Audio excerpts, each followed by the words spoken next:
Yo, everybody. Whoops, I forgot that image was still there. Hold on a second. Yo, everybody. Hi, my name is Lampy, small-time illustrator, football-sized moth. I do a lot of drawing streams, occasional gaming streams, and sometimes some Live2d rigging streams. And today is one of those rigging streams. Hold on a second, the shark isn't on the screen.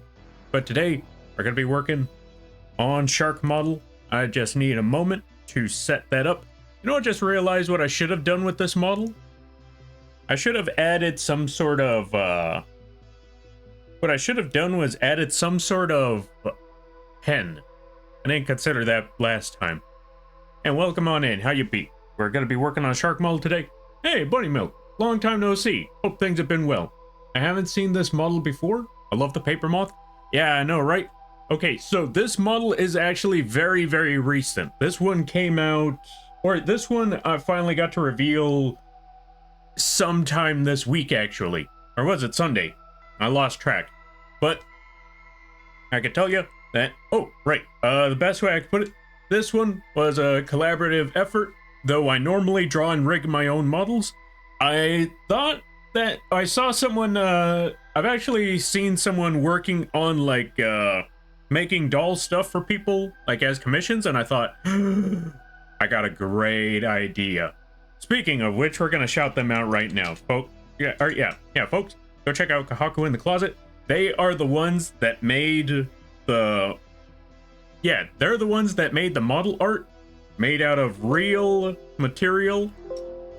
Okay, so the idea was, when I saw them doing that, I thought, okay, I contacted them, yeah, as soon as I saw their doll making stream, I contacted them immediately and told them, I got an idea, but we need to keep this one hush-hush for a couple months, because I don't know if anyone's done this yet, and I don't want anyone pulling this one out from under us. I don't want anyone seeing the ideas that we have in mind and pulling it off before we do. So, here's my idea. Craftable models. But instead of just getting like craft textures, just have one person actually just do the actual thing, cut out the materials, all of that stuff, put it together, and I rig the other half, see how it goes, and see what we can do about that. Speaking of which, last thing I forgot to mention, that this is actually a commission that you could support them on by okay, as weird as it sounds, you could support them. Okay, I hate explaining it this way, because now I realize this sounds... How do I put this? Well, you'll understand when I say it. You can support them by getting the model, or yeah, by getting your own custom model by going to this vgen over here, which happens to be mine. But here's the thing, as I was saying, with that custom commission thing, it's a collaborative effort. Basically, people go to that people go to my vgen, tell me what they want. I go to them, I tell them what the person wants. I pay them for the materials and all of that, and yada yada yada. Then it just becomes a whole hurdle of things. But long story short, they get paid whenever these models get commissioned. That's basically it. I just might next month. Ooh. That sounds pretty cool. I thank you greatly for that, if you choose to do so, which, by the way, no pressure. I just thought I'd explain more of this as I go along. It reminds me of clay stop motion. Oh, a clay stop motion VTuber. So cool. Yo, thanks. Yeah, not gonna lie. Once it was nearly done and I started working on the rig, I started to realize, why does this remind me of South Park? It's probably nothing. Oh, right. I almost forgot. Check it out. It's not even just like it's not even just this. There's also, hold on a second, let me see. It's also got the dance. There's supposed to be a wiggle on most of the models, but instead of adding the wiggle dance to this model, I just opted for the gun. Yeah. There's supposed to be like I said, there is a wiggle dance on most of the other models. It's just that I looked at the Lampy model and I thought, I don't know if I can make this one wiggle. This one's too round to do the wiggle, so I just decided, you know what? Gun gun is always a good option. Yeah, gun.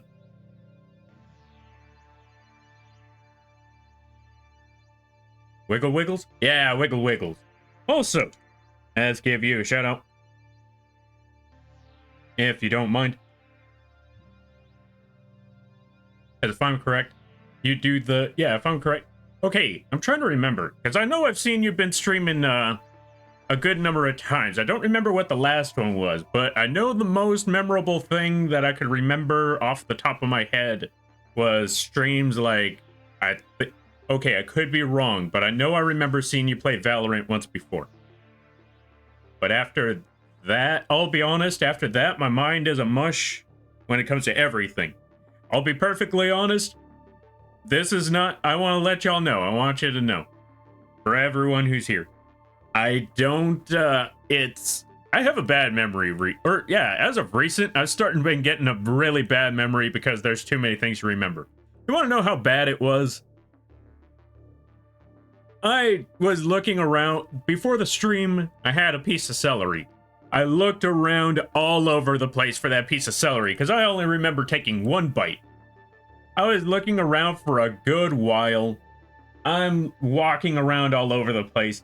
I have accepted that celery stick is lost. Before the stream starts, I look into this plastic bowl that I have. What do I find? That root.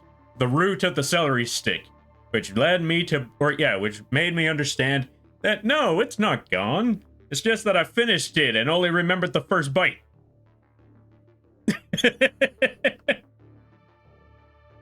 So that thing was long gone, but I only remember the beginning. I don't know how that part happened. I must have been distracted or I'm getting old. Yeah, I'm probably getting old. That was probably it. Also, let me get the Live2d on the screen now that I think about it. Because I just realized this entire time I've been talking, and I forgot to put the Live2d on the screen. There we go, shark. So yeah, this is the model we're currently working on right now. This one is gonna be a free model on the coffee page, which means everyone and anyone can get a hold of this model if they so choose to do so, for no cost at all.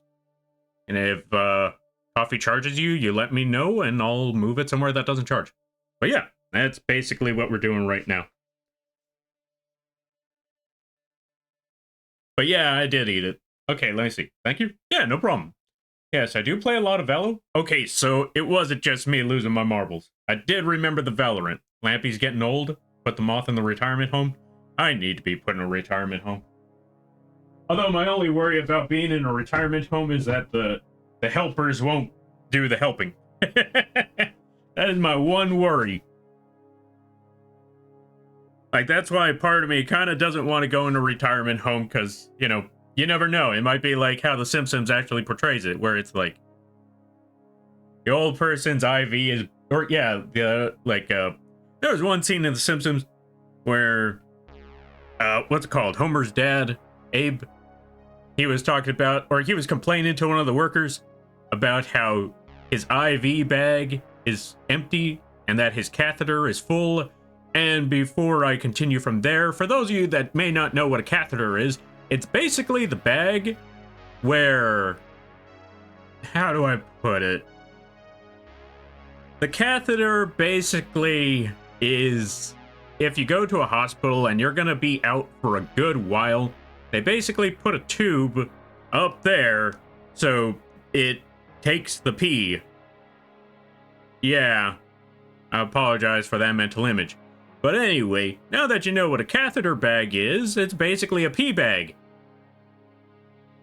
So, going back to the whole not wanting to be in a retirement home because of this kind of joke,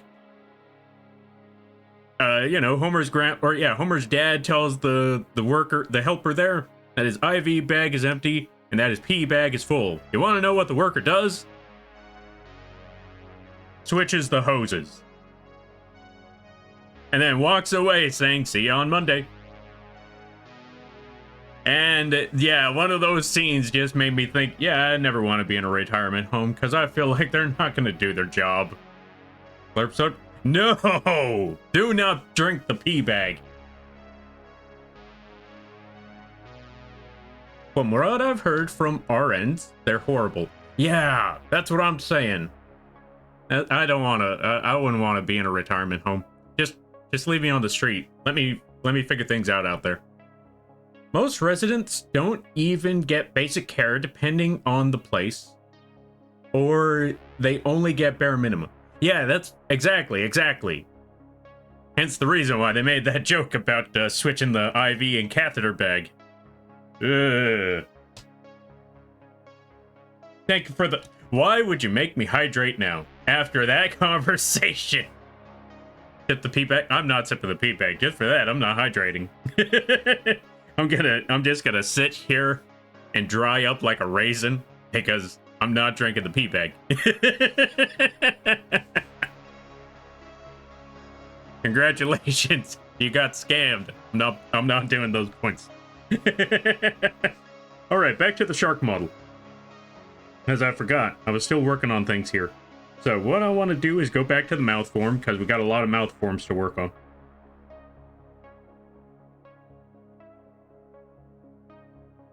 Now let me see, what part do we got? Jesus Christ, why is that one already messed up? Maybe that was supposed to be on purpose? I guess it was on purpose because seems to work just fine. ADHD at its finest.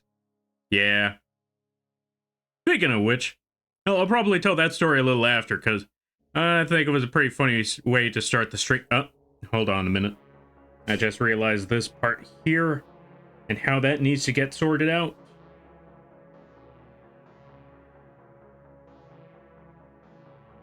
So hold on 1 second. When it comes to this point, when you see certain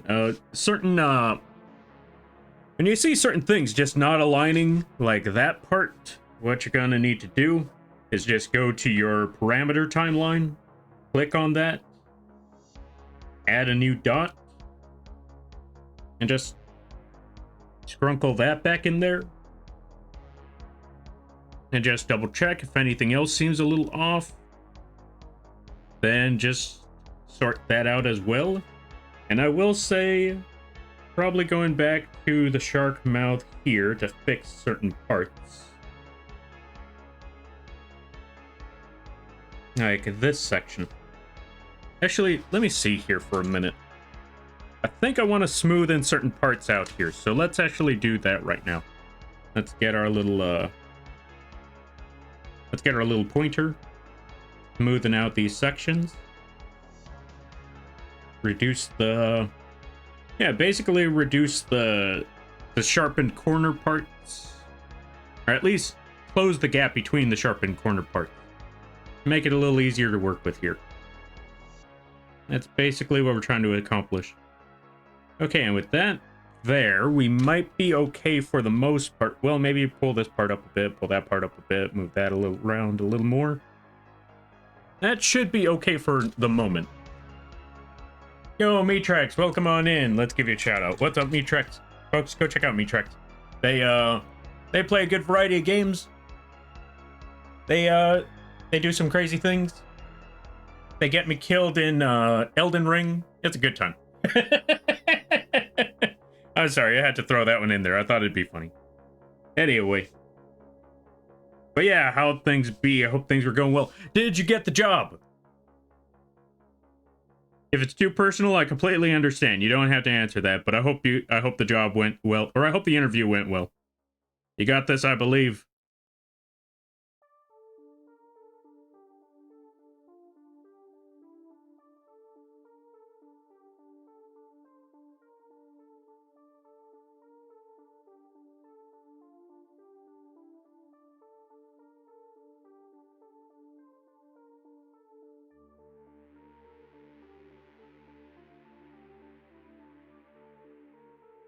And what on earth was I doing again? Oh, right. Okay, we're just still editing this a little bit here and there, all of that. We should be all set soon enough.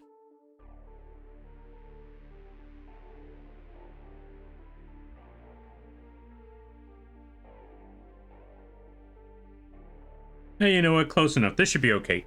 Now let's check out the other parts of this here shark mouth. Let's see what happens when we get to this point.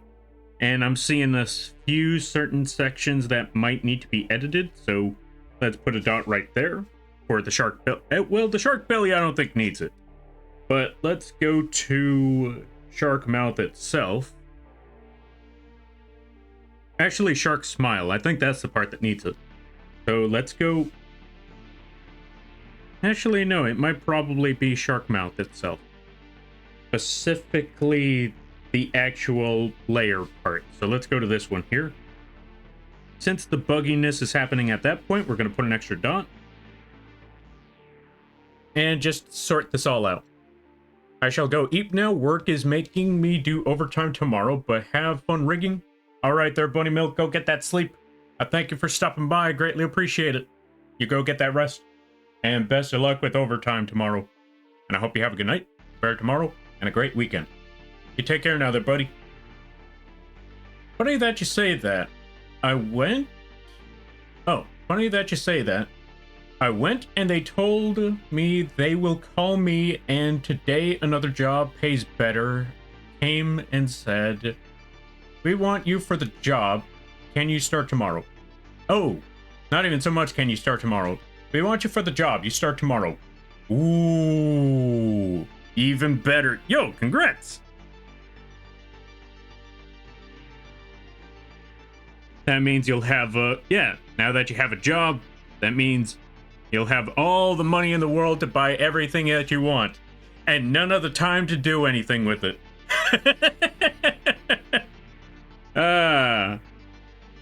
That's how it was for me when I was working.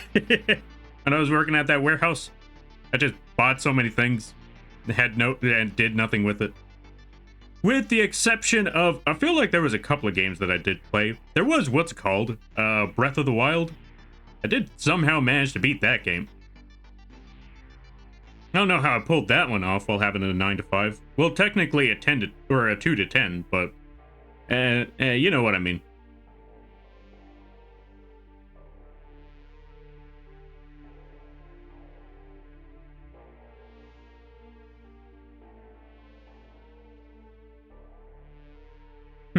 Hold on a second. We need to fix a couple of things here. Move that around. Change this buggy much a little bit. Boom, put that there and that there, and move this up a little bit more. Bump this back down. We'll figure this out. Funny that you say that. I got Breath of the Wilds today. Yo, congrats. Was it for your birthday? Or was it just, you saw it on sale? Or or even then, it could just be like, you know what? This game's never going down in price. I'm gonna pick it up right now. I'll be honest, that's how most Pokemon games are. Folks, I'll definitely tell you that, actually just Nintendo in general. Like, I don't know what it is about Nintendo games, but if you're expecting them to ever drop in price, the only time they ever I'll definitely tell you this, the only time they ever drop in price when it comes to a Nintendo game is when they're remade or re-imported, yeah. Unless they're imported on an older system. That is the only time you're getting them at a cheaper price than how they originally were, is when they decide, let's make a mega collection. And we're gonna put it at like 30 something, maybe even 40. Which is like, what, 5 years after the game was introduced? So get ready for the next Zelda collection, the next Zelda Mega Collection, where they have Breath of the Wild in there, but not Tears of the Kingdom. Or they just make an entire, Tears Zelda game collection. I don't know what you'd call it. Exploration Zelda collection? I don't know. Either way, if they ever choose to make one of those Zelda Exploration Collection games like that, I personally believe they got to put the first Zelda game in there. Why? Because if you look at the first Zelda game, it's a lot like Breath of the Wild. Except, you know, with much more limitations. Prove me wrong.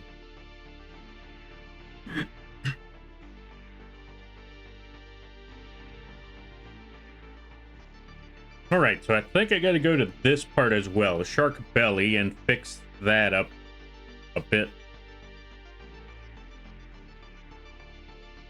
Although I personally believe that's because this entire thing needs moving. Just bump all of this up by a significant amount. We should be good.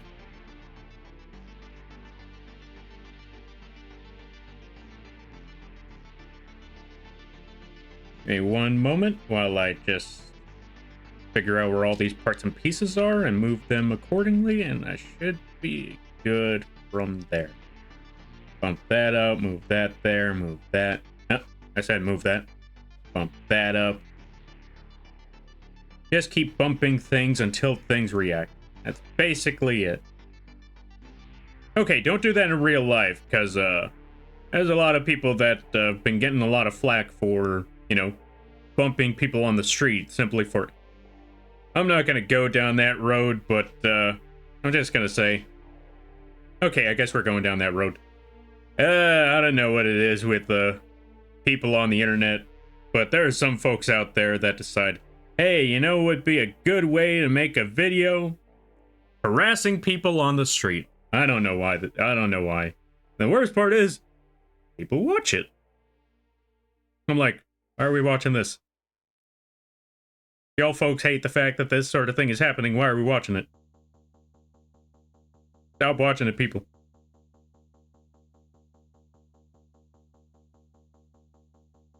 It's like, wow, this is deplorable. This is messed up. Why are these sort of things, like, what is wrong with these dumb people?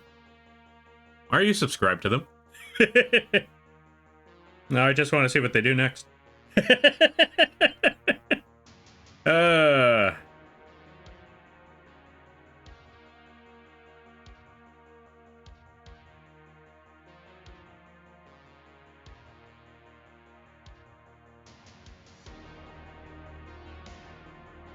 Alright, what was I doing again? Right, we were working on shark.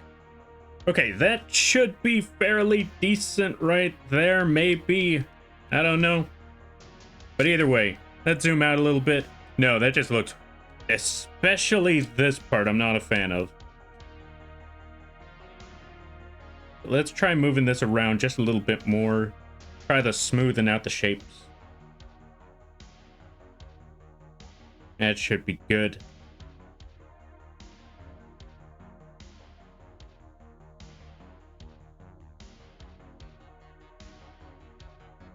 I think that part is okay. Let's zoom out again and see.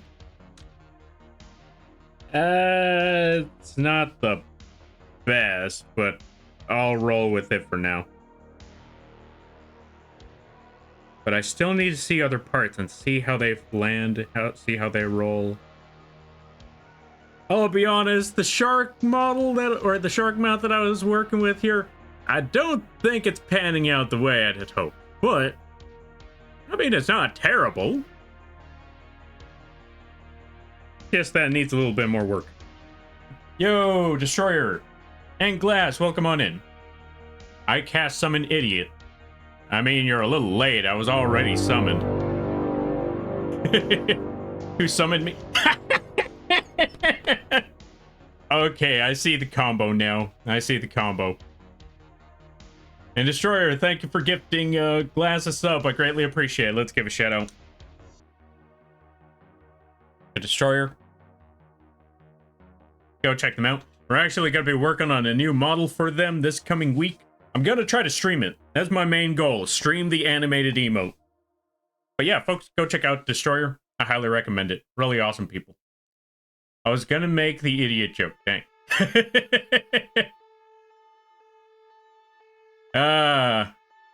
Welcome on in there, dude Manjo.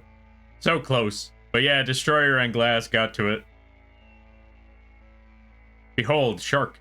Indeed, we got shark. Wait, are you calling the shark idiot, or is Glass... Wait, so when you say you summon idiot, which one are you summoning? Glass, the shark, or me? Alright, let's see. Yeah, my mother got...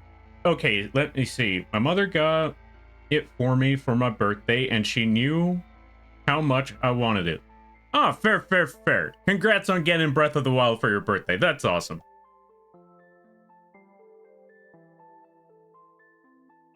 Shark. I'm in call with them. Ah, fair.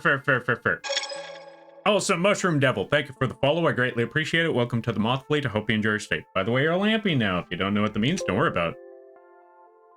Right, I forgot. Glass shark. Okay, so when I said glass, the shark, I meant this shark. But you meant glass as, or you meant shark as glass shark. Fair. I got completely confused with that one. Also, great job on the synchronicity. Because, yeah, that was a perfectly timed joke you had there.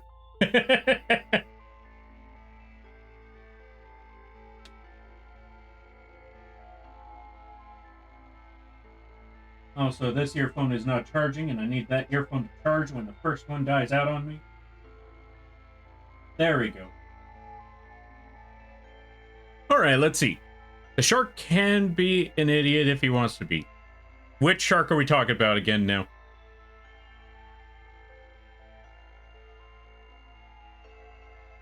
Told him he should... Oh.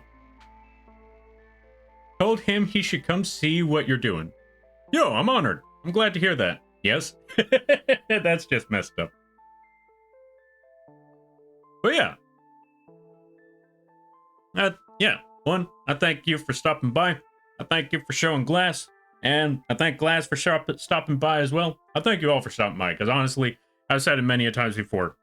And it may be at the end of the stream, but, or I usually say this at the end of the stream, but I mean every word of it, even to this moment. That, yeah. There could be 100 different things people could be doing. There could be millions of other streamers that people could be watching. So for anyone who just decides to pop up, even for a moment, whether it is that they want to stop by and say hi, or they want to stick around, joke around and stuff, or if they need some background noise while they're working on things, I greatly appreciate everybody stopping by, because honestly, it's an honor. It's an honor for you folks to be here, not the other way around. It's an honor for, to see so many people stop by, because honestly, yeah. I don't know why anyone would take the time to hang around here. That's the part that I never understand. Like, all other people are, yeah, well, there may be some folks. Yeah, actually, you know what? I'm just gonna I'm just gonna stick with this one and say, yeah, I never understand why people are here. But I will say I'm very honored for anyone who decides to do so. Because, yeah, that's basically it.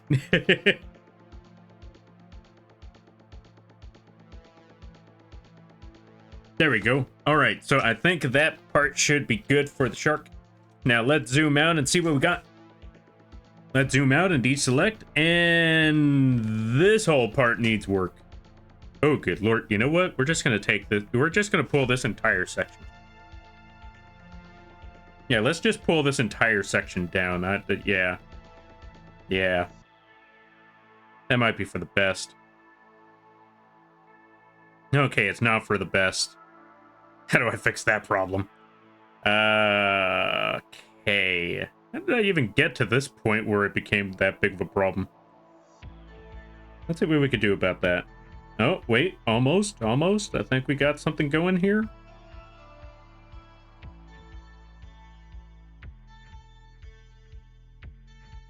We're just going to pull this entire section down.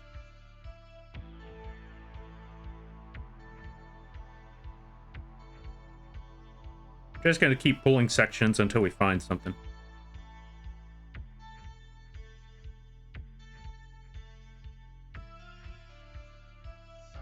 Right, I just realized I forgot to respond about that first Descendant talk earlier in the Discord. I fell asleep. That's the best way for me to put it.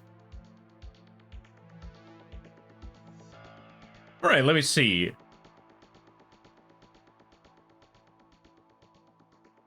Legit, this felt model you got going...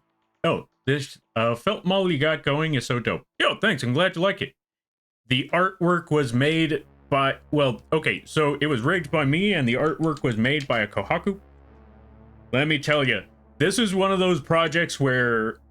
Yeah, this was one of those projects where I I struggled to not say anything about it, because honestly, I looked at the, like I said, I told them about the idea, and since I didn't see it anywhere else, I didn't want anyone stealing the idea out from under us. So I was like, we need to keep this one hush hush. It's probably better to keep it a secret, not let anyone know that we're working on this, so when it comes out, it's gonna be a big surprise. And more importantly, I want to know that this was this collaborative effort isn't done right, or isn't done right before us, right from under our noses. Chances are someone probably already did this a long time ago, but since I haven't seen it, it doesn't count. I kid, but I looked around for a bit. I don't think I saw anything like it yet, so I thought I want to take this opportunity before it's too late. Also, good to see you there, Storm Psych. How you be? I hope you're having a good day there, buddy. I was here when you showed it off the first time. First stream of yours I really watched. Blew my mind. No, I'm glad that you like it. Yeah, this one was, this was a fun model to get done. Though, especially to rig, especially this part. I wish I could show the wiggle dance, but I didn't really have the other model. You know what? Maybe I could show the other models. Hold on a minute. Because this wasn't the only one that was made.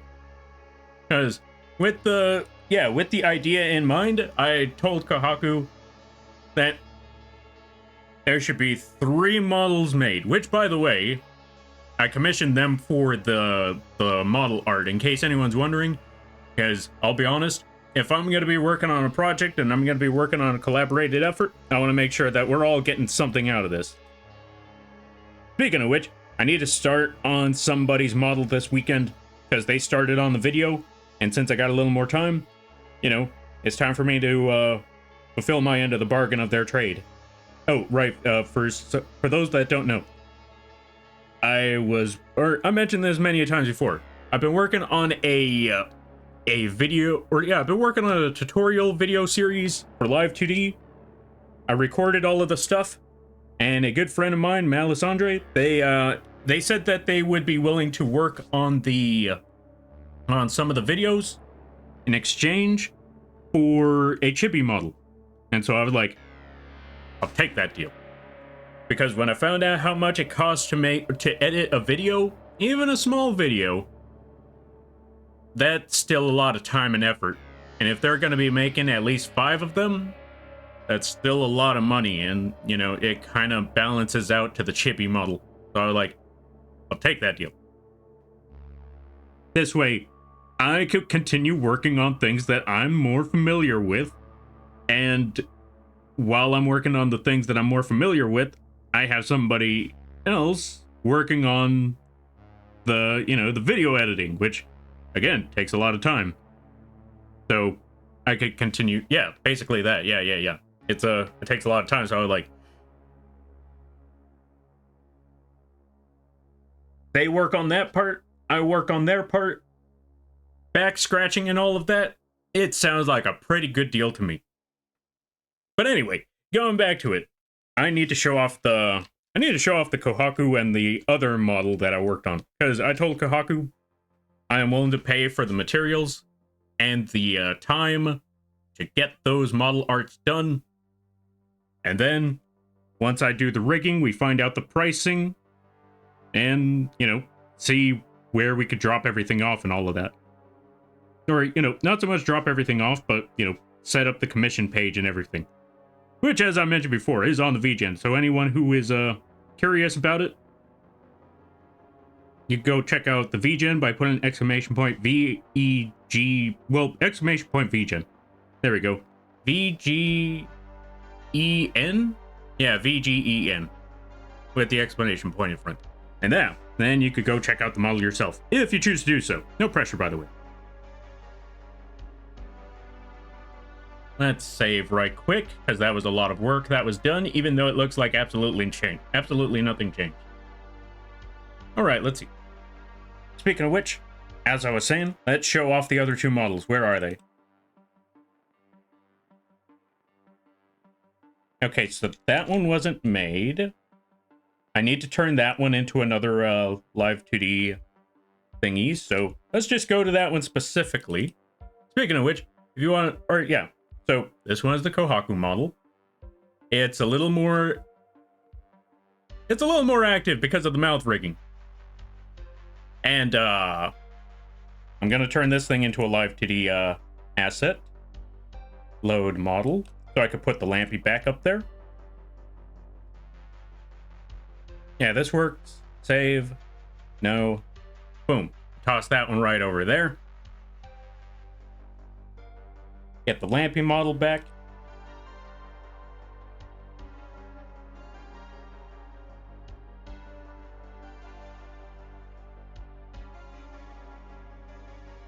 Yeah, right. I gotta unlock the models and stuff. Put Lampy back over here. There we go. Kohaku? Yeah, it's a Kohaku. Yeah, this person there, they're the ones that made the... They're the ones that I commissioned to make the model art and collaborated with for the commission page later. Or yeah, for the commission page that's on the vgen. They're the ones that make the model art using real materials. And this is only their starting job. Once the job was done, I was like, you know what? This could work. I think we could actually make something out of this. Okay, that sounds rude. Let me rephrase that. Long story short, when I saw the results, I was like, I have high hopes for this thing. I believe in this. And then they tell me, the next time around, they're going to do a lot better. I was like, wait, there's better? You mean there's going to be improvements? Oh, I have high hopes for this. Because not going to lie, I like the design that they have right now. I like the style that they put into this. It's simple. It's simple to the point, and I don't know what it is. It's got a little bit of charm to that one there. Oh, and as I was mentioning before, this one, or the other ones, have a dance that the Lampy one doesn't. I'll show you. Obviously, they still have the little dance right there, but if I'm... What am I saying if I'm correct? But the Kohaku one and the other one, which I will be showing later on down the road, it's got the wiggle. Look at the wiggle. I didn't put the wiggle on the Lampy because I don't think Lampy has the shape for wiggling. I don't think it would have worked. So I just gave Lampy a gun. Close enough. Also, welcome on in there, Lee Geo. How you be? I hope you're having a good day there, buddy. But yeah, as I said, there was at least 3 other models because there was this, or yeah, there's the Lampy one, there's the Kohaku one, and then I told Kohaku, what's another person that you think, or that you know of that may want another model? Because whenever it comes to examples, I always like to make 3. Because 4 is too much, and I feel like 2 is too little. So I felt like 3 was an easy number. And so, Kohaku told me about their buddy, they told me about their friend, and they said that would be a good addition to make as a model. So, wrong one. Let me redo that. Well, anyway, you already see the model, but let me try that again. Let's go back to Lampy model. Let's unlock the model. Put Lampy model back over there. There we go. All set. Lock that back in. Go over here.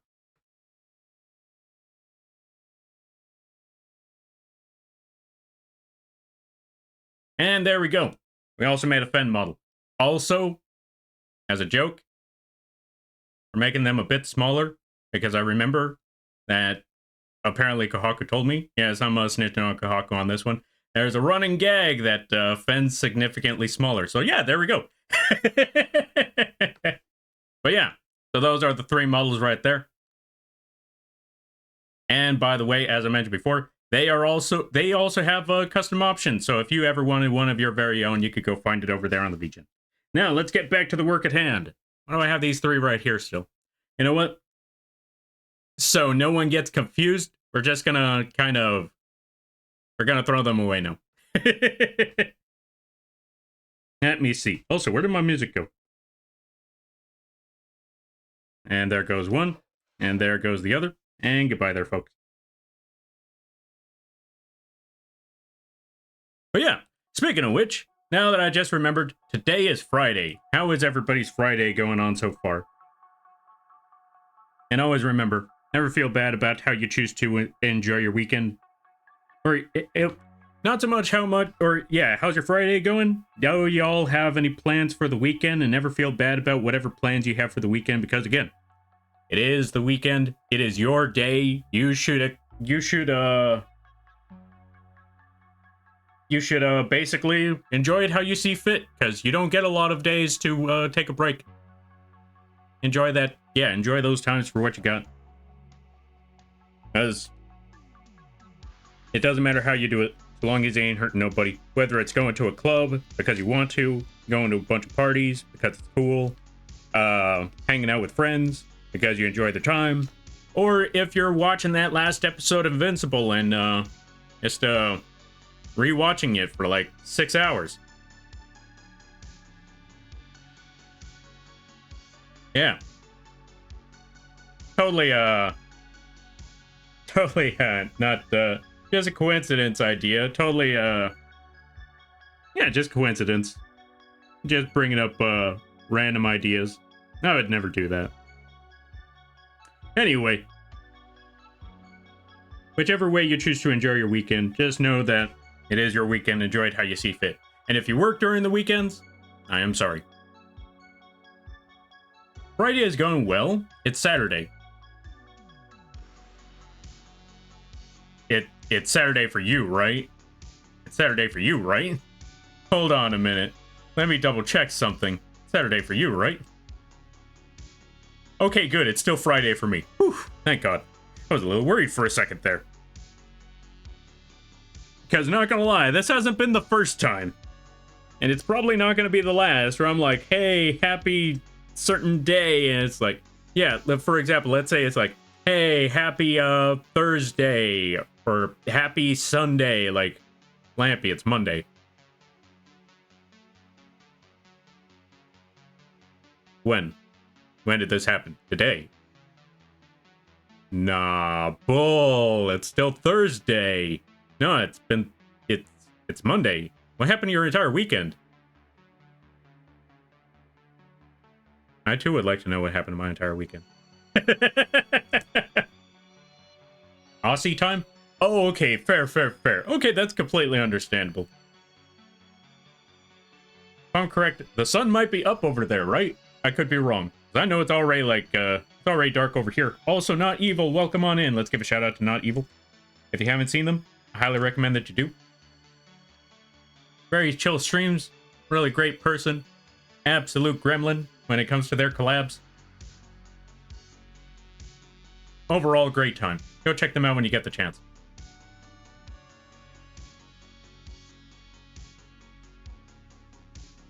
Oh, right. New Lampy model? Yeah, new Lampy model. New Lampy, same antics. Still gun.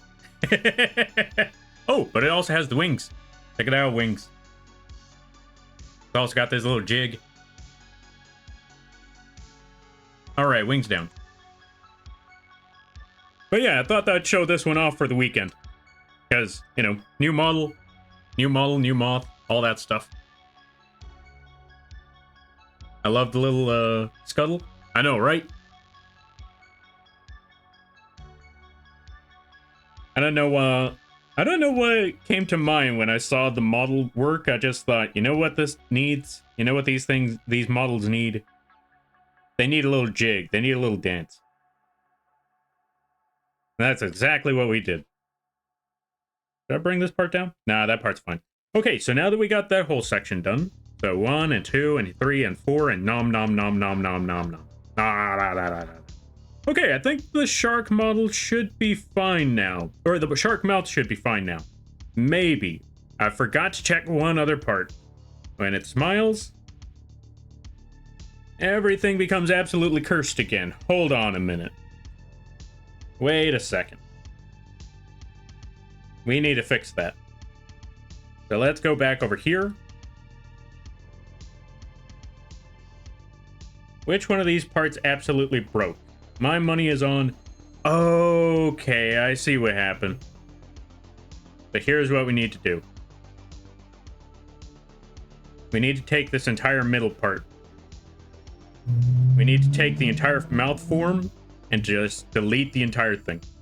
So when it goes back over here and then the smile happens, we're good. Then we put the dots again. So now we can just move these things appropriately. So let's get our giant circle. Bring that giant circle down a little bit. Just drag these sections however we see fit.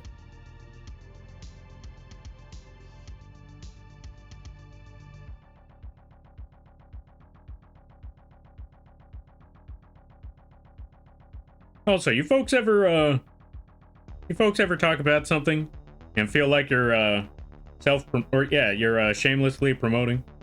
Because that's how I felt whenever I was done with the entire model segment where I was showing off the other two models. I was like, there we go, and we're done. Why do I feel shame or guilt?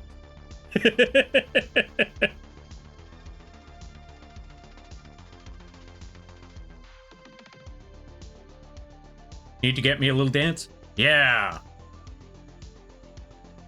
Well, like I was telling people before, if they want their own, if they want their little model, or if they want a custom model just like this one, you can find it on the vgen. Or if you want just a little dance, I think I could also work on those too. Huh, maybe I should make a little should I make those little, well, I was gonna say, wait a minute, I think people already made the little dance emote. Although, to be fair, I think, okay, I'll be honest. I think I remember, okay, I definitely remember seeing that little dance emote, except with the, except they have like a little hood and like a snuggle blanket or whatever it's called, a snuggie.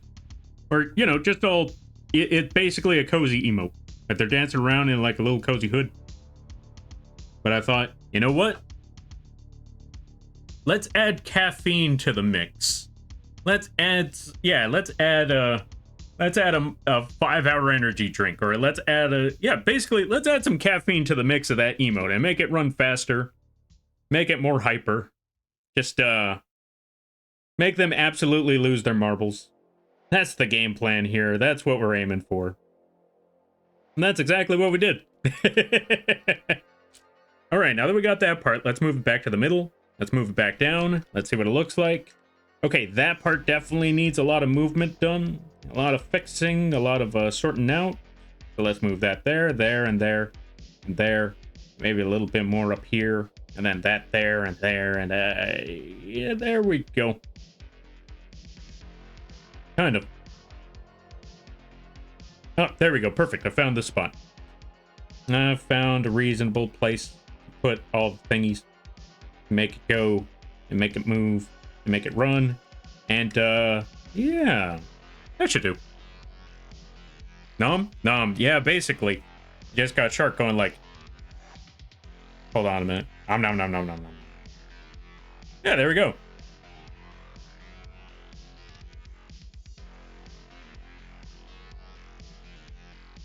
Hope you're doing well.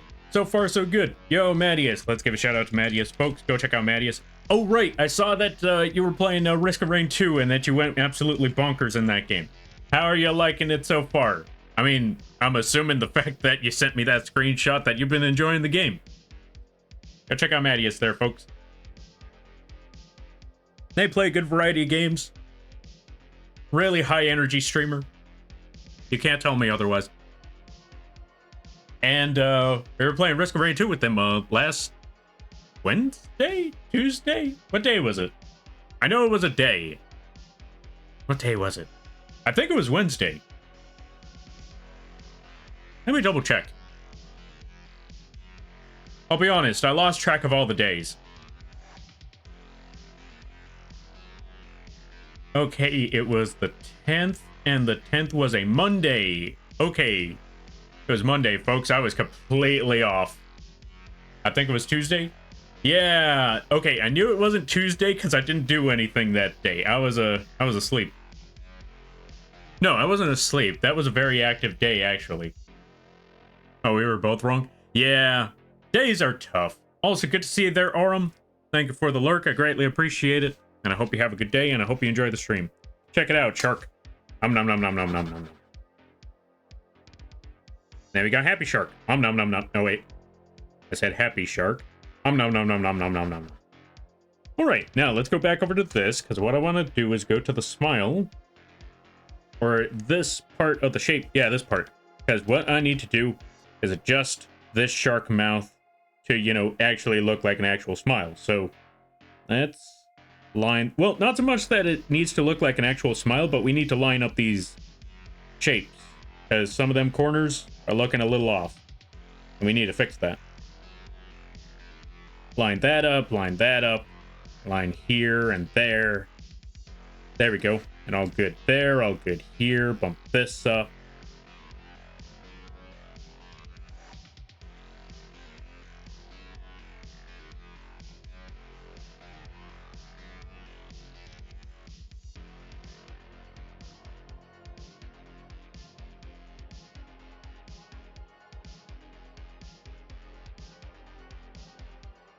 That part should be good. That part should be good. Let's line this up a little bit better. Let's zoom out. Yeah, that works. I think that works. You know what? Let's move it up a bit. I got both DLCs, by the way. Yeah, let's go. How are you liking the DLCs? You're just in time, too, because I heard that they fixed the final boss in the latest DLC. They didn't do any fixes to the Void one, because, let's be honest, the Void one didn't need any fixes. There's just enemies that are really annoying in that game, though. I will definitely tell you that much. Like, there are some enemies where I wouldn't fix them for the world. However, I still hate their guts.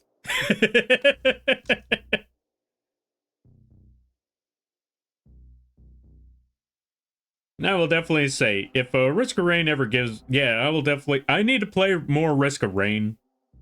Yeah, I need to play Risk of Rain more often. Because, honestly... How do I put it? I need to play Risk of Rain more often because...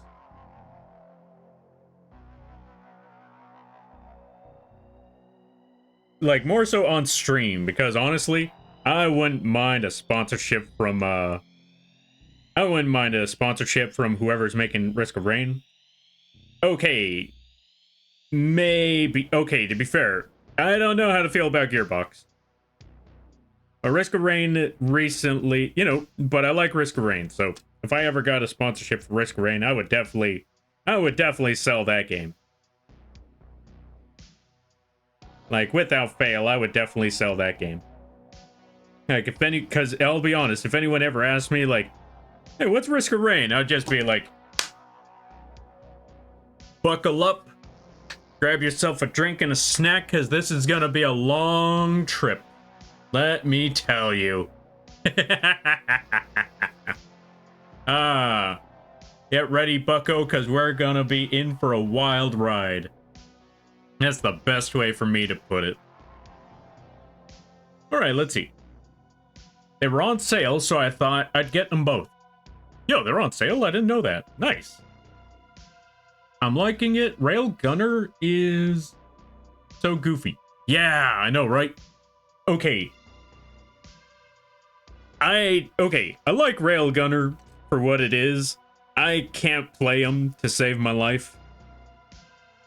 But I know that Railgunner is one of those characters where you could just straight up one-shot. You could, okay, as crazy as it sounds, Mattias, you remember the lizard in the shop where if you attack him enough times, he will, you know, kick you out of his shop? Yeah, there's a character, a few characters. Railgunner is a blast. Wait, Destroyer. You play Risk of Rain 2? Heyo. Hold on a minute. Am I hearing some new knowledge right now? Am I learning some things? I've played it. Let's go! Yo, I gotta do a Risk of Rain 2 stream. I gotta do a Risk of Rain 2 stream because, I'll be honest, like, one of my favorite games. Wait, Risk of Rain 2 or Risk of Rain? Because I know there's, like, two different ones, and I'll be honest, I could never... Okay, I've played Risk of Rain 1 for several hours when it came out. Like, days on end. I never beat it. I could never get to that last level. I keep dying at level 4. I can never get past that point. I don't know how other people do it. Because I see one of my friends is able to get to the final boss with relative ease. And I still, for the life of me, don't know how they pull it off. I feel like I'm still going in there with Risk of Rain 2 mentality. That's the problem. Because I've learned that in Risk of Rain 1, you can't just stack items upon items upon items. You can't just stack the same item and expect bigger results. Also, ads start in 10 seconds. I'll see you there, or I'll see you soon, folks. You played 2? Nice, nice, nice. Yeah, that's one of my favorite games. You know what's crazy about it? I would have never found that game. Like, okay, I've heard of I've heard of ways of how other people found that game. Whether it be like because of a Steam sale, one of their friends was, or yeah, like either a Steam sale or something like that. But for me, it was literally that I was in a Discord server, and one person in that Discord server says, not even directly to me, they just tell everyone, hey, who here plays Risk of Rain 2? Because I'm looking for collaborators. And I'm thinking, what on earth is Risk of Rain 2? Is that the one where you're supposed to make all those decisions like the Walking Dead game? No, it turns out that was Heavy Rain. But yeah, I thought, is that like that game? And so I looked into Risk of Rain 2. Like, what on earth is Risk of Rain 2? I look at the game. It looks a little cool. It looks pretty decent. I try the game out the first time. I'm a little confused the first run, the first go around. So I'm like, you know what? I'm just gonna... Probably just gonna, you know, leave this game alone. I bring it up in that same Discord server, like, yeah, I tried it out. I think it's okay. It's whatever. And then one person, adamantly obsessed with this game. Ironic, don't you think? Tells me, like, oh, you play Risk of Rain 2? I'm like, yeah, I tried it out. I didn't know what I was doing, though. And then they tell me, we gotta get a game. I'm gonna show you the ropes. I'm like, okay. Moth got a gun? Moth does have a gun. Check this out. Wait, Glass Shark. If I'm correct, you stream, right? I want to make sure before I do something. If I'm correct, I remember seeing, seeing your name popping up here and there. I know I know I've seen you in chats, but I'm trying to remember, like, have I lurked in one of your streams before? I might have. It's hard to tell because I know I want to, just need to do it more often. Oh, okay. Oh, I must be thinking of Glass Man. Okay, I was thinking, like, okay, whenever I see Glass, it's either your name or this other person called Glass Man. I'm like, I can never quite 100% remember because it's hard to keep up with everything. But now I remember. Once you said that part, I was like, right. I remember. You're working on it. You're getting there. Let's give you a shout out anyway. For when the time rolls around. Yeah, for when the time rolls around, people will know where to find you. There we go.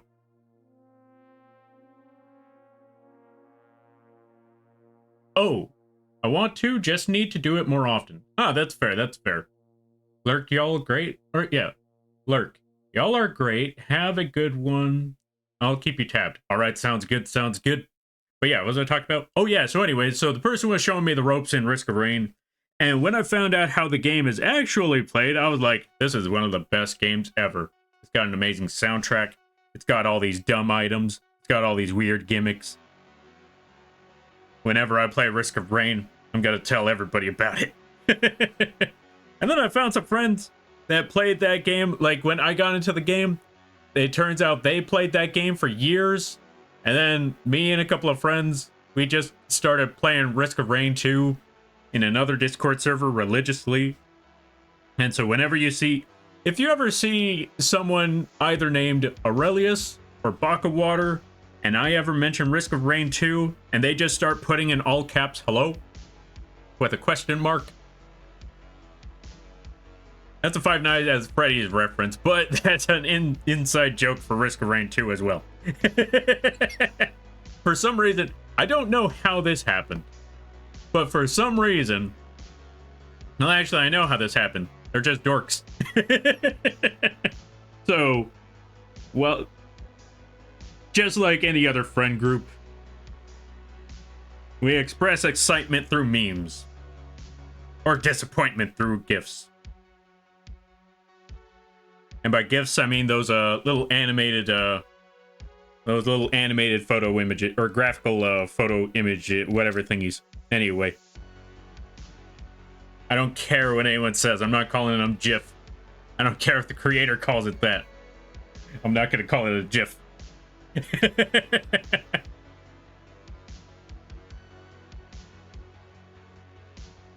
Also, I forgot to ask, for those that play Risk of Rain 2, what's your favorite survivor? What's your favorite survivor, and did you like the DLCs? What were your opinions on the DLCs? Me personally, I didn't play enough of the second one, but I feel like I had a weird experience about the second one, the second DLC, because everyone else was talking about how the final boss in the second DLC was way too hard, to the point where the studio actually had to nerf that DLC boss.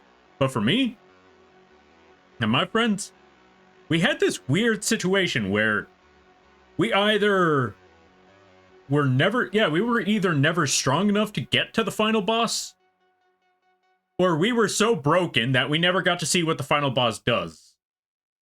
I kid you not. Like, we would go up there, the final boss would show up, get absolutely zapped, die. I think there's a phase 2, but that didn't last very long either, so we're just looking at it like, so, does anybody know what it just did? No? Like, oh, did we win? I mean, I think so. Did the boss show up? I think I saw a health bar.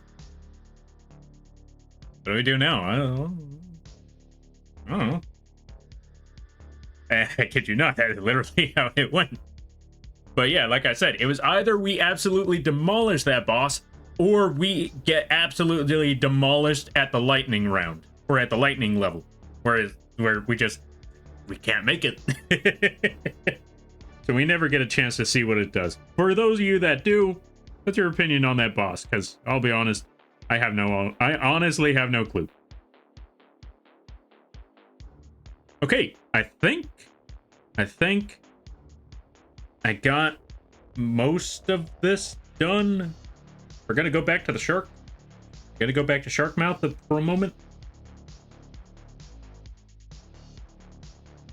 Wait, why is this middle shape there? Yeah, why is this middle shape there? Was it supposed to be? Let me double check on this part. Let's put it back to the middle. I don't think this middle shape was supposed to be here, so let's see what happens if I get rid of it.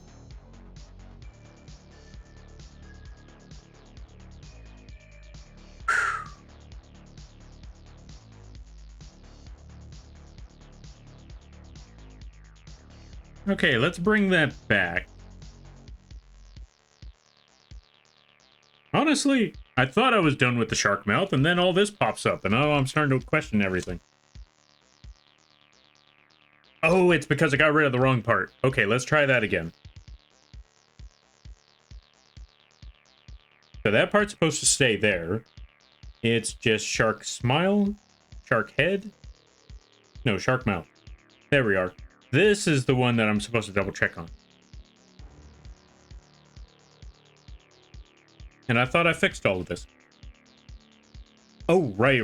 The second half. Yeah. Okay, let me sort all of that out then.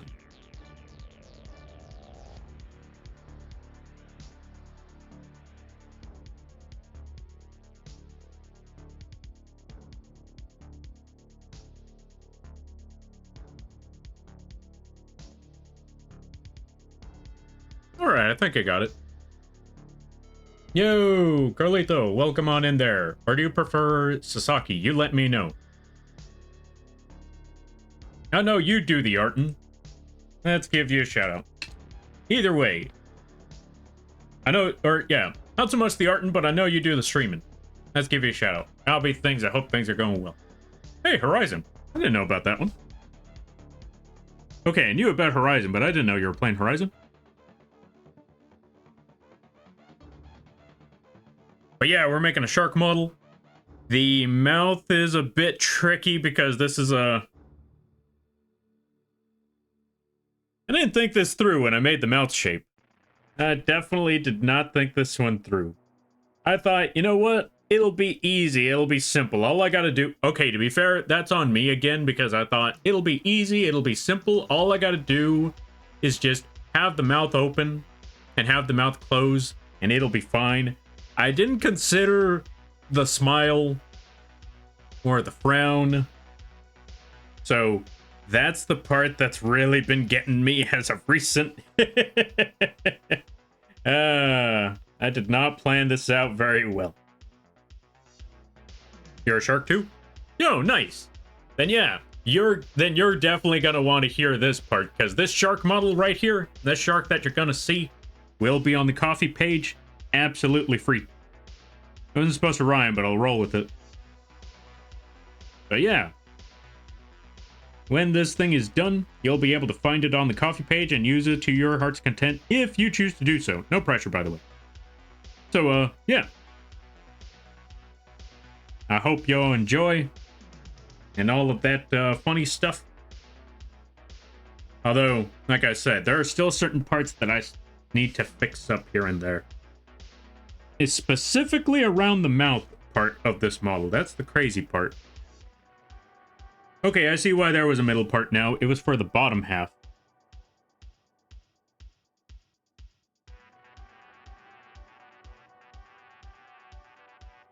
Also, I need to talk to a friend about Repo, because they just got me the game recently. I told them not to, because save your money, but they got me the game Repo anyhow. So now I need to figure out what's going on with this game called Repo. Hello, shark? Yeah, we got more sharks. More sharks, more madness. Or mayhem? Something. More sharks, either way, more sharks. All the sharks, every shark, nothing but sharks. When's Shark Week? I keep forgetting when Shark Week is.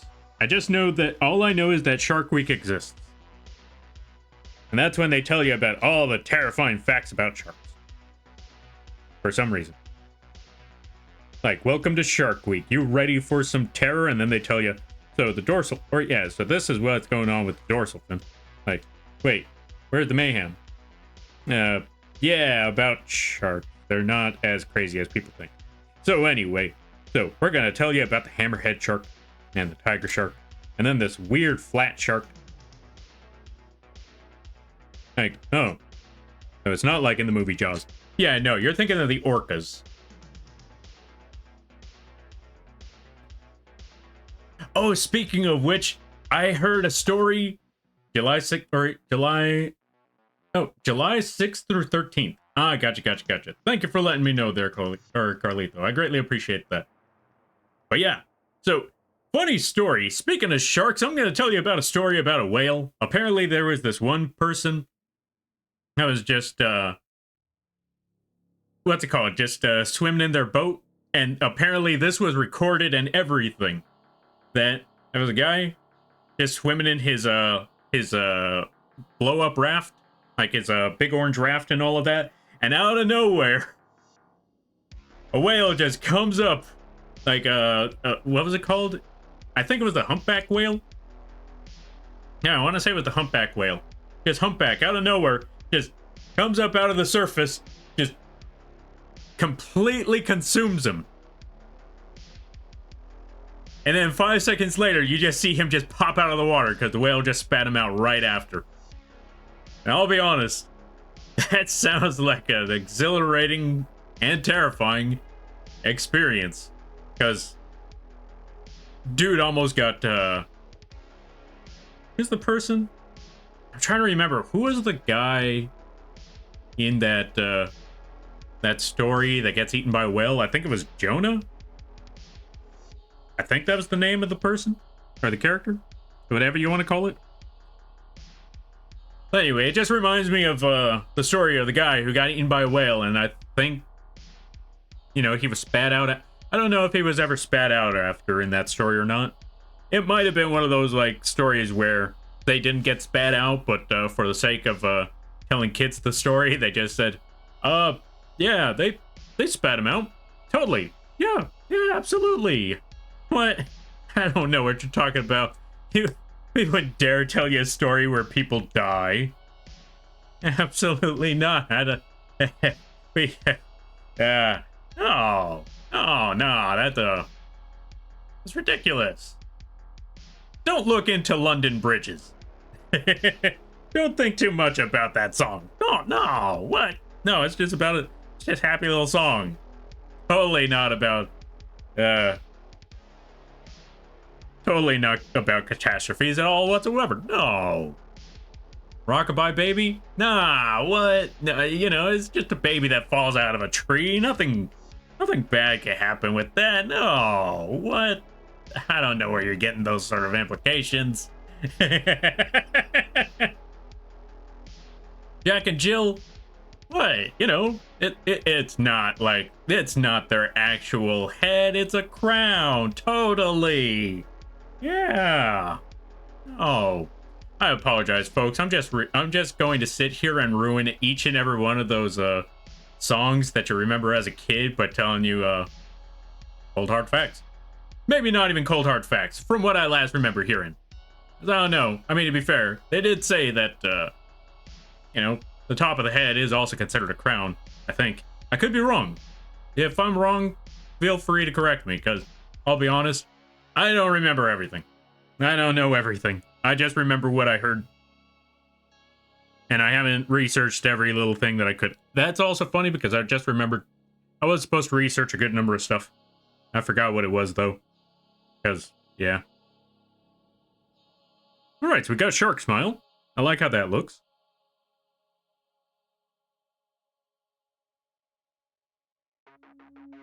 We got Shark Frown. I like how that looks.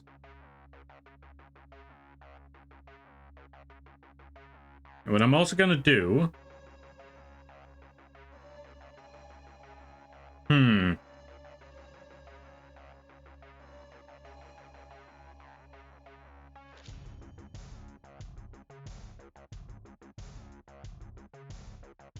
I also need to set up a few things. I also need to adjust these parameters for everything. So let's select everything here. Let's put it back to the middle. Because I want this part... Yeah, I want this last part to be the primary mouth open. But if we have it all the way at the edge, that would mean that in order for that mouth open to actually work with the current parameters that we have, your mouth would have to... You would have to keep your mouth open as wide as you possibly can. And that's not user-friendly. So I want it to be where the mouth or the shark's mouth can open like this at any time. Like, it'll look like this with mostly minimal effort. Here's how we're going to do that. We're going to select everything, or yeah, we're going to right click on that. We're going to select, so it has all the parts selected for that section. And then we're going to go to, I don't know if you could see it there, so we're actually going to have to backtrack on this a little bit. Wrong one, tutorial. We're going to go to this little section right here. Right click on, or yeah, left click on it. You'll see that arrow. We click on that arrow. It goes to adjust. And then it'll pop up to this section where we're able to change the dials on the right side. Now let's go back to the music because I like this track.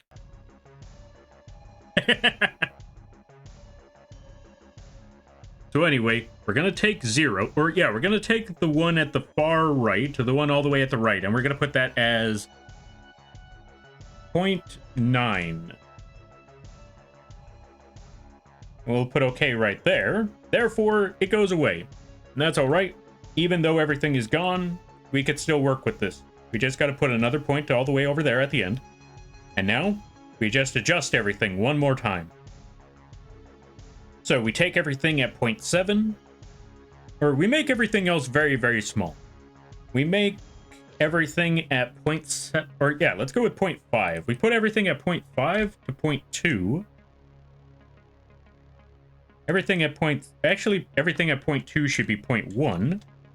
Everything at point 7 should be point 3. And everything at point 9 should be point 7. Actually, maybe even point 6. So almost half of it is shark mouth open. Like so. So it'll be kind of like that, but for the most part, it'll be around here. Blah, blah, blah, blah, blah. Pokemon in there, Genie problem. How you be? Yes and yes? Okay, okay. So I wasn't wrong on that part about Jonah being eaten by a whale. Okay. Well, anyway, so going back to that story about that video, like imagine being like Jonah for a minute there. Like real life Jonah being eaten by an entire whale for a second and then getting immediately spat out, because I'm pretty sure that person was not expecting to get spat out. I don't even know if he was able to process the first 5 seconds, because it did not last very long, but he was engulfed by a whale for a moment.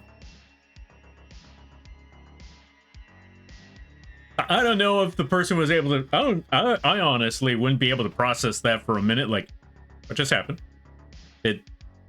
Huh? I would have freaked out for... I mean, I don't know anyone who wouldn't freak out for a minute there, because again, like just being completely engulfed, completely devoured for a moment,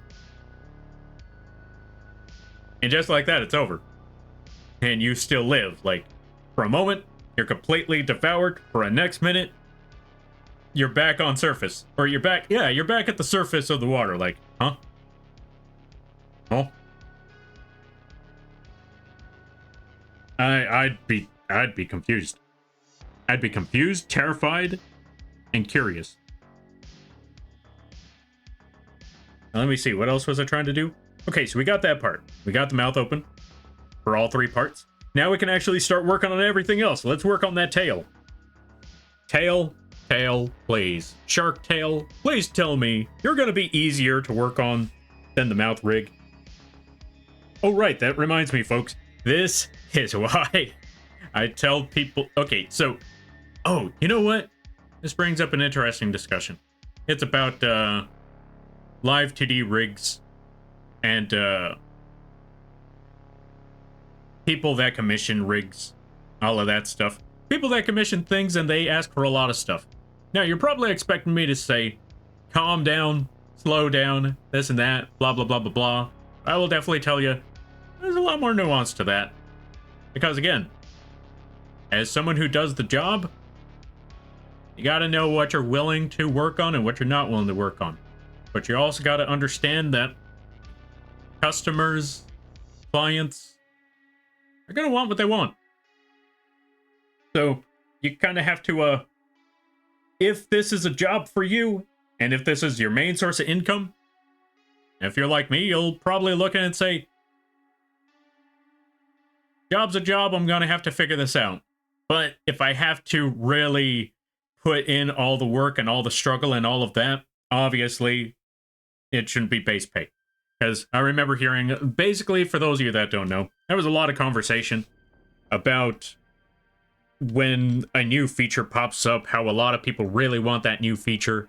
And so the Live2d artists and the riggers, mostly the riggers, usually have to struggle with that part because they know, like, okay, so we're going to have to tack that on top of everything else we have to work on when it comes to model rigs. And the way I'm looking at it is, let your client know that you have to charge extra. Because if you have to put in all that work, I believe that you should I believe that your work should be worth the money.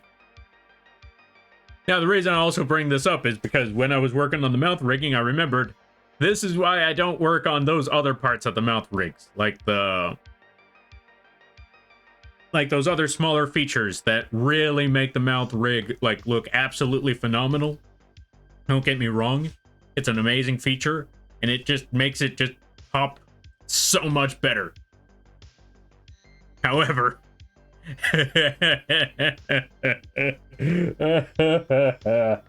it's so much work, I don't want to do it. Again, just regular basic mouth rigs are already a lot of work as it is.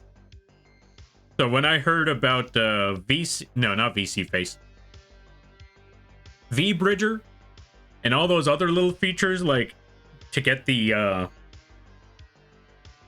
A's, the E's, the I's, the O's, and the U's, and have it like almost photogenic when it comes to the tracking.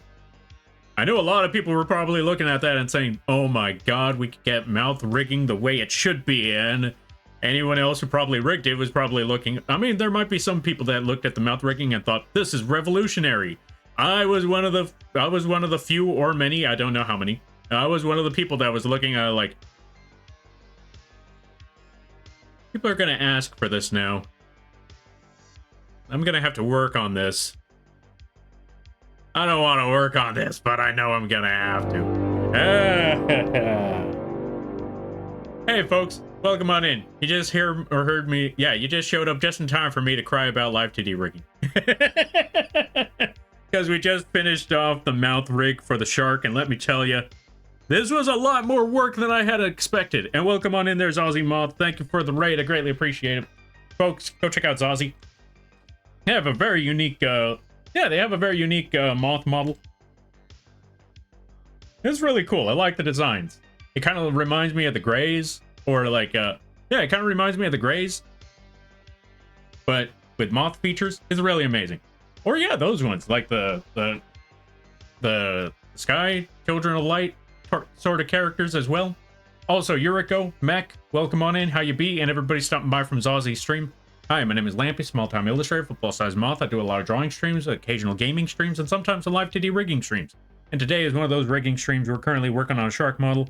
We just got the mouth rigging done, and I was talking about vBridger and how vBridger brought in so many more features that made the mouth rigging on models look so much better.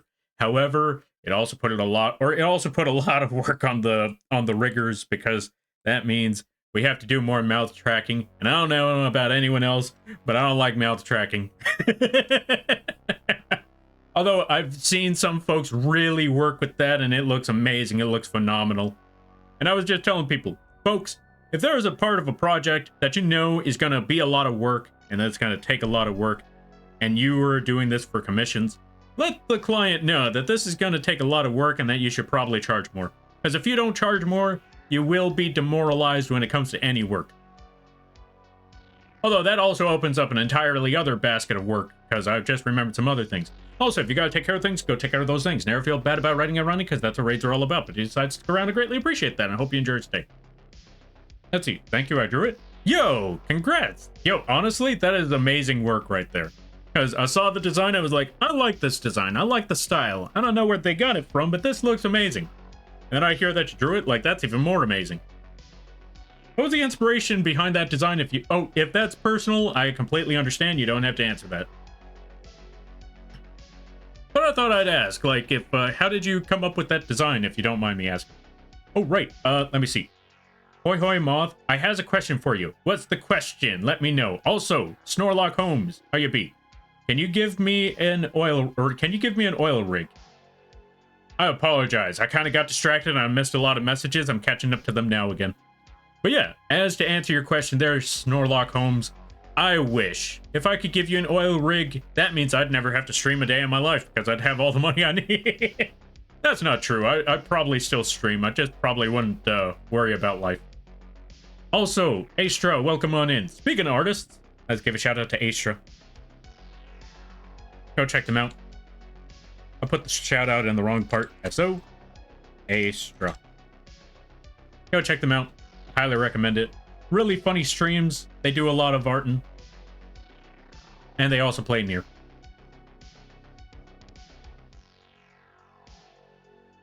Absolutely, yes. Yeah, I know, right? Also, no, not personal. It just came out of my head. Oh, that's fair. You know what? Reasonable, reasonable. Where's that? Oh, let's see. Where's that commission sheet? I have potential art requirements. Oh, you know what? You make a good point. I never put a character sheet on the vgen. I forgot I never did that. Hold on a minute. Okay, thank you for letting me know there, Yuriko. After the stream is done, I'm gonna start setting up commission sheet applications on the vgen, because I'll be honest, I just tacked it onto either like I probably either tacked it onto like full art or a PNG project. I don't know which one, but now that you bring all of that up, I really need to just set up like just a spot specifically for the character sheets.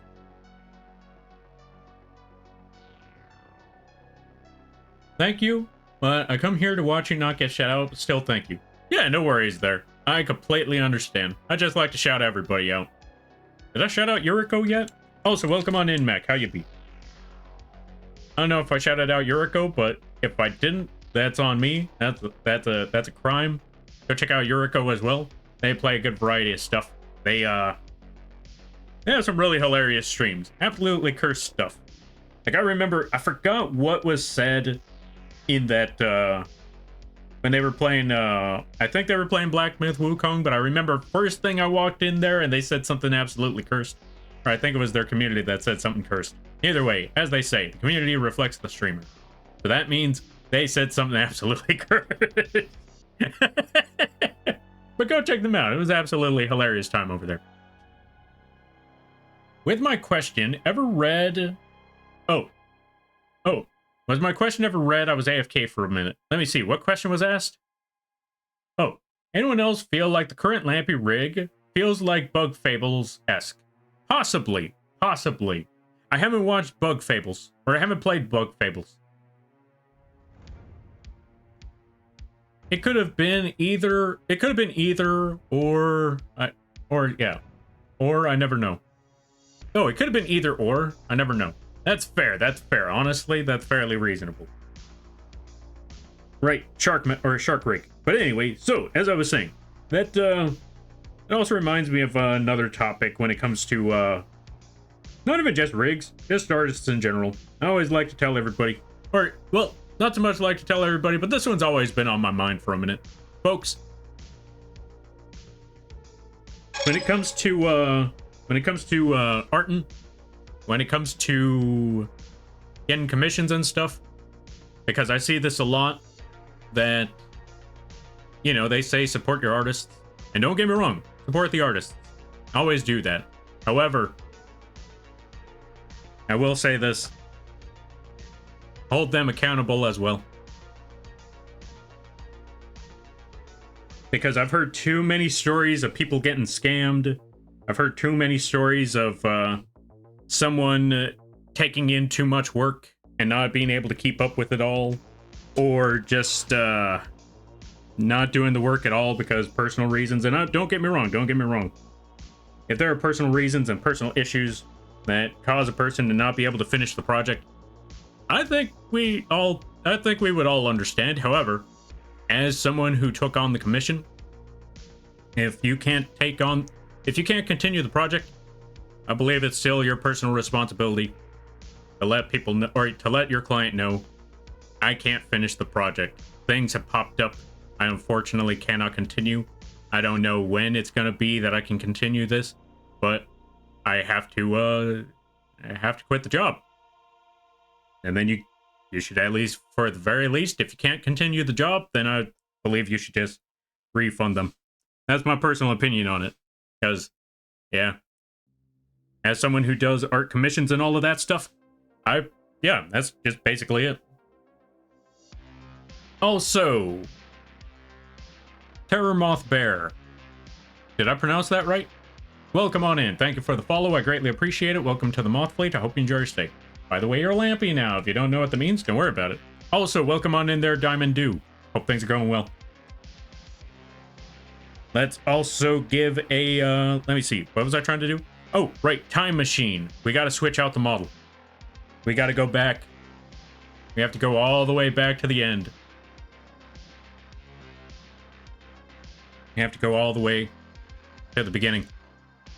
Back to Moth model number 1. Fair warning, folks. This one might be the creepier one. That's where, or at least that's what I've been told, that this might be the creepier one. Hold on a minute. Let's go back over here. Let's go back to regular Lampy model, and then we switch out to the Moth model. That's not it. That's the plushie model. Let's go back. Number 7. Go back over there. There we go. And we're back, and we're good. We're back to the old school model. Which, by the way, this was the very first model I ever rigged. I started simple, as you can tell. There was a lot of things that definitely changed from this model in comparison to the 2.0 model, which was, well, let me show you the 2.0. Yeah, let me show you the 2.0 again, right quick. This one's the 2.0. And in comparison to this one, I could definitely, or yeah, in comparison to the old one, I could definitely tell you there's a surprising number of changes. One, the wings don't move as much as they used to. We can't make them flap. Two, I don't have a gun in this model, but we still have the pen spin. Like I said, since this was my very first model, I wasn't too ambitious. I just went with something simple to see if I could, you know, get a feel for it. See if I actually want to do the streaming or if I could even rig a model in the first place. Okay, let's see.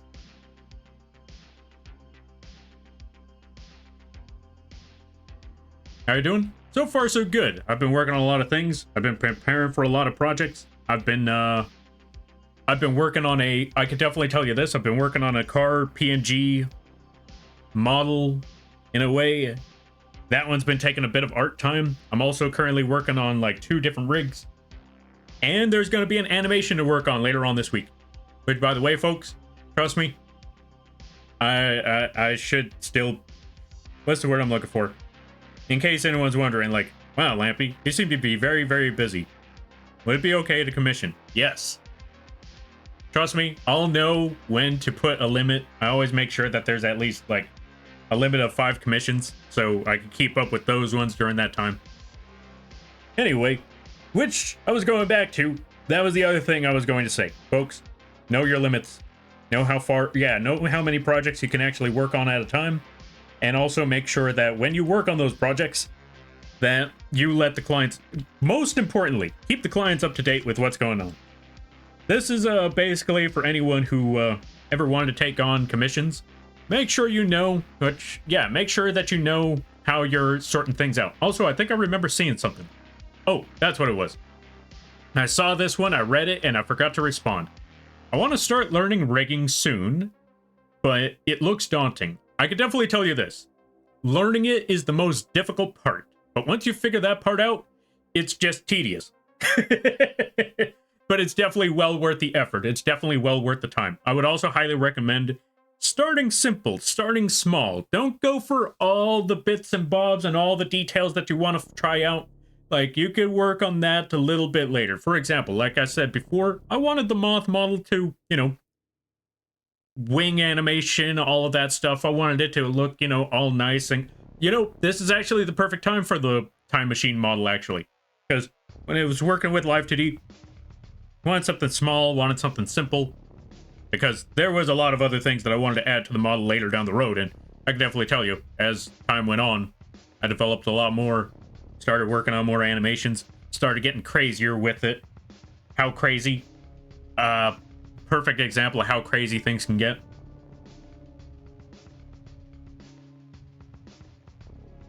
That kind of crazy. That kind of crazy. All sorts of insanity when it comes to Live2d. You can basically do almost whatever you want, so long as you can figure out how to get the idea in mind. You could get anything onto the screen and make it go absolutely wild. Check it out. One last thing. Flashbang warning.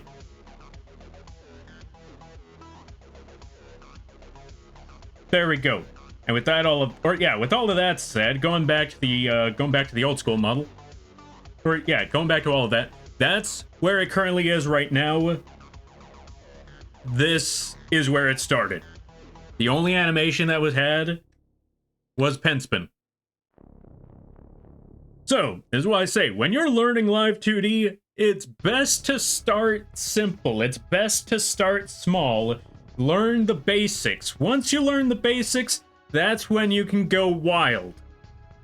And if you're someone like me, who can't just stick with standard for some reason, I wish I could. Honestly, I really, really wish I could. Why do I do this to myself every time? I'll be honest, when it comes to these models, I want to make them simple, but it never happens. So anyway, long story short, but going back to it, if you want to go that wild, if you want to go that crazy, start simple first. Learn the basics. Don't expect all the hoopla off the bat. I could definitely tell you the first time around, I struggled with hair. There's a lot going on with that.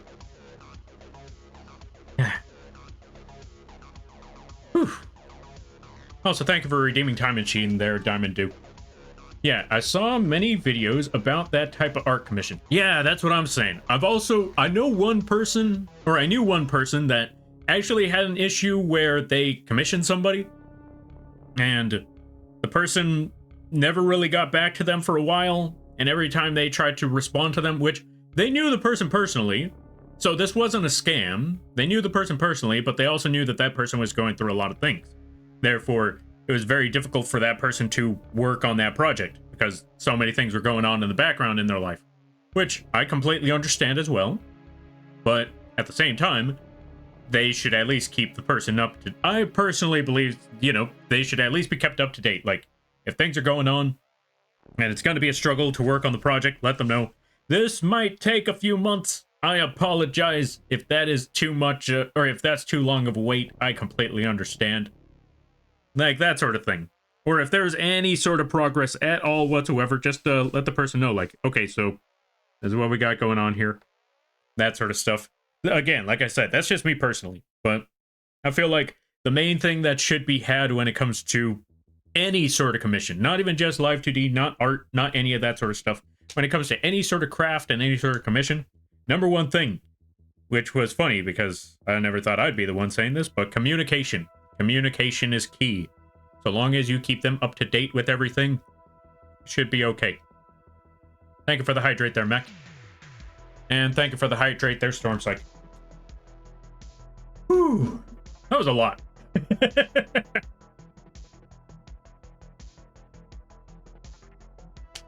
Alright, let me try to catch up some things.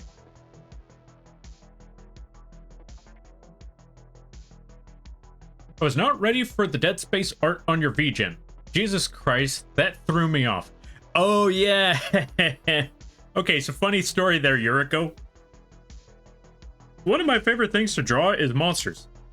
And though I don't draw it very often, if I get the opportunity, if someone shows up and says, can you make a monster design?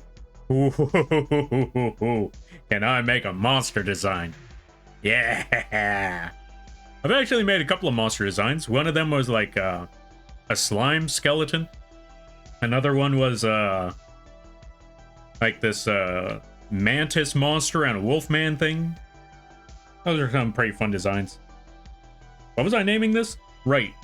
Shark body. Just full shark body.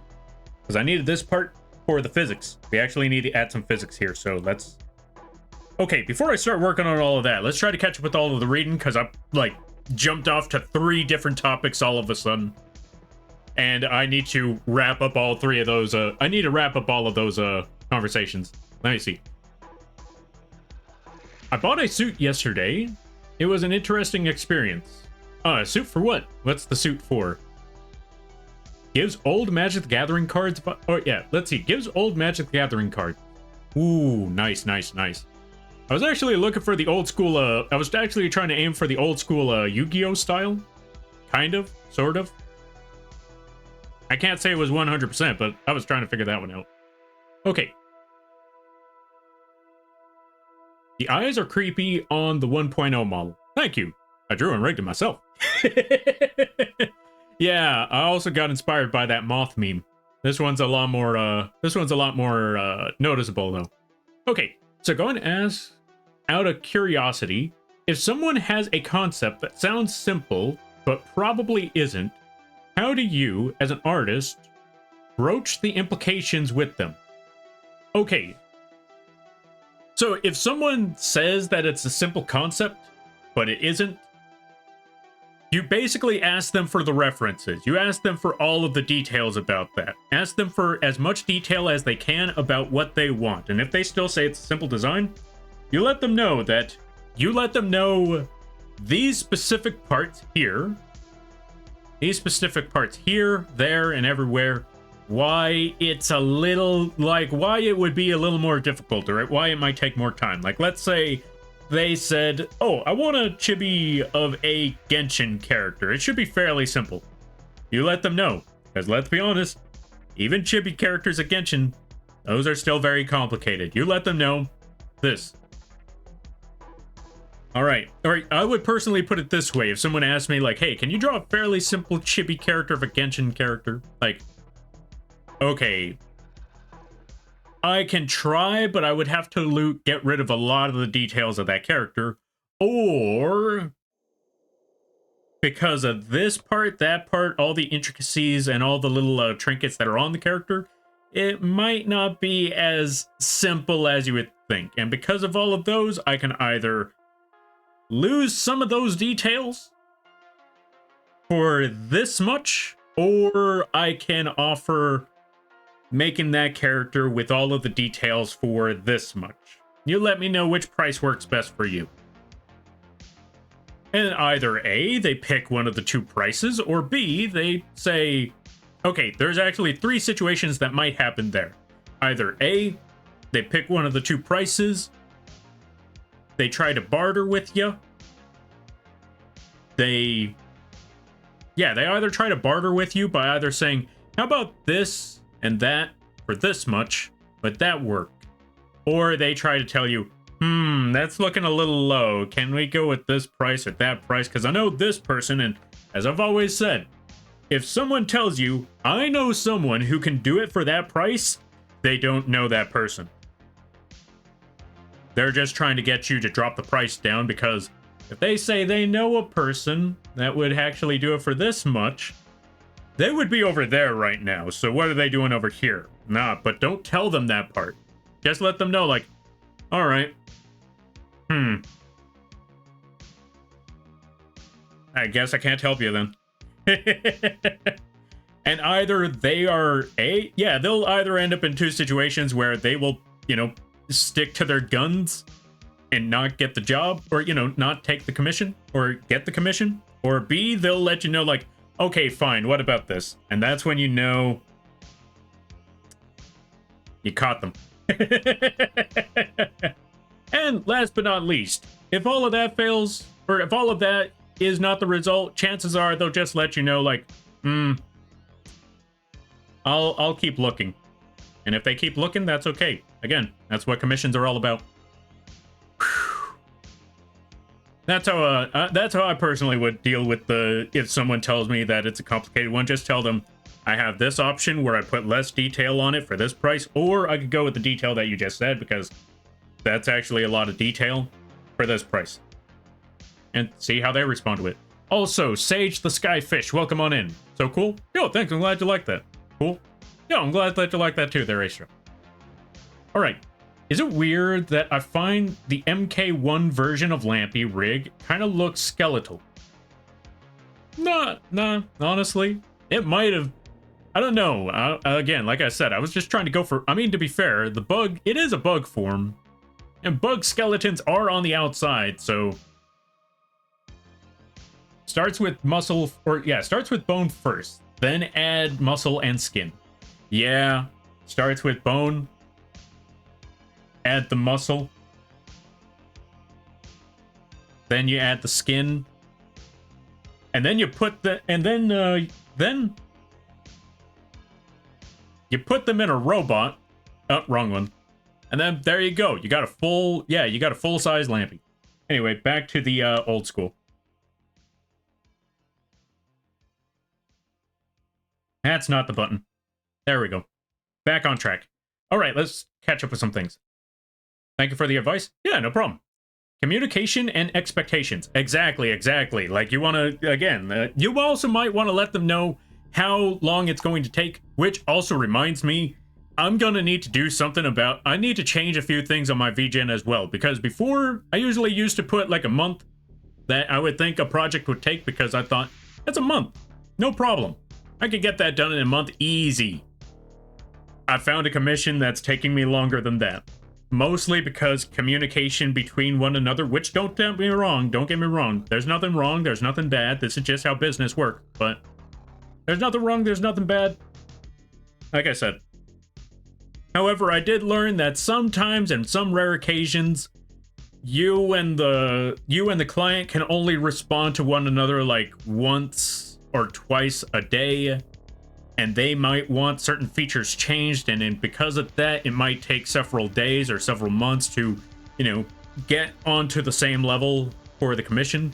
So the commission normally would take, it would normally be like one and done, fairly simple, should take a week or two, but because communication situations are very different, I have now learned that sometimes a project can take months simply because of the communication alone. And so now I need to at least give myself a 3-month time period. Now, that doesn't mean that every project is going to take me 3 months. It's just that every project has the potential to take 3 months, depending on how long everything takes. So yeah, it's more so like just trying to get time in between, or yeah, give plenty of time between myself and the client to work on the project, just in case, just to be safe. Also, Sugar Mutant, thank you for the raid. I greatly appreciate it. Do not worry, we will catch up on all of the things, how things be over there. I hope you had a good stream. Were you working on the art? Were you doing the rigs? How did it go? And everybody stopping by from Sugar Mutant stream. Hi, my name is Lamp. Well, folks, go check out Sugar Mutant. They play a good variety of games. They do the arting. They're actually learning Live2d rigging, as a matter of fact. So if you want to see someone trying to figure out Live2d rigging for the first time around, that's a good place to go. I think they're currently working on their model. They could be working on some other arting. I don't know. But yeah, what were you up to? I hope it went well, and everybody stopping by. Hi, my name is Lampy, small-time illustrator, football-sized moth. I do a lot of drawing streams, occasional gaming streams, and sometimes some Live2d rigging streams. And today, I'm kind of working on a Live2d shark rig. I'm mostly talking about, like, arts and commissions and business and stuff. Mostly letting people know, like, mostly talking about, like, how there have been a lot of situations where arting has not been very professional and, I'm just mostly talking about ways to, better that, because I feel like communication is one of the big issues when it comes to art commissions. Also, taking on more jobs than you can handle, that sort of thing. Not everybody, though, but a lot of folks. Okay, let me try to catch up with a couple of things, because we're going to try to run through these real quick. I've sadly known too many people that fall for either scams or just get bad luck on artists. It's why I encourage everyone to be super careful in selecting their artists, hold them to a high standard, but be willing to pay for what quality professionalism. Exactly, I agree on that one. I actually know at least one person who got scammed by AI art. That's one of the other parts that sucks, because, again, like I said, when it comes to improfessionalism or the scamming, it kind of makes it's not just a problem for the person in general, it's a problem for, like, anyone on the internet as a whole, because it's bad for the clients, because now the clients don't know who to trust anymore, and it's bad for the artists, because the clients are less likely to go outside their bubbles, outside their circles, because, if they don't know the person, how can they trust them? It makes it less likely for people to try something new. And when they do try something new, it's probably a very terrifying experience, because instead of being like, I want this person to work on my project, it's probably more like, I like this person's work. God, I hope I hope that they can actually, not even so much that they can actually pull it off, but God, I hope this isn't a scam. I'm gonna risk it. And then, yeah, that whole thing. And I feel like that becomes an issue for all of us. Also, welcome on in there, Neeps. No jowls? Yeah, I opted out on the jowls. I'm not doing the jowls. Seems like I came in at the right time. Yeah, welcome on in there, Neeps. Okay, it's not that hard to just say, sorry, not in my budget at the time, but that could just be me. It depends, because I know a lot of people, there are some folks where they got a knack for negotiation, and they know full well, like, sometimes, because they got a knack for negotiation, they try to negotiate on everything. Or sometimes it's not in their budget, but they want that one, but they try to figure it out. All right. You got to give yourself wiggle room always. Yeah, that was something I did not know. That was something I did not consider back in the day. Time machine? You know what? I know how we could do this. Also, let's give a shout out to Shinzo soon. Also, everybody stopping by from the raid. Streams are fun, but they also take a lot of energy. So if you got to take care of things, go take care of those things. Never feel bad about raiding and running, because that's what raids are all about. But you decide to stick around, I greatly appreciate that, and I hope you enjoy your stay. But yeah, that is something I've learned now, because like I said, I thought a month would have been plenty of time to work on a project, because again, it was a fairly small project. But yeah, now I've learned better. Now I've learned that there are some exceptions that need to be prepared for, and I was not prepared for that one. There we go, gun. Which, by the way, folks, if you like this gun asset that you see right here, it is actually available on the Ko-fi page. Just put exclamation point KOFI, and you can find this PNG, as well as many other PNGs and Live2d models on the Ko-fi page for, guess what? Nothing. That's right, folks. You get that. You get all of these and a bunch of Live2d models on the Ko-fi page, and all of them going away for free. You could get everything on that shop for no cost at all. And if it does charge you, you let me know, and I'll move it somewhere that doesn't charge. All right. Hey, Lappy. Yo, Mally, welcome on in. Let's give a shout out to Mally. And let's give a shout out to Shinzo.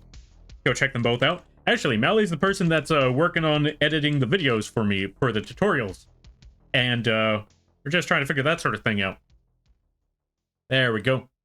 Wait, I was going to put 2 shout outs for Mally. Shinzo. There we go. Go check out Shinzo as well. All right, let's see. Let's try to catch up. We're almost there. We're almost there. I'm all over the place. Same, not gonna lie, same. Welcome in there, Ivy. How you be? I hope you're having a good day there, buddy. I'm going mad from learning Live2d.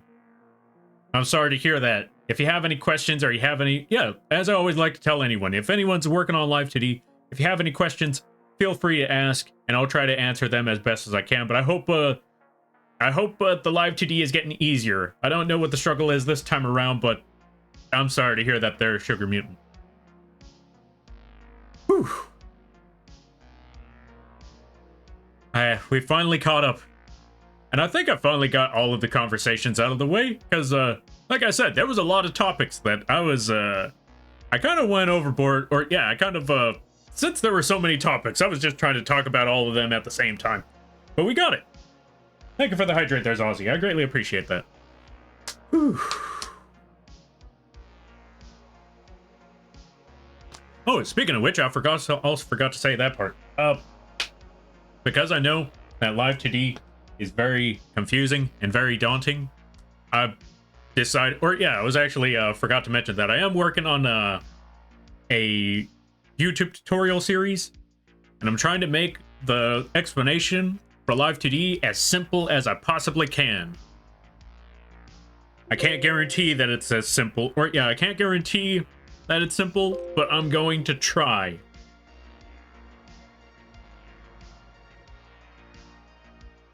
Because I know that one, there's a lot of new features, there's a lot of different other aspects to Live2d, and how do I put it? Because of all the technical terms and all the technical jargon, it kind of gets to your head. It kind of like, I'm sorry, what's a parameter? What's a deformer? What's a deform path? What are all these words that you're saying? What are all these words and stuff? Like, somebody help. I don't get it. And so, yeah, that's basically what I'm trying to figure out right now. That's why I wanted to make videos where they were a lot simpler, where I explain the words, I explain what I explain the phrases, and then I just try to simplify those words, like, or whenever basically, like, for example, whenever I'm talking about deformers, there's a good number of times where I'm like saying, so now we're gonna work on the deformer, that's a green box right here. That sort of stuff. I kind of jumped in and learned through trial and error. You know what? That's fair, that's fair. Also, Lampy, why are you using your old model? Because it was redeemed. There's a redeem to get me to use the old school model for a good time. Besides, honestly, I worked on that model. I rigged the whole thing, but I don't want it to go to waste once it's done. Like, once I go to a new model, I don't want that old one to just be there and be like, well, you did your job. I'm never using this one again. Like, nah. Quick question before I go lurking.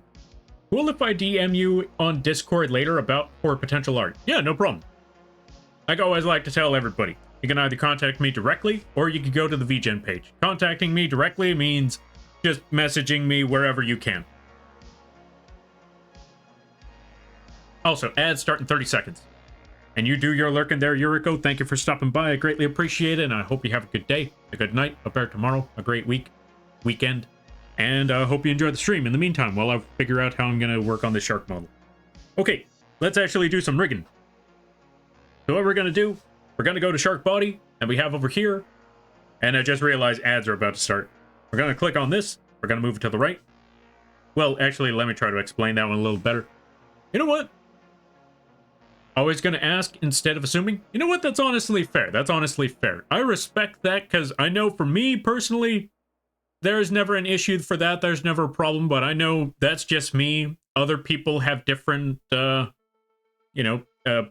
people have other different mindsets, and I know for some, just messaging them directly, you might not get a response and all of that, so I completely understand. That's honestly fair. And again, going back to that going back to the thing that I just said, that's also not a problem either. Like, that's also not an issue, because I know, like, for some people, like, it might be overwhelming, or, they just might get messages from people that might be malicious or stuff like that, so to avoid that, they just don't respond to all the messages. Or they might be big streamers, therefore getting all those messages. Ooh, good lord. I can only imagine. I struggle with the number of messages I get. I don't know how, I don't know how big streamers would be able to pull it off. That would honestly be terrifying. I haven't done commissions in years. Really? You know what? Honestly, fair. That's reasonable. Oh, wait. I don't know if anyone could hear me because of the ad. No, wait. I know IV could hear me on that one. All right, there we go. I was going to ask instead of assuming. That's fair. That's fair. I greatly appreciate that, too, by the way, there, Yuriko. All right, let me see. So, now that there's time, it's time to get to the rigging. So, here's what we're going to do. Very simple. Now that we got our deformer, that's the green box right here, we are going to set it up with our parameter. We're going to go with the parameter angle X. That's this weird little dial on this side. Now that we got this one selected, and we got the green box selected, we're going to go up to these tabs, and we're going to select the one that shows the 3 green dots. Why do we pick the one with the 3 green dots? You're going to see soon enough. Now that we got that selected, those 3 green dots are now on the parameter. That's this dial over here. This will allow us to actually start rigging do the actual rigging. And the rigging, like I said, it seems complicated, but it's, the only difficult part is learning it, because, if you just stare at the screen, it doesn't give you a lot of information. So it's like, where do I even begin? Where do I even start? And this is what, I'm going to show you how we start. You get your part. You create a deformer by clicking that fishing net up there. You name it. Don't worry about all the other features. Just look for the part that says name. Name it something. In this case, we named it Shark Body. And once you got that part named, as mentioned before, you go to the parameter that you're looking for. In this case, it's angle X, the one with the dials. You either put 2 or you put 3, depending on what kind of model rig you're looking for, or what kind of parameter rig you're looking for. Like, if you want it to be an on and off switch, you go with 2. If you want it to be, a left to right sort of thing, or an up and down sort of thing, or something like that, you go with 3. Now, this is the simplified version. You might have other exceptions, like, for example, the mouth rig over here, where it's got like 5 different parts. Why do we add 5 different parts for that up and down, which should have just been 2? Because sometimes your model might get a little too complicated, and you might end up with certain points where it looks very, very bugged in between. And in those between moments, you're going to want to add an extra dot just to fix it up, just to make it run a little bit more smoothly. Now this one here ain't perfect because I'll be honest, I feel like this point here is where things get a little buggy, but I think we could still work with what we got. So that's my main point on it all. All I want to do is rig eyes. You know what? Honestly, fair. I don't blame you on that. You know what you should do? Make your model a gastrous form. Make it like Ghastly from Pokemon. Or... yeah, make a gastrous form like Ghastly from Pokemon, except without a mouth. Just put eyes. And then just add physics to the gas. And then boom. All your models just be Ghastlys without faces. Or Diglett. You can make your models look like Diglett. All right, let's see. Thank you for the raid there, Chippy1. I greatly appreciate it. Welcome on in. Hello. Would stay and chat, but I gotta sleep. Welcome, raiders. Oh, yeah. Sorry, but have a good stream. No worries. Do not apologize. That's what raids are all about. Go check out Chippy1. They make amazing art. All of that cool stuff. And everybody stopping by. Hi, my name is Lampy, small-time illustrator, football-sized moth. I do a lot of drawing streams, occasional gaming streams, sometimes some Live2d rigging streams. And today is one of those rigging streams where we're trying to work on rigging a shark model. But I kind of got onto a tangent about art and that stuff. But yeah. Also, if you got to take care of things like Chippy1, go take care of those things. Never feel bad about writing and running, because that's what raids are all about. But if you decide to stick around, I greatly appreciate that. I hope you enjoy your stay. All right, so here's what we're going to do about the shark model. We're going to have it move. Yeah, we're going to have the tail. Okay, so basically what I'm trying to do is get the tail to move left to right whenever the shark itself moves left to right. Or, you know, whenever your head tracking moves it left to right. So here's how we're going to do so. We're going to take this little red circle that's in that parameter, that's the dial over here. Take that red circle, move it all the way to the left. And as you see, nothing happened. That's because we have to do that part manually. That is what the deformer is for, the green box. So, now that we moved it all the way to the left, we're going to take a certain section of this green box, and we're just going to squish it a bit. And then we're going to select another part of that green box, then we're going to select only the right side of the green box, and instead of squishing it, I'm just going to move it a little bit closer. Kind of like that. Maybe a little squish. Just maybe a little bit. Right, so that's what it's going to look like. And then when we bring it to the left, or when we move it all the way to the right, as you can see, in the left, it kept all the changes that we made for it, all the squish. And then we move it to the right, or back to the middle, it's unstretched, or unsquished. And if we move to the right, nothing changed, because we gotta do the same thing over here. So let's select most of the body. Stretch the shark out a bit. That's even, oh, you know what? No, we'll just have it stretch out a bit, like so. Maybe even tilt it upwards a bit. Oh, you know what? No. I know what I should do. We're going to take this section, and we're going to rotate it down. Pull it down a bit.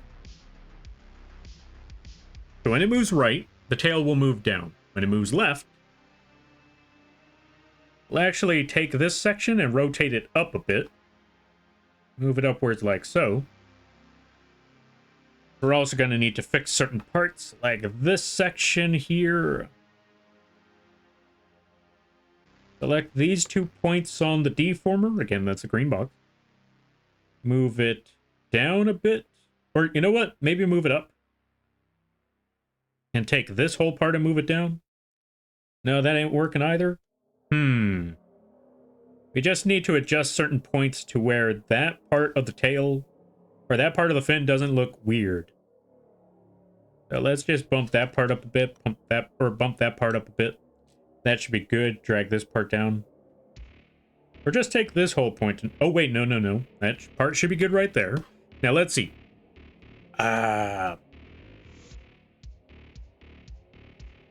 Right, because of the tail part, that will come out as a little odd. Let's see what we can do. Oh, you know what we can do about this? Here's what we're going to do. We're going to smooth in certain parts out. So let's go to our inspector tab up here. On the left side of the screen, you can see the hand circling around it, that inspector tab. And we're going to go all the way down this list of things. Don't worry about any of this stuff. We just need to go to the Bezier type. This weird thing. I don't even know if I'm pronouncing that word right, but we're just going to go with that one right there. Where's my pen? There it is. All right. Bezier type, where it says retain control structure. Basically what that means is that whenever we move this stuff around, this will, this will move on its own. That will move on its own, all that sort of things. They won't really line up because, it just says retain control structure. Let's put it all back to where it originally was. But if we put smooth, they will be forced to line up with one another. Now, that might either be to your benefit or to your detriment, because I know there are certain points where you don't want them to line up. And by moving one part, by adding smooth to it now, it'll move one part, or it'll move multiple parts, just to smoothen things out. For example, if we just slightly move this, you'll notice, boom, it just selected a lot of different parts. If we select this middle point, it's going to try to line it up to where these 2 points, the left and the right, are, perfectly aligned. Like so. But that might also make things a little bit difficult later on down the road, like for that part of the shark. I know what I could do about that, though. I know what I could do about this point. Just need to take the actual body and, just adjust that one a little bit. Oh, right. Also, one interesting fact when it comes to Live2d. So most of the time, you're not going to want to adjust the actual layer, like the actual mesh. There are some exceptions to that rule. Like I said, learn the basics before you start bending some of those rules. For the most part, you usually don't want to touch the mesh. Because that's what all the deformers are for. But sometimes, the deformer ain't enough. And when the deformer isn't enough to do the job for you, that is when you have to use the mesh.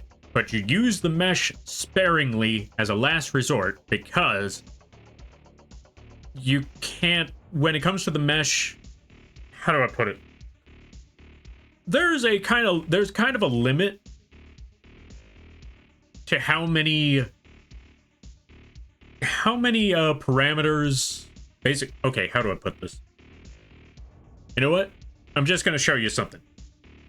You see how we got the mesh registered to angle X up here to one of the parameters right now? We could have it registered to multiple.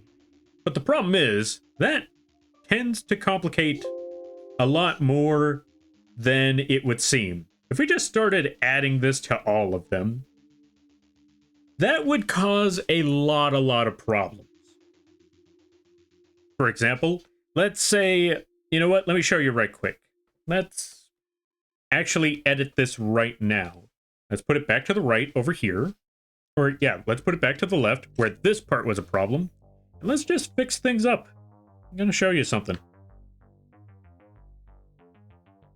We adjusted all these points and got it all according to plan. And we just rounded things out, smoothened things up. All of that nonsense. We got everything exactly how it needed to be. Although this part's a little more complicated than I expected. There we go, this should be good. Alright, so we just lined that up. And let's say that it looks good. Let's just say that yeah, let's ignore that let's accept that it doesn't look perfect. Let's say that it does. Since you have it registered to all the other ones as well, if we move angle Y to the right. Wait, did I even yeah, I did all of that. We did all of those changes, but if we move this to the right, you'll notice it keeps adjusting back to where it originally was. And let's say, well, that's no problem. If we just moved it to that, let's just readjust it. Shouldn't be a problem right there, right? But what if we moved angle Z? Then it goes back to normal. Then we would have to adjust it for angle Z and angle, angle Z, and then the I, and then yada yada yada, and you would have to adjust it for every variation. And it's not even just moving it to one direction and then adjusting it for Y. You would have to adjust it for Y on the right, Y on the left, Z on the right, Z on the left, all of that. And so this is why when you're doing so, when you're registering the mesh, you want to do so sparingly. At least with deformers, you can make a new deformer to just work with that one part. Now, with that being said, let's delete all these other ones, because we do not need them. We just need the one for angle X. We will not adjust anything for angle Y or Z or none of that, because, yeah, like I said, that will overcomplicate things. All right, let me see. Now, what I wanted to do was go back to this part and just adjust it a little bit, smoothing things out. But yeah, with that being said, like I said, with that being said, we will register the body mesh, or specifically the tail mesh. No, wait, it is the body. We will register the body mesh to one of the deformers, just to make our lives a little bit easier.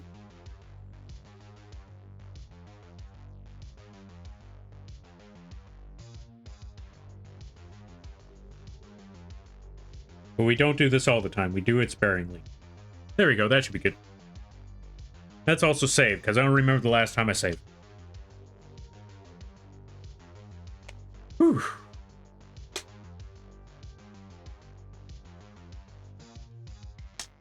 Not gonna lie, talking and thinking at the same time, that is, that takes a lot out of you. I forgot to put a shark nose. I just realized the entire time I forgot to put a nostril for this shark. I'll do that later. Anyway, let's go to shark head. And we're going to register that one to angle X as well. That's the dial up here. We're going to add that to the angle X parameter. And what we're going to do here is that we're going to take a certain section of it, move it. Oh wait, since this is the left, actually, we should rotate this part downwards. Kind of like that. Let's also take this point, pull this one back up a little bit more. There we go. Let's also take shark eye, register that one. Just move it over here a little bit. There we go. That should work. Let's see. Maybe we don't need to put that for the eye. Let's leave the eye where it is. So just have it move there, like so. There we go. And then when it moves to the right, for the shark head, we take a certain section. You know what? We might actually need to bump up the division shapes for this. Possibly. Possibly. I will say that Live2d, like I said, when Live2d can sound rather complicated still, nonetheless. Like, I will definitely say that there are still certain parts that can be very difficult. There are even certain parts where I still don't understand it. Like, something called blend shapes. I know at least one or two different people that religiously use blend shapes. Okay, I know at least one person who just decided nothing but blend shapes. Now, what are blend shapes? That one is still a little more complicated, and I'm still trying to figure that one out myself. But I know they could be very, very useful for certain times. I just don't know how to explain it as much as I wish I could. I know blend shapes are used very well for, like, constantly rotating items, as well as using them for using specific physics whenever you activate a certain toggle. Now, physics is an entirely different story on its own, but just know that whenever it comes to that, yeah, that's a whole other bag of chips right there.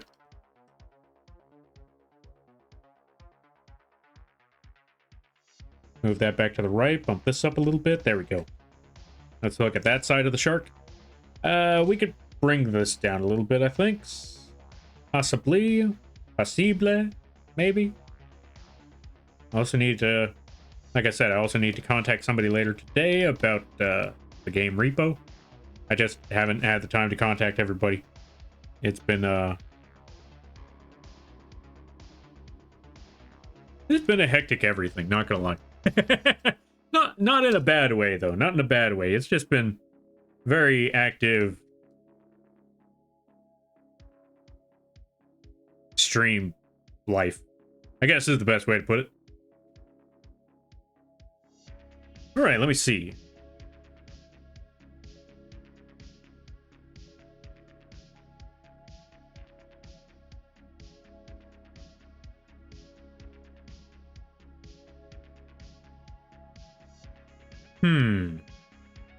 You know, as crazy as it sounds, I'm thinking of a crazy idea for the shark. See, the body, you know, turning to the right means, you know, you would see less of the right side of the body, would you not? You would see more of the head on the right side, therefore you would see more of the left side of the body, or at least the angle of the figure. Because of that, I'm thinking maybe I put the, you know, moving it to the left, it just squishes. Maybe that's not the right way to go about it. Maybe because it's moving to the left, you should be able to see more of the shark body. So here's my idea. It's going to be very, very simple. I'm going to reverse the body effects that I put for the shark right here. So when it goes to the left, it's going to stretch. When it goes to the right, it's going to squish. So here's how we're going to go about that one. In case you're wondering, how did you, since you know, just registered all of that, does that mean you have to register it like that all over again? Not at all, not at all. I'm going to show you how we could take everything that we just did with the shark body and reverse the effects. Everything on the right is going to the left. Everything on the left is going to the right. It's actually fairly simple. But we will need to go to the tutorial page for this one, which means music goes away for a second. Okay, so basically what we got to do is that we got to go to our parameter. Make sure that the one that you want to reverse, make sure that the deformer, that's the green box, that you want to reverse the effects of is selected. And in this case, it's the shark body. We want the entire shark body effect to be reversed. So now that we made sure that the shark body deformer is selected, we make sure that we're on the right parameter. That's the dials over here, which is angle X. So yeah, this is what we're looking for. Now, how do we reverse everything? Well, if you look, whenever we click on a certain dot, doesn't matter which dot we click on. If we right click on the dot, you will see three things pop up. You will see the little green dot. You'll see the dot with the slash across it, and then you'll see that arrow. That's the arrow we wanted to go to. We want to go to the arrow that's pointing down. We don't even have to click on it. When we hover over it, boom, we got a bunch of different options. We got select, we got reflect, adjust, and change. And if you've been listening, you probably already know that what we want is reflect. Just click on that. Boom. All the effects that we had on the left are now on the right, and vice versa. So instead of the shark squishing, when we move it to the left, it stretches out when we move it to the right. However, we still need to fix up a couple other things when it comes to all of that. Like, you know, adjusting certain sections. Let's go back to shark body and adjust accordingly because, yeah, because we did all of that, we need to move this stuff around a little bit more. That should be good. Let's look at the other angle. Let's look at the other side. Oh, yeah, especially this. I don't know what happened here, but... oh, right. I know what happened here. We didn't reverse the effects of the shark body as well, or the shark body mesh. So we're going to need to reflect those. Boom. And again, to reflect, right-click, go to that arrow, look for the word that says reflect. Or, yeah, right-click on the dot. Three things will pop up. Hover over the arrow, go to reflect, and then boom. Then you're all good. Now let me look back on this. So this is what it looks like on the left side. So that looks okay. This is what it looks like on the right side. And I think for this part, I think we're going to mess with the shark head a little bit more. I want to take the center point, make it a little bit more nubby, make it a little bit rounder, bring this part down. Oh, I'm working on the shark face. Wrong one. Wrong deformer.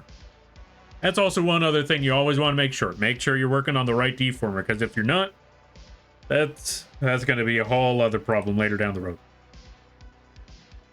Now that we're on the right deformer and that we're on the right dot, now that we're on the right green box, let's turn that a little... Yeah, let's move this a little bit closer to the middle. Gonna look a little messed up, gonna look a little buggy, but we can adjust that. We can fix a few things. Boom, there we go. Let's take this point, move it back down a bit. Take this point, move that down a bit. Move that back up. And we should be good for the most part. Then we're going to take this eye. We're going to move that, or yeah, we're going to register that to angle X. Make sure the dot's all the way to the right. You know what? Here's what we're actually going to do. As I realized, whenever we're warping things, it also warps the shape of the eye. And I don't exactly want the shape of the eye to be warped as well, so... We're going to take the eye away from the head.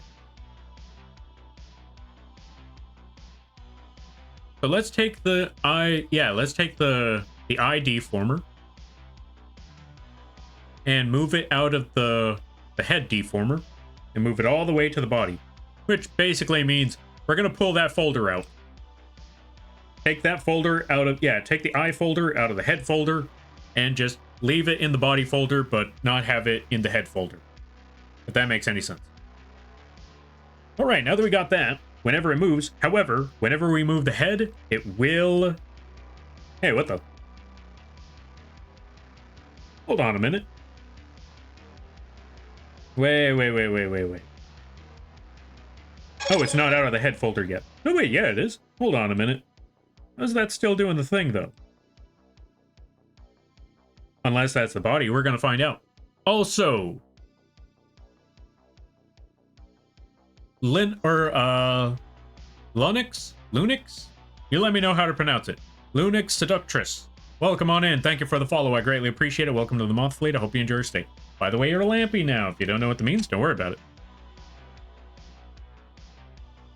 I'm just currently trying to find out. Oh, that's why. Okay, because I put the registration on it first, it still kept its shape, which I do not want it to keep its shape. So how do we get rid of that?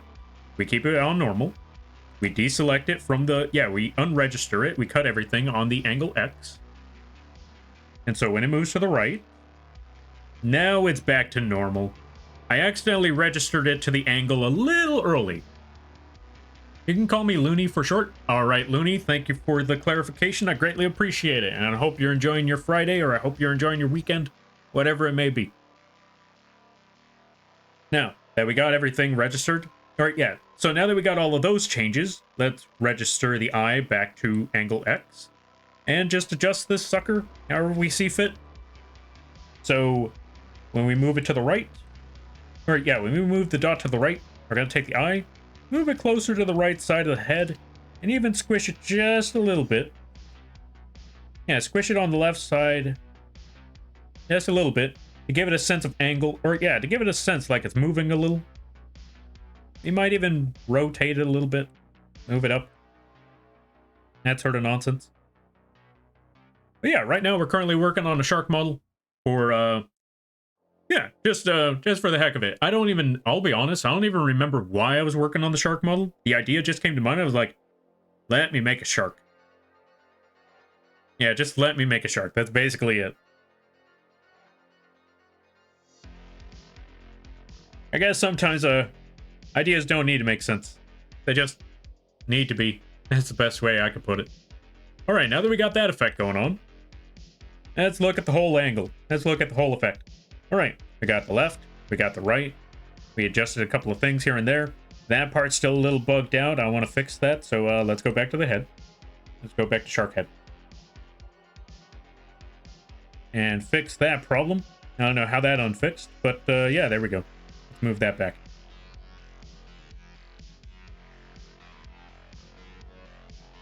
Oh, right, because we still have it on smooth, that's going to be a problem. So let's remove that. Let's remove that Bezier edit type over here. Let's move it back to retain control structure, because that is a little too much. It's a little too much movement. We want to retain our control. There we go. That should be good. Let me see what else we got going on here. Do we want to register the head? Maybe. We'll see. We'll see. As for right now, I think that should be good. As for up and down, normally you would probably just have it, you know, like look up, look down, that sort of thing. Give it a certain angle of up and down. But I feel like that's basically what left to right is, you know, that sort of stuff. So I'm thinking of another idea for X and Y. Here's my idea. What if we just make it kind of bounce? Or maybe, you know, lift it to... You know what? I got another idea. I was gonna say, what if we just have the up angle, just have it jump in the air a bit and come back down? And when it just looks down, just have it just... I don't know. Okay, you know what? I got an idea, though. I got an idea for angle... Yeah, I got an idea for angle X. Or not so much angle X, but angle Y. I got an idea for that one.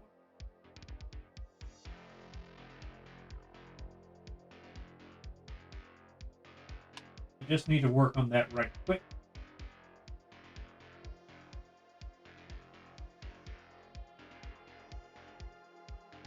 So here's the idea.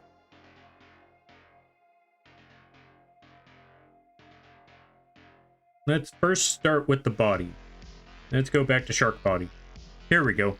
Like, we're going to select the entire body for this one. We're going to go to angle Y instead. And we're going to put the three green dots on angle Y. Move it all the way to the right. Because when you're working on angle Y, right usually means up. Left means down. So let's take this entire part of the shark. Actually, before we take the entire part, let's go back to the body. Let's go to the number of conversion divisions we got over here, which is only 5. We're gonna jump this all the way up to 8.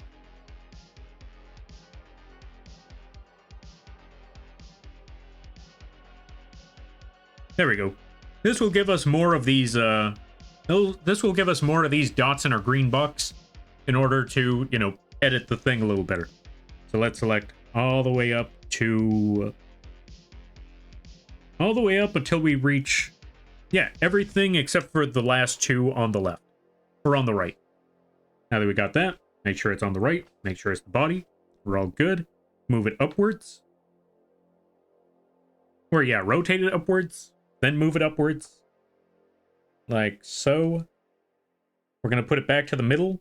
So I can select a little bit closer to, yeah, a little bit closer to the middle. Move it back to the right. Rotate this part a little bit higher. Bump this up. There we go. That should be good. Now that we got that entire selection, what I want to do is actually go to the shark fin. Where's the shark fin? We want to go to the, yeah, I want to go to the bottom fins here. So the back fin. And where's the other fin?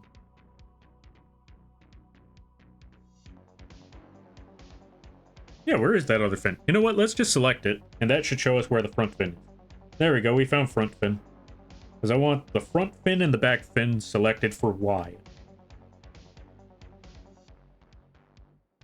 Because when it goes up, instead of it just going up like that, I also want the front fin, which I keep losing. There it is. I actually want this front fin to rotate. Move down a bit more. Let's pull these angles back up a little bit so it still blends in. Pull this bottom half down significantly. And I also want to curve out the bottom half here. The reason why we're trying to curve out the bottom half is to make it look like it's standing on its fin. So this is what it'll look like for angle, for angle Y. When it's looking up, it'll kind of like lift itself up like a seal would. Now granted, real life sharks don't do that, but it's Live2d. We can do whatever we want. So let's have this shark stand on its fin, kind of like that. Let's see what it looks like when it goes down.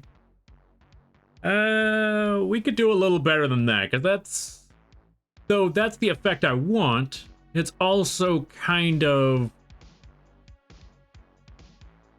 okay, though that's the game plan that I want. That's not the effect that I want. That's a better way to put it. It's still a little off. So how can we fix that? That's what we need to figure out now. So this is what it looks like. And what I want it to look like is that it's stretching downwards. Well, you know, it's stretching downwards, facing down, holding itself up. Right here, it just looks like it's stretched and enlarged. And that's not what I'm looking for here. So let's move this a little bit closer to the middle. Let's also go back to smooth on the control structure. Oh, those earphones died on me too. Also, Bloody Demon Rose, thank you for the follow. I greatly appreciate it. Welcome to the Moth Fleet. I hope you enjoy your stay. By the way, you're lampy now. If you don't know what that means, don't worry about it. Give me a second. I just need to get some proper earphones that are actually adjusted on this.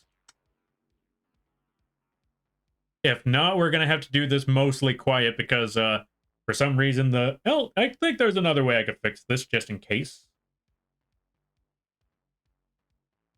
There's another way around all of this if that becomes a problem. Okay, we got the music back. We're going to see how long that lasts.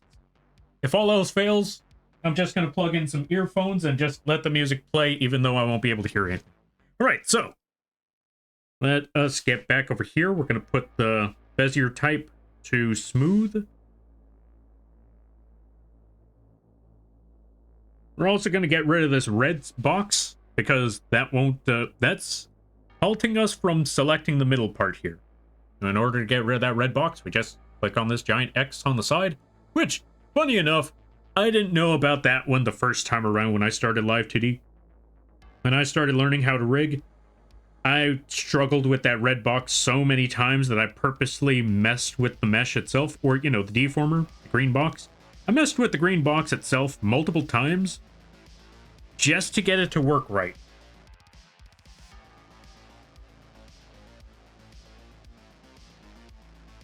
Only to find out that all you really had to do was just find the X that's on the left side, just click on that, and then the red box goes away. Not permanently, of course, because, you know, there might be some times where you still want to keep that red box, but during the times when you don't want it, just click on that. And when you want it back, just select the deformer again, and the red box comes back. Real simple, real easy, and I wish I knew that many, many years ago. Now, let me see. Okay, it doesn't feel like it's rotating, so I feel like that might be the other issue.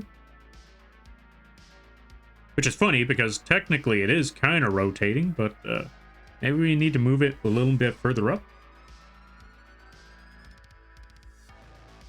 I think that works a little better. Actually, I think that works a lot better in comparison to what we had before. But yeah. I think this should work.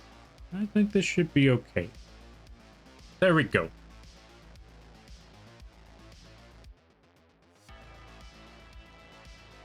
Also take this section, smoothen that out a little bit.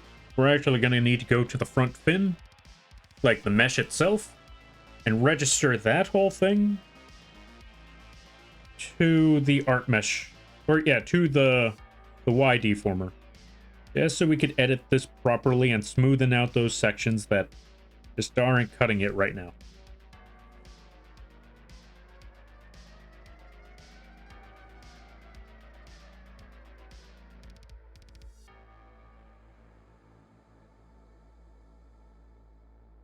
Like I said, you don't want to do this very often, but in those rare cases where the deformer, the green box, just isn't cutting it, that is when you go to the actual mesh and fix things up accordingly. For example, here, that there is no fixing that with the deformer, so we got to do this manually with the mesh. Just move these little dots around until everything is adjusted accordingly. Oh, there we go.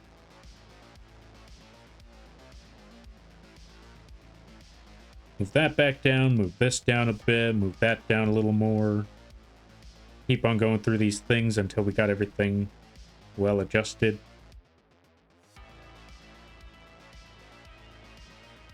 There we go.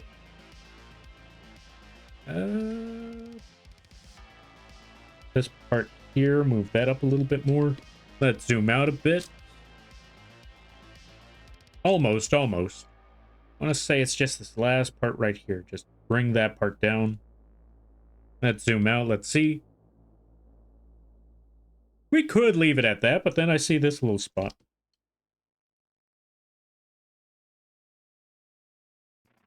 Then I see this spot.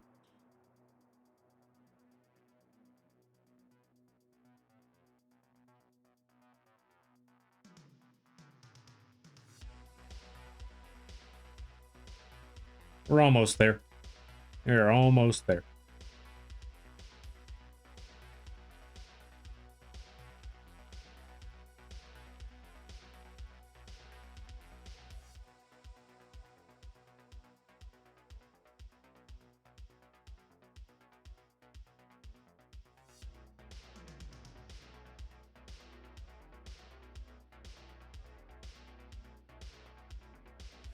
There we go. We should be good with this. Yo, Mocha Moth, welcome on in. How you be? Moth? Where? Get him. Welcome on in, Mocha Moth. Hope things are going well. Hope things are good. Hope you're enjoying the stream. We are currently working on Shark. And this Shark has been a bit tricky, but we're getting there little by little. Slowly but surely. I want to say, coming along pretty well. In comparison to where we first started. We got the mouth rigging done. Hold on, let me show the mouth rig. It's even got a smile, it's got a frown, it's got a mouth open, mouth closed. That one was a lot more difficult than I had expected. I'm glad you like that one there, Sky Sage. Or Skyfish. Yeah. Just realized I haven't stretched all day. There we go. Oh, you know what? Now that we're here, there's actually a story I want to say that happened earlier today. Because I think it was pretty funny. It was also very stressful. So, let me explain why it was funny and stressful real quick. So, I needed to get some sleep before the stream, so I decided I'm going to take a quick nap. It should be like, what, a couple hours? I should wake up around 4, so it should be fine. So I pass out. I wake up. Or at least I thought I woke up. And I was getting ready for work. And it was a huge rainstorm. Now, why is this any relevant? It'll make a little bit more sense once we get there. But yeah, I'm walking there. I'm trying to make sure I get to work on time. I'm trying to make sure I'm not falling in the puddles. The sky is getting darker. The rain is coming down a lot harder. And I'm thinking, Jesus, there's a pretty bad storm out here right now. I look at the time on my phone. It says 4 o'clock. And I'm thinking, oh, 4 o'clock. Wait. Supposed to be at work at 2. Why is it 4 o'clock? Why did I think I was supposed to be at work at 7? Oh god, I'm late. I'm 2 hours late. Jesus Christ. Wait. Oh, I don't work. Or at least I don't do that job anymore. Like, I don't do that job that's supposed to get me up at 2. So why did I think 7? And then I woke up and realized I was supposed to stream at 7. Oh god, I am late. I woke up, it's like 6:50 something. So, yeah. Forgot what year it was? Essentially, for the most part. Also, Mocha Moth, thank you for the follow. I greatly appreciate it. Welcome to the Moth Fleet. I hope you enjoy your stay. By the way, you're a Lampy now. If you don't know what that means, don't worry about it. But yeah, sometimes dreams be weird like that. Dreams kind of catch you off guard. And that was definitely one of those dreams that caught me off guard, because I thought I knew what was going on in life. Still, it's not the worst dream I've had. You want to know what was one of the worst dreams I've ever had? Where when I woke up, the first thing I thought was, oh, thank God it wasn't real. Always down for more friends to join the Mafia. Funny enough, that's not the first time I've heard that name. And honestly, oh wait, no. I was like, well, actually, yeah. There's the Mafia, and then there's also another phrase that I heard was the Motley Crew. Someone told me a long time ago I should form a group of just moths and call it the Motley Crew. And I thought that would be pretty cool. It also that also requires me to organize people. Yeah, you know what? I'll leave it to someone else to pull off the Motley Crew.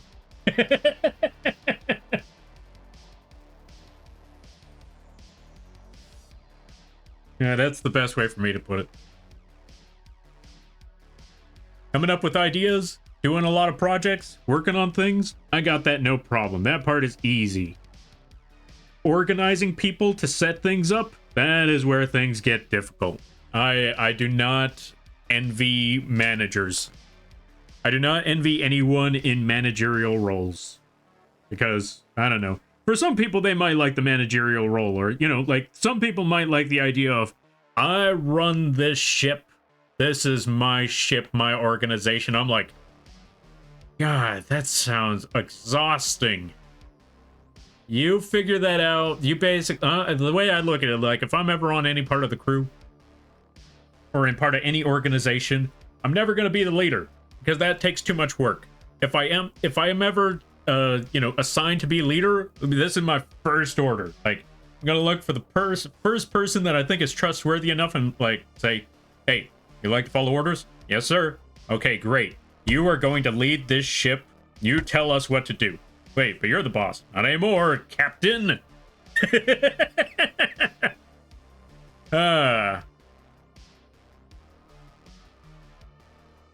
And then after that, I just tell them, all right, let me know when we got to do things there, boss. That's how much I don't want to be the one that organizes things. Just let me know when we got to go. Yeah, just let me know what we got to do. That's basically it. That's my main mindset.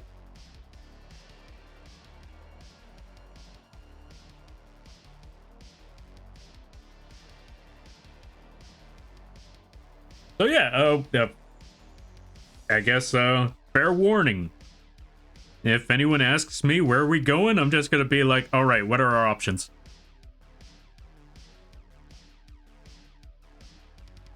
Like, what options do we got? What's your personal preference? Like, okay. Like, I'm cool with anything. Okay, coin flip time.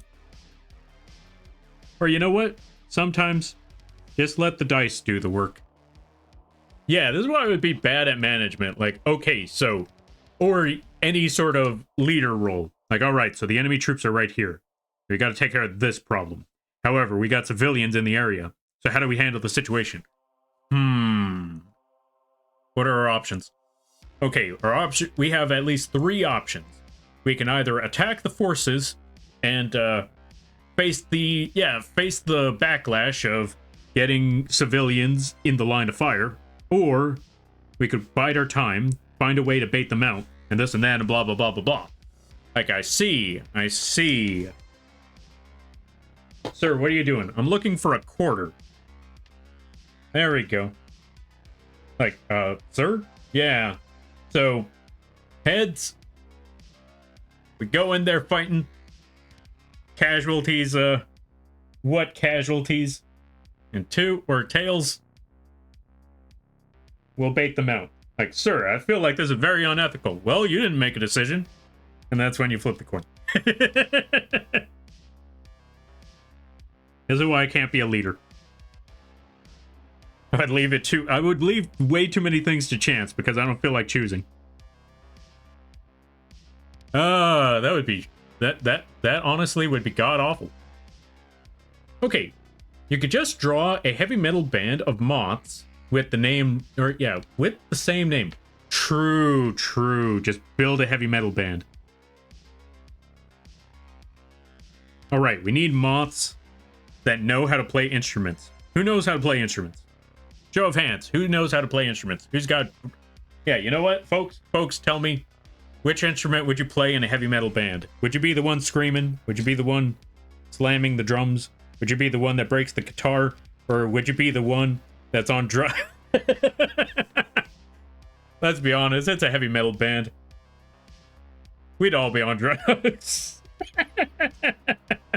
I apologize, that's terrible. Also, is the music still playing? I mean, it looks like it's still playing, but I don't hear anything. Oh, you know what it is? There it is. Because I had to switch it on. I had to switch the audio settings on my side. Thank God. I thought the music died again or something. Okay, let's adjust these mesh points a little more, because this one is a little too far up. Let's move that. Let's move there. Let's move here. This is why I like streaming. I don't get I don't get many opportunities to just go on these wild tangents that mean absolutely nothing at the end of the day. Sometimes you just want to ramble on. And sometimes you don't want to waste people's time by rambling on about nonsense in real life. So when it comes to streams, you can ramble on as long as you like. Anyone who doesn't want to listen, they'll just find someone else to watch, and those that do want to listen, what is wrong with you?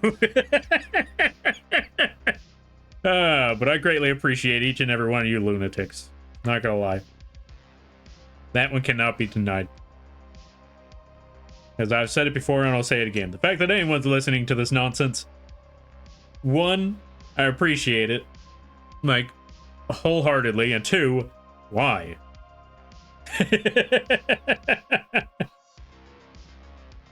That's the best way for me to put it. Let's see. You have something waiting for you in Fortnite. Again? Also, good to see you there, Ryu. How you be? I hope you're having a good day there, buddy. Save your money, for Christ's sakes. Stop buying other people. Well, I can't tell you what to do or not to do with your money, but still save. I was gonna say, stop buying people's stuff on Fortnite. And then I realized, wait, no, that's not true. Like, I can't really tell you what to do about that part. That's your life. You should live it the way you decide to live it. Stop buying me stuff on Fortnite.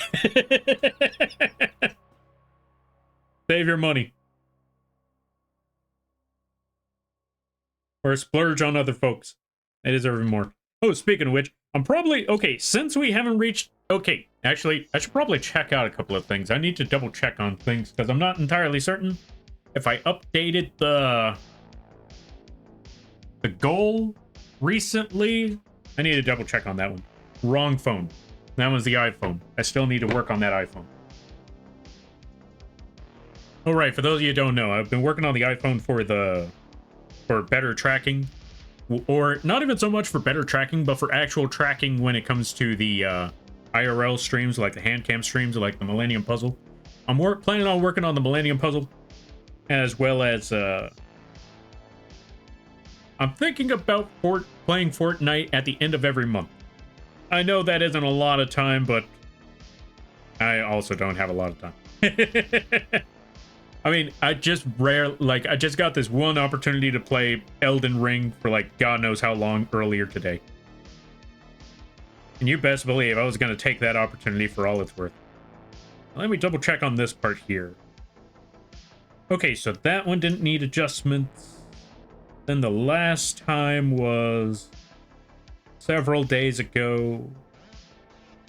And I added that. Or at least I think I added that. Let me double check. Let me see something right quick. Where was the number on the last stream? That's what I mostly need to double check on. Right, that also reminds me I need to respond to a couple of folks, because I'm seeing a couple of messages here that I need to get back to. But what I really want to look at right quick is... Okay, we're going to scroll through this. We're going to hide that because I don't want to see anything there. Because what I mostly want to see is... Go to this part. Try not to see numbers. Video. What was the last number on that video?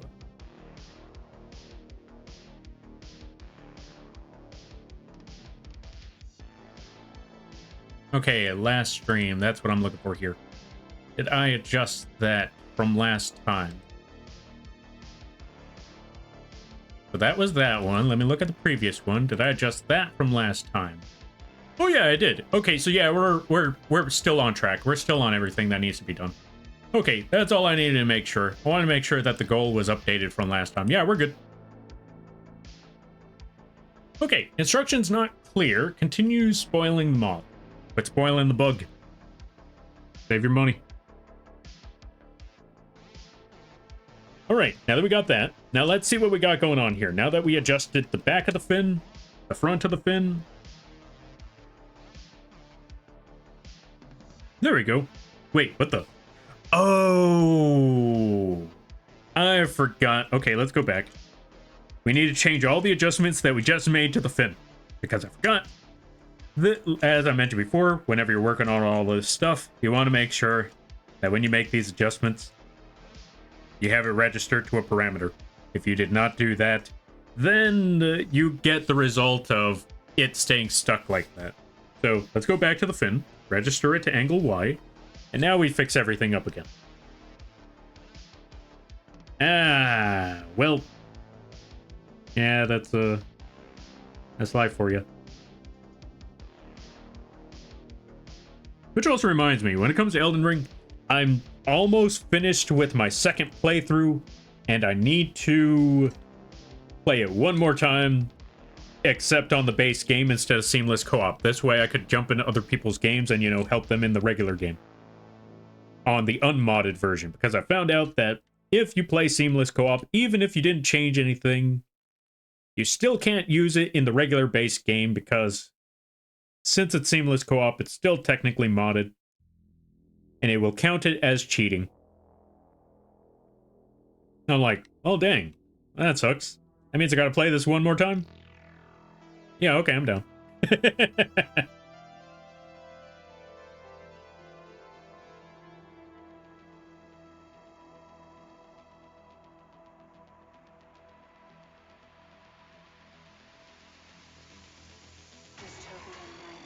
Oh yeah, I forgot. This one's that track where, let's skip a couple of things.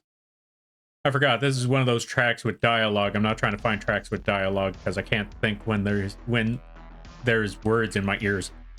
There we go. Yo, Ruben, welcome on in. How you be? I hope you're having a good day there, buddy.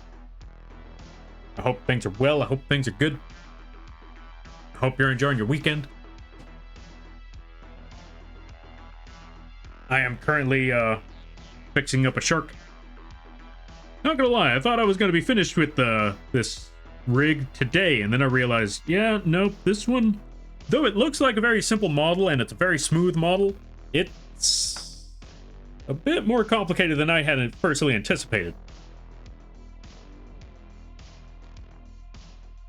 Yeah, for the lack of a better term, it was a lot more complicated than first originally believed. But I guess that's just Live2d for you sometimes.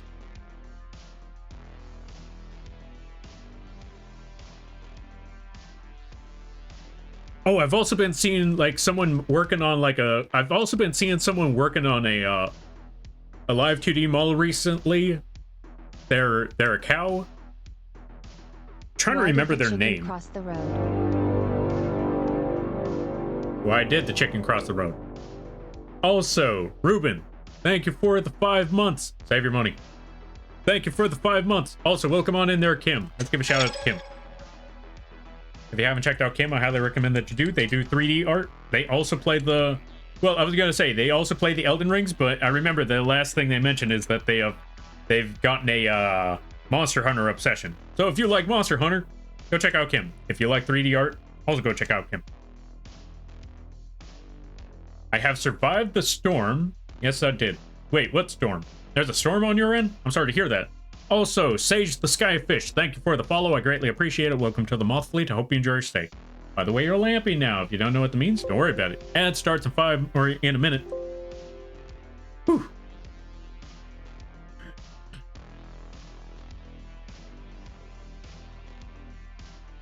Let's see. Time to get the other... Oh, let's see. Time to get the other side. The other side? What do you mean the other side? Yeah, big storm went by. Also having storm times today, huh? Oh, yeah. You know what? I'm actually... Now that I think about it, I'm... You know what I'm surprised about? That I was surprised that other people were getting storms, because... I mean, granted, it has been raining here a bit, and it's extremely cold. Okay, when I say it's been raining a bit, it's been raining a good amount of time, and I just assumed that the rain over here was because of the fires. But I also forgot that people have been getting storms left and right all over the place, and I kind of, yeah, because I forgot about that part, whenever I hear everyone else say, yeah, there was a storm, I was like, wait, what? There was a storm? Right, yeah, that kind of makes sense. The weather's been wicked this year. Actually, the weather was wicked last year too. Folks, you know what it's time for, right? It's time to get the giant signs, put them over your shoulders, and let people know that 2025 is the end of the world. Just start ringing that bell, just telling them, yeah, it's the end times. Folks, cherish your loved ones. You may not get another chance. The end times have arrived. Whatever God is out there is very vengeful. They are coming to end the world and steal your snacks. The end times have arrived. All of that stuff. I had a tornado. Oh, good lord. I'm glad to hear that you're safe now, because, yeah, tornadoes, they ain't no joke. I mean, I guess some tornadoes are a joke for some people, depending, but yeah, them tornadoes, yeah, that's I seen Discord messages mentioning tornado sirens, heard the sirens locally, and brain go, oh, person lives near me. You know what? Fair. Same, I'm glad. Yeah. Glad y'all folks are safe, because, yeah, tornado warnings? I did not know about the tornado warnings. I mean, again, I don't live in areas with tornadoes, but to hear that I know people that do live in areas with tornadoes, like, yeah, they're... Yeesh. Tornadoes are only jokes if they deliver sharks to your doorstep.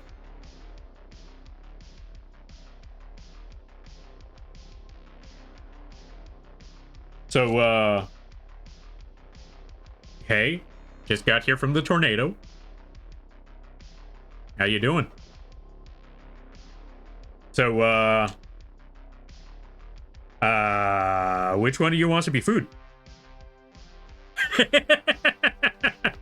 I couldn't help it. The end is nigh, rings giant bell. Exactly. Tornadoes are... Okay, so I saw that part. Me? Alright, fantastic. Yeah, then you know what to do. Get in the belly. Ow. I'm literally a food creature? Oh, fair. Yeah. Alright, there we go. Okay, back on track. Let's put this back to where it was. Let's save.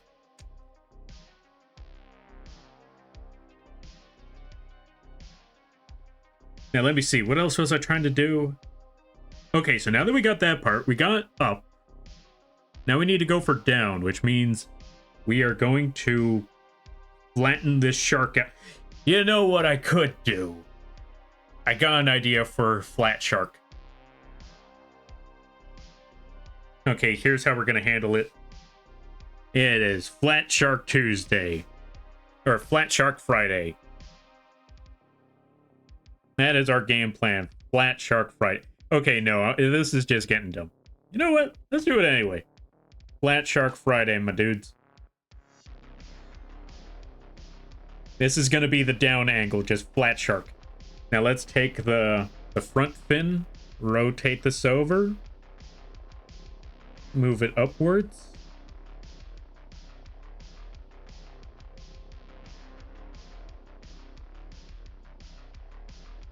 Yeah, just straight up flat shark Friday. This is so dumb. What am I doing? Anyways, lurking time for me. Have fun, Lampy. All right there, Ruben. You do your lurking, and I thank you for stopping by. I greatly appreciate it, and I hope you enjoyed the stream.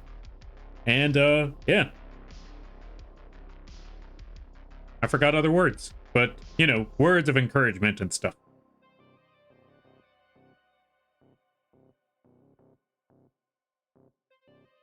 Which also reminds me, I forgot, I need to respond back to Kim about the Monster Hunter thing.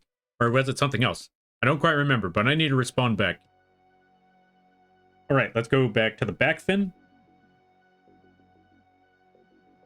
What we need to do is rotate this thing later. Or, yeah, rotate this thing. Drag it up. There we go. That's what it looks like down. This is what it looks like up. Do I want to make it that flat, though? Let's unflatten it just a little bit. Let's go back to body. Unflatten just a little bit. But what I also want to do is maybe take this part of the head and just rotate it down a little more. Like so. This should be good. Now let's see. Move shark up. Move shark down. Yeah, there we go. Now we got it. There we go. Shark up, shark down. Shark left, shark right. Hey, I think we got something going on here. Let's put the angles. Look at him go. Dancing shark. Yeah, that's what's up. Hey, look at him. Look at him go. Look at him belly flop. Oh god, I just realized I need to make a belly flop animation for the shark now. Why did I have to think this idea through? Okay. Now that we got that done, let's save. Let's go for the eye. Let's go for eye open. So let's go over here. Put the 2 dots instead this time. 2 dots right there. Move it to the right. Actually, I need to figure out which one is the base number for this. So let's... Wait, why does IL open have... Oh, no, it doesn't. Okay, so standard eye is open over here. So... Wait, is it? Let me see. Let's reset the default value. Alright, so IL open is all the way to the right. So if we want to keep the eye open like so, we keep it right there. If we want to close the eye, we move it to the left. So first, before we make any changes, we're actually going to put a middle part. I'm going to put it at 5. So the eye stays open at this area. And then let's go over here. Let's shrink this down significantly. But before we shrink it down, we're actually going to select everything but the last row. Drag it all the way down, all the way here. And then we select the first, or the bottom 2 rows here. Then we squish that significantly. And then we take the entire thing and just, Oh wait, we didn't select everything again. Select all of it. Then we bring this down like so. There we go. That should be good. That should be set and solid and all of that. Move this over here. Oh, I think I just realized what he meant, but or what Ruben meant. My bad, not what he like. I think I just realized what Ruben meant. What they meant. Because I don't know who, or yeah, I don't know what Ruben prefers to be called, so I'm just going to say Ruben for now. Anyway, I think I just realized what Ruben meant when they said they needed to get the other side.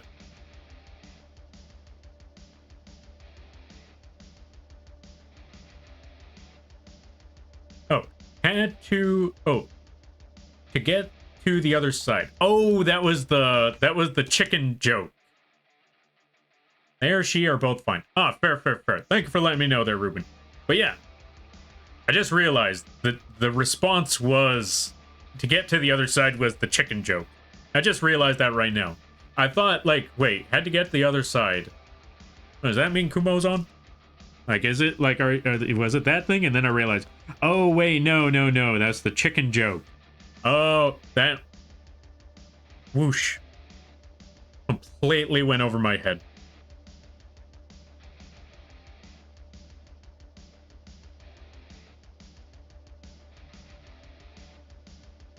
Yeah, that part... Honestly, no clue on... Or, yeah, I can't believe it took me this long to realize that was the chicken joke.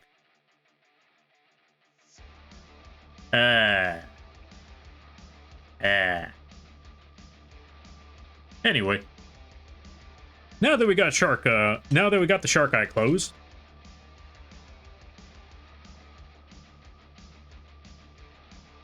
That's how the shark is looking at me right now, like, really? You didn't get that chicken joke the entire time? It took you a whole 30 minutes?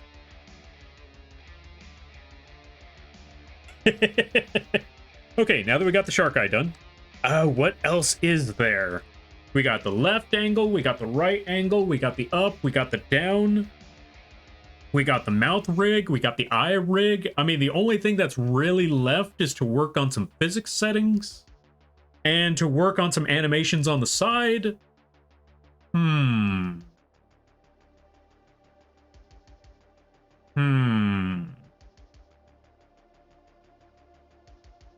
Okay, let's work on the body. Yeah, you know what? It's time to work on some physics settings. Let's go to... Yeah, let's take the head and the eye. No, wait. Yeah, let's just take the head, the eye, and the shark body, and let's make some physics settings. Actually, not even the eye. I think we could leave the eye alone. Let's just go to the entire shark body and make some physics settings for that. So let's click. We're going to call this... Shark Phys X. And then we copy. Yeah, let's just copy right there, put OK. Oh, wait, before we put OK, let's go to the number of conversion divisions and put that at 8 by 8. And then put create. So now we got all those little dots to work with. Now that's just the first set of physics. We need to make... I will definitely tell you, folks, physics is definitely the part where things take a lot of time. Because right here, we're going to need to make physics for the entire body as well as the fins. Not too much physics on the fins, mostly on the main body itself. Maybe a tail physics. Maybe a tail physics. I'm not entirely 100% sold on that one, but maybe. So, with that being said, now that we made the first set of physics, we select the two parts that are in that physics setting, which is the head and the shark body again, and make a new setting. We need to make at least 5 of these. Yes, you heard me right, 5 of these. This is why we need to keep, or, keep the physics name, or copy the name, because we need to make 2. Select the 2 parts again. Select 3. No, wait. Copy first. Then put 3. That should be good. Then go to select the 2 parts again. And instead of making physics X, Y, or yeah, physics X, we're making physics Y. So let's put that. Replace the X with a Y. Copy that. We'll create on that one. Click on those. Put another Y and put 2. And then put create. And then we're good. Let me see. What else should we do here?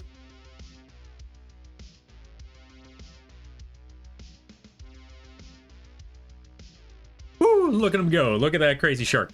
Look at that wild fish. That's a party animal right there. I say that as he's just bouncing around without a single smile on his face. That's me.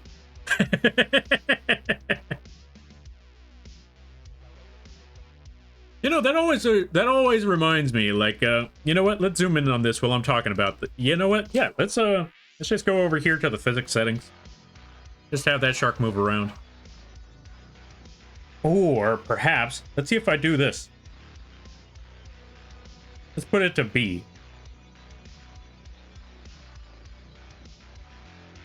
That is one creepy shark. Look at him go.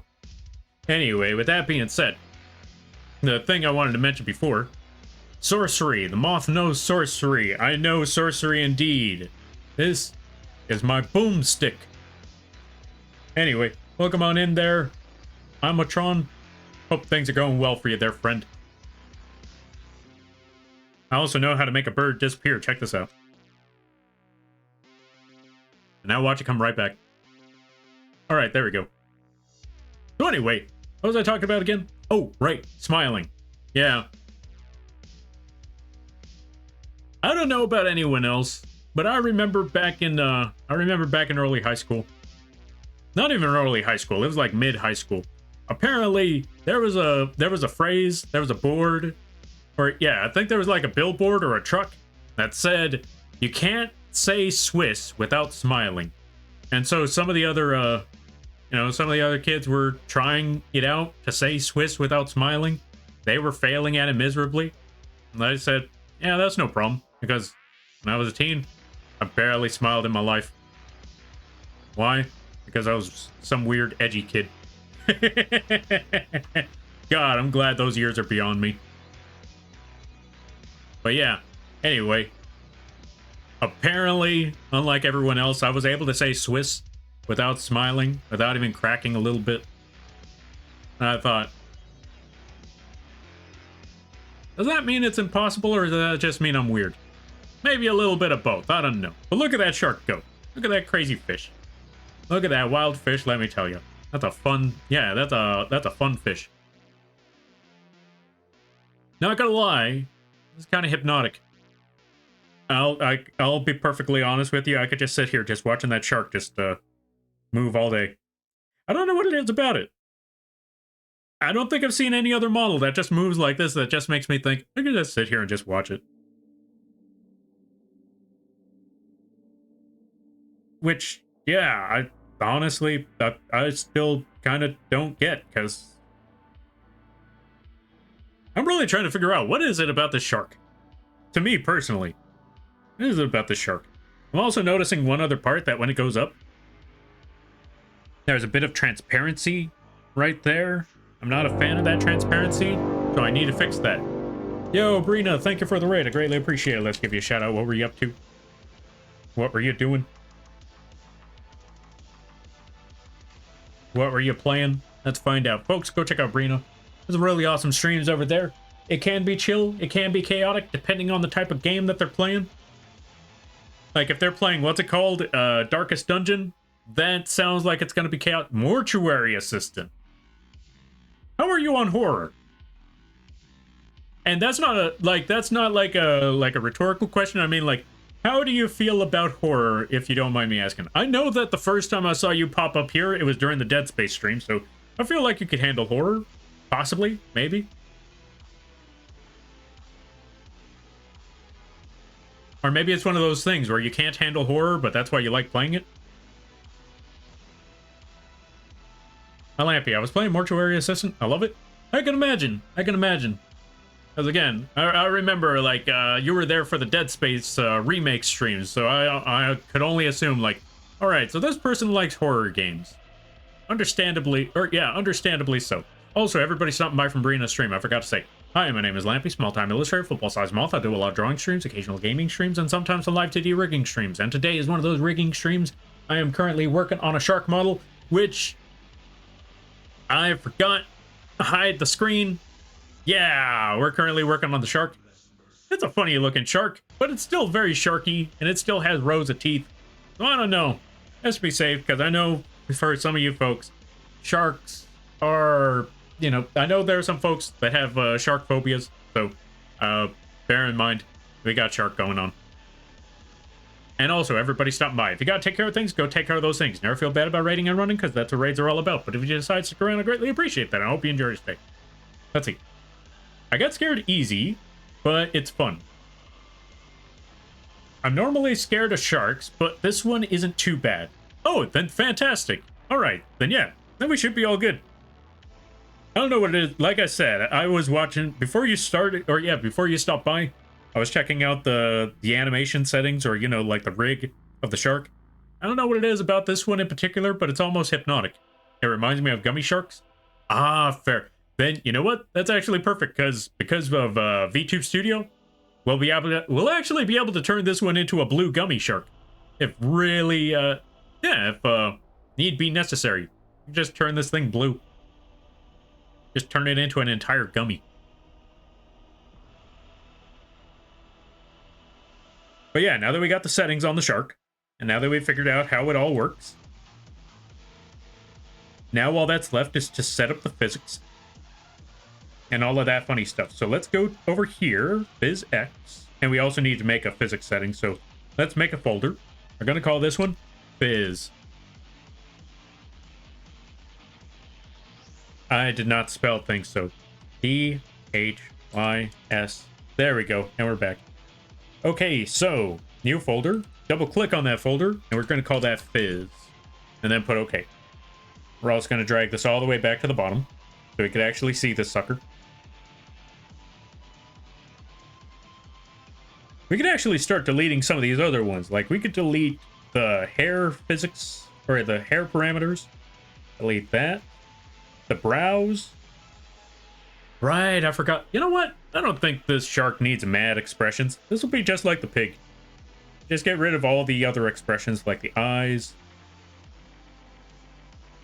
And this, yeah, just basically get rid of all the other eye expressions. And since we only have one eye, we can just get rid of everything else.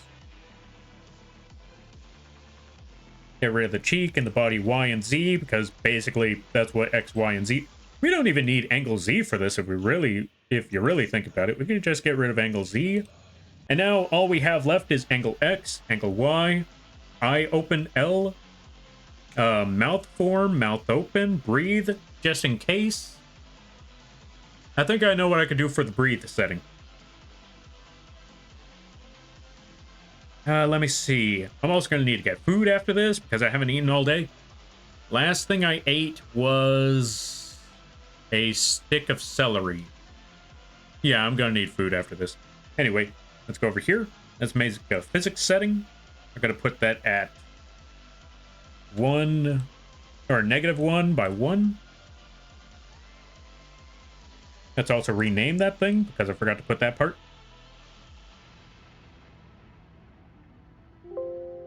Phys X. That should be good. Let's also copy. And let's duplicate that. Replicate parameter 1, 2, and 3. That should be good.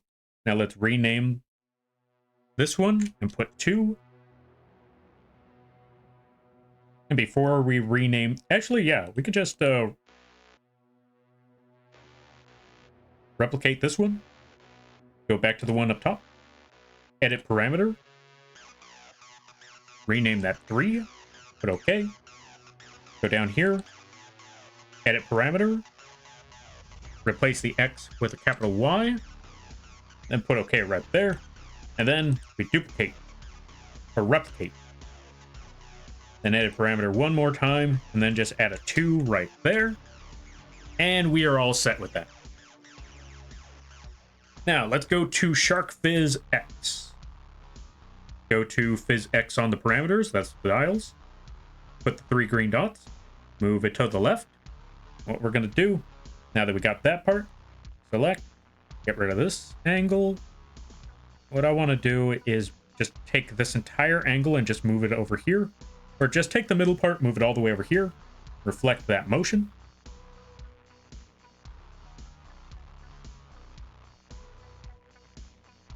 What the? Oh, that reflect horizontally instead of vertically. Actually, you know what? Now that I think about it, I got another idea instead. Let's delete all of this. Put those 2 back up there. Move to the right. And instead of doing that, we're actually going to move the top half. Move it up. Move this angle down. Move that part down a little bit. Move this angle up a little bit. There we go. Something like that. Let's see the other side. Oh, right. We gotta reflect this whole... Well, since it's an uneven angle, let's just do this part manually as well.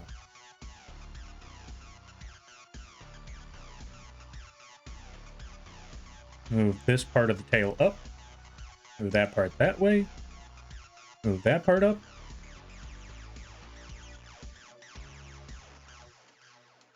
Okay, with all of that, we're actually going to have to put the eye in the physics settings. So let's put this all the way to... Oh, before we do any of that... Oh, wait, actually, yeah, no, this should be fine. Let's put this to the Shark Physics Y2. Put that in the spot, and now let's see what happens. Yeah, this will be fine. This will be okay. So this is the first set of the settings. We might need to exaggerate a little bit more, though. Maybe. Actually, you know what? Considering how much it already moves, this part should be fine. Let's go to Physics 2. Let's go to this part. What we're going to do is move it to the right. Take this whole section here and just rotate it downwards. Take this part. Rotate it upwards. Reflect the motion to vertically or horizontally instead of vertically. So when we move it to the other direction, boom. So that's the left and the right.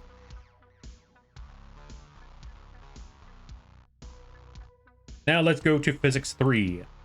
And with this one, you know what? We're not going to do too much for this part. We're just going to move it left. Take that middle part. Or yeah, move it to the right. Or move the dial to the right, and then move that middle part to the right. And then go to the left. And move the middle part to the left a little bit. Gonna go like that.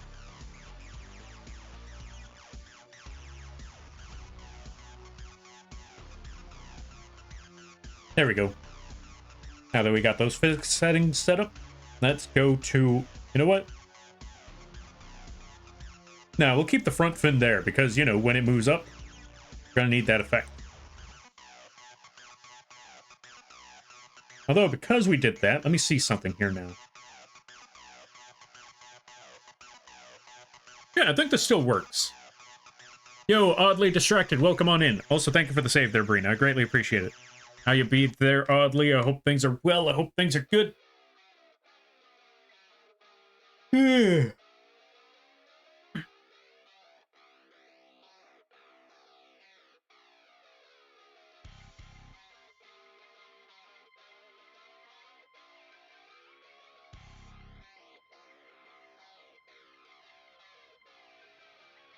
Well, if it ain't the mighty cult that... Hey, zombie.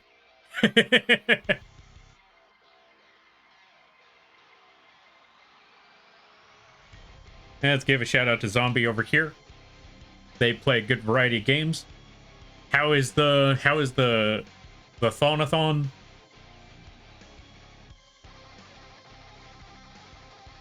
How are you doing? More Shark League shenanigans? Oh yeah, most definitely Shark League shenanigans. Let me show you something right quick. Let me show you the Shark League nonsense we got going on. Look at them go. We went from possibly over 15 plus hours. Oh, you're back at the 15-hour mark again? Ah, so close. So close. Also, folks, go check out Zombie. They are very short. They're... No, wait, actually, you know what? Not short. Fun size. They're a fun size package of a streamer. How dare ye? But yeah, in all seriousness, they're an amazing streamer. They have been going on one of the longest celebration streams I have ever seen because their community won't let them leave. That's how you know they have a great community, when their community refuses to let them go. Like, hey, it's almost over. They're like, oh, we'll see about that. Like, it's a new week, a new paycheck.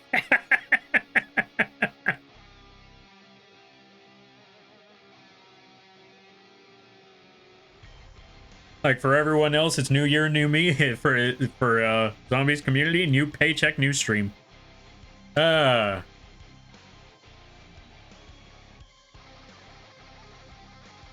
wouldn't be surprised if they have you have a sign.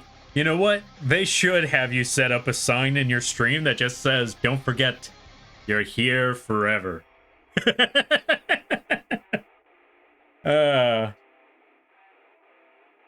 That would be perfect to have.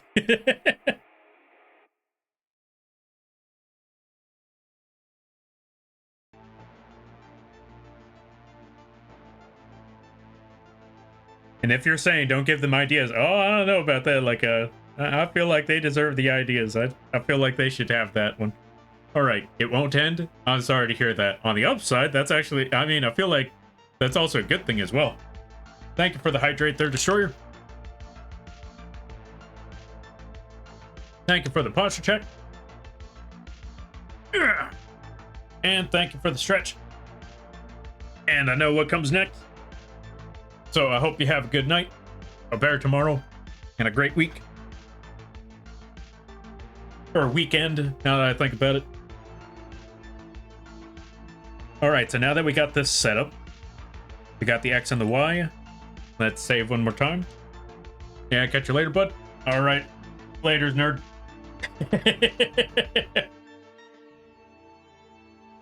And before anyone calls me out on that one, they start every or they usually start most they start every introduction with something. So you know what? I feel like this is only fair. All right, let me see. What on earth am I trying to do next? Okay, so we got shark. We got the bounce. We got a floppy shark. Look at him go.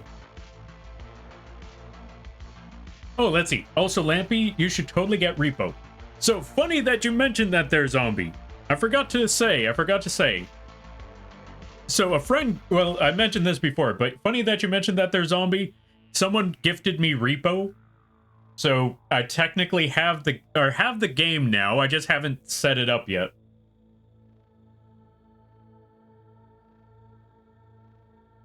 So yeah, feel free to let me know when the Repo we need to play it. Sounds fair to me. Speaking of which, I also need to talk to a friend because I think they wanted to play Repo tomorrow. So I need to see what's going on over there. But yeah, whatever day works best for you, you let me know. So long as it's not a Sunday, Friday, or Tuesday, I'm down for a Repo.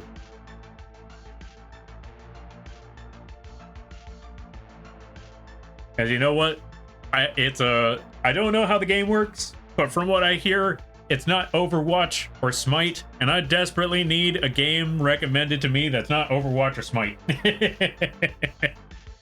And if you say, what about Marvel Rivals? That's just Overwatch.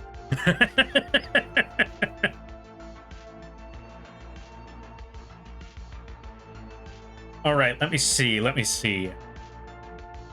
So now that we got that, we need to add the Y physics settings next. So let's go back over here. Let's go to Y physics. Put that setting up there. So left and right. So with up, what we need to do is just drag this whole thing upwards.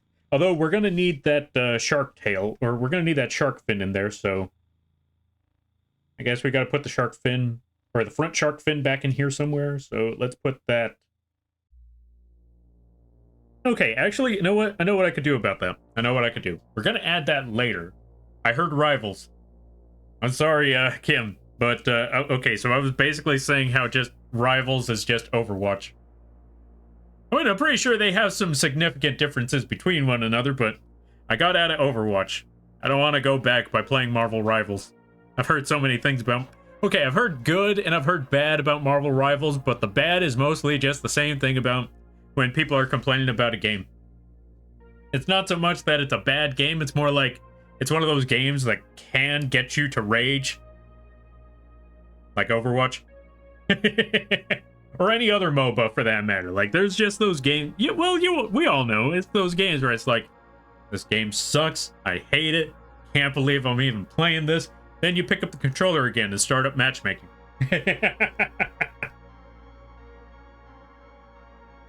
Or in my case, I was playing Elden Ring, and I thought, like, this boss sucks. Why am I even dealing with this thing? This mechanic is such bull. Okay, one more game. I literally sat there fighting one boss. I'm not going to say because I know some folks haven't finished Elden Ring yet, and some of you that might be watching some of you that might be watching my streams might be watching Elden Ring for the first time, so I'm not going to say too much about it. I'm just going to say that there was a boss that I had to fight for 4 hours straight because I needed to learn how to dodge certain mechanics, which moves worked better, and the fact that the rot did not work on this enemy. That part made me extremely mad because the rot worked on every boss except for this one. And I thought, what do you mean I can't, what? Oh, I just realized why the rot wouldn't work. It's a lore reason. There's a lore mechanic behind it. Of course the rot wouldn't work. This game sucks. I was wondering the entire time, like, why can't I affect him with my effects? The effects always work. Every enemy can be hit with rot. What do you mean this one can't be hit with rot? And then I just put 2 and 2 together right now, like, right, the lore, this. Of course I can't hit them with the rot. This is some bull. And then I continued to play the game. Yeah. Matchmaking bad? Yeah, sounds about right. I honestly would not be surprised. Okay, so here's what I'm thinking about the front fin. So, here's what we're going to do about front fin. Let's make a physics setting for that.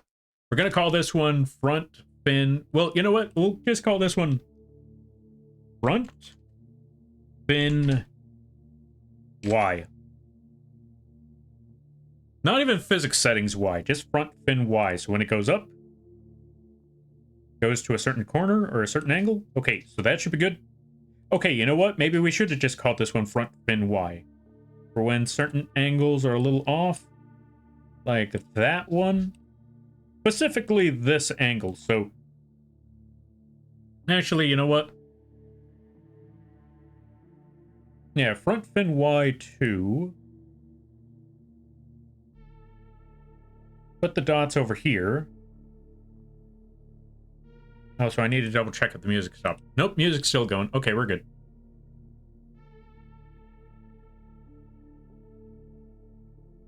Although my brain might still be a little fried, so it might be a bit difficult for me to work on this some more. But I want to keep working on the shark. We're so close to finishing the shark. With the exception of one animation that I want to keep secret for later. I already told the animation that I was going to work on, but I want to, you know, leave the effects secret for later. I don't know, maybe.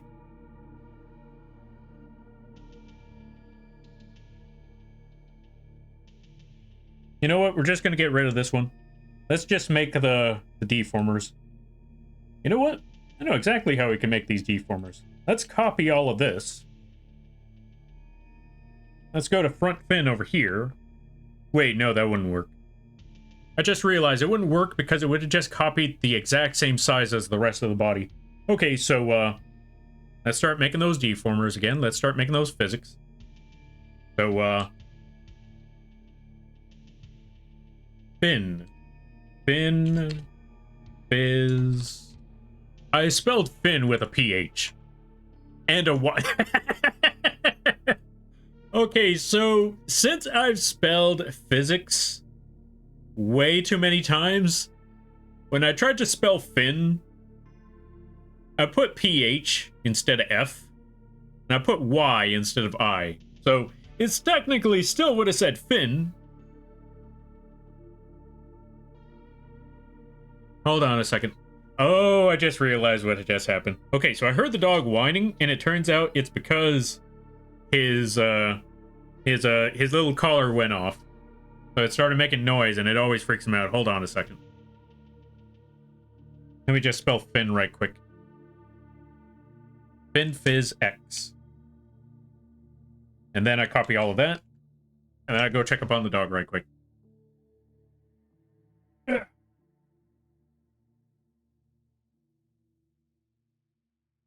I'm just glad there's no more fireworks for the time being.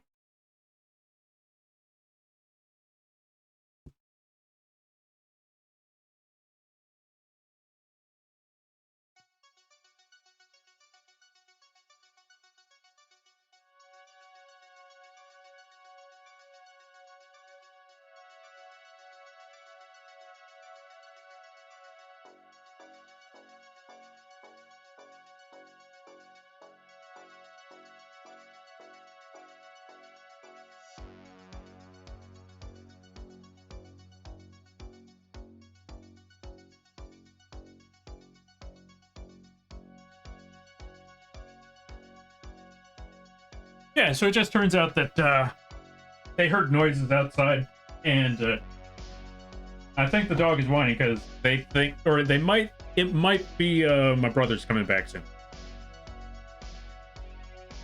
So that might be the dog just waiting for someone to walk through the door. That and the collar went off, so now they're freaking out by the noise. I don't know what that collar is for. I think it's a tracker. But apparently there's a button on that tracker that whenever the button is pressed, it starts making this little beeping sound. And so it freaks out the dog. And for those of you wondering, why does the dog have the tracker? That dog has gotten out so many times. That's why I don't let the dog out of the house whenever my brothers are gone, because I've made that mistake one too many times. I just assumed, oh yeah, you know what? Just let him outside for a minute. It'll be fine. The next minute I find out he's left the house. He found a way out somehow. Good lord. And then it takes several days for him to come back. Where my brother finds him somewhere. Luckily, my brother has had a lot of good luck when it comes to that dog. Because that dog definitely travels, but he's still relatively around the area. But so yeah, because of that, I'm never letting him out of the house. I'll leave that to my brother to let him out of the house, but if my brothers ain't here, I ain't letting that dog out of the house. He stays inside until it's time, or yeah, until they get back. Because I am not risking that. I've made that mistake too many times. And it happening again. Alright, let me see. So, back to the physics settings.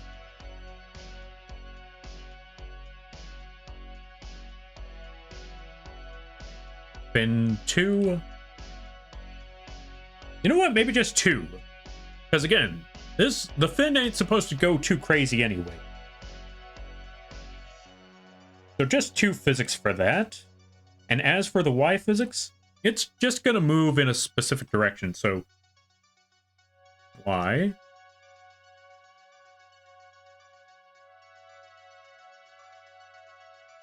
You know what?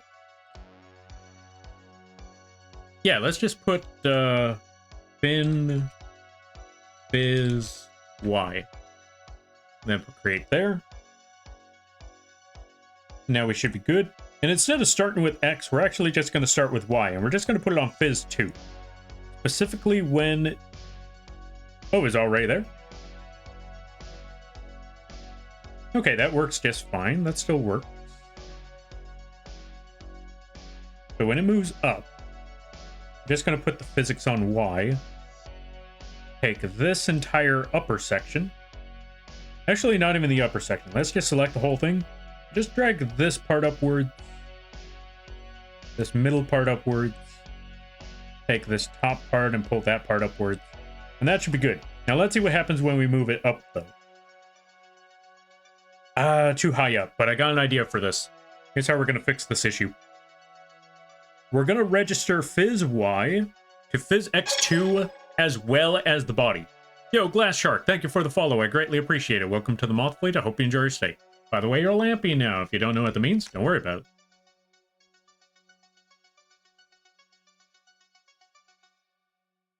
Alright, so here's what we're going to do.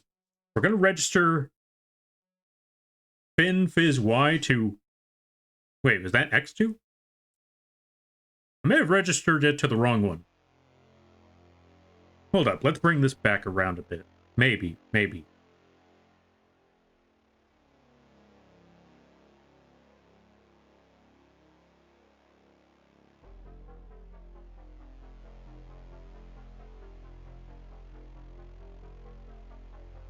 Let's delete that. Yeah, my bad. So it was X2. So we're going to move it over here. But we shouldn't put it on that one then. It should be Phys X2 that we need to change then.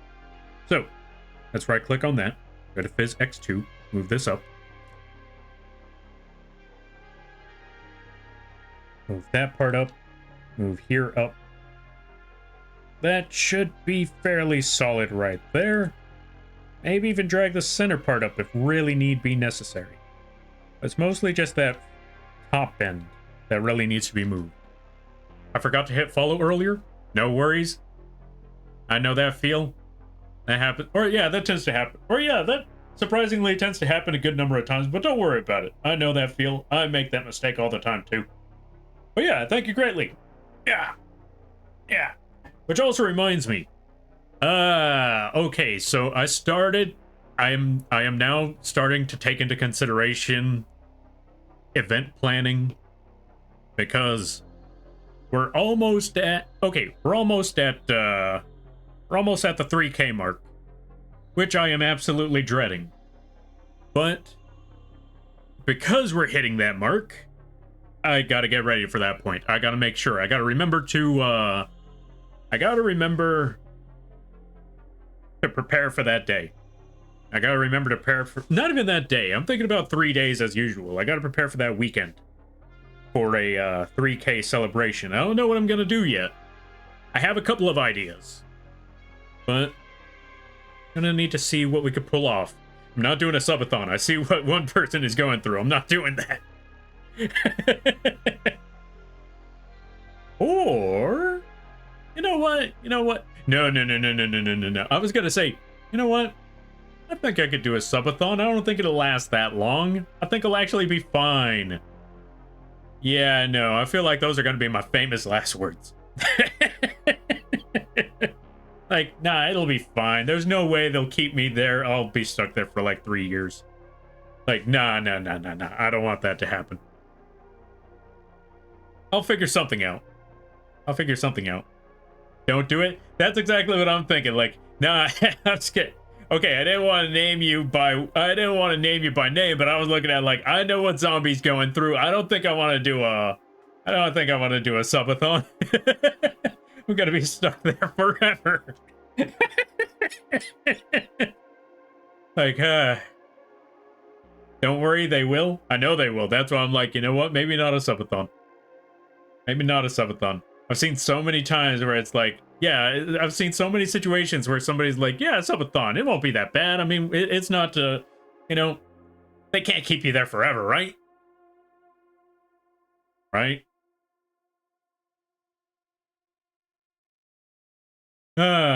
It's either that or cap that hoe. Wait, cap what hoe? What are we capping? Who are we capping? Why are we capping? Why are we capping? There we go.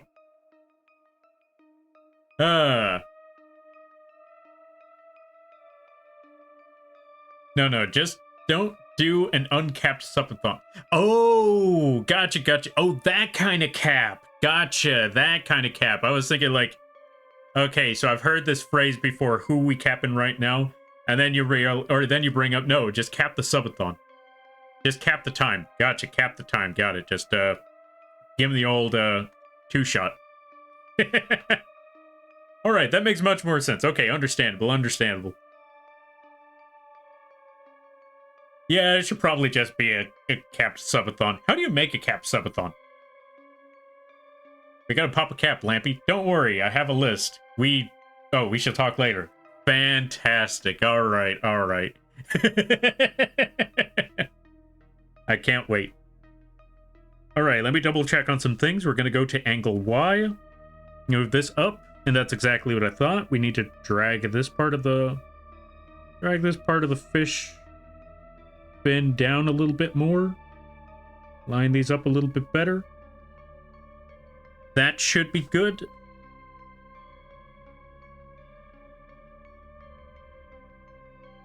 So that hit the setting. Yeah, that should be fairly solid. But now we also need to do something about the back fin, because when everything else lifts, the back fin doesn't. All right, folk, guns out. We are capping, folks. I don't know who we're capping, but we're gonna go pop some caps. pop some caps, bust a cap, whatever the phrasing was back in the day. Listen, we're just gonna shoot him. All right, let me see. Now, let me go back to this fin, because I feel like this fin also needs a little bit of editing here.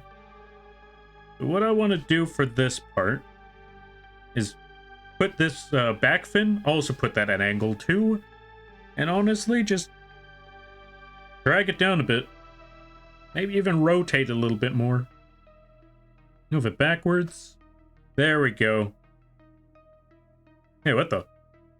Oh, right. We also need to sort that part out as well. So move that back over here. There we go.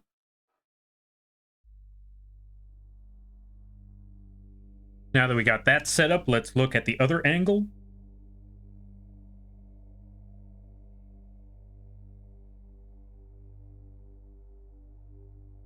And let's take this entire fin and just flip it upwards. Put it up here somewhere. There we go. So when it goes up, boom, boom, boom, shakalaka. There we go. We got the physics settings for the shark, for the X and the Y. We should be all good with that. As for every other setting, well, let's go back to phys X, because what we're going to need to do, set that up, move it to the right, take this entire part, and just move it a little bit. Yes, move it a little bit to the right. Reflect that motion. Move it a little bit to the left on the other end. Boom. You know what? Let's take this upper half and pull that back a little bit more. There we go. That should be good. Boom. We got that half. And then let's go to this center part. Phys 2. We already got Phys 2. So Phys Y is the next one. So let's put a setting for that. Move it up. Take this center point. Oh, wrong one. Take this center point. Drag that part up a little bit. Go down here. Drag this center point. Drag this part down a little bit. Let's see this part, because I know this part also needs some physics settings. Now let me see. What am I trying to do here? Do I need to make physics settings for this one? You know what? Let's find out if we actually need physics settings for that part of the fin.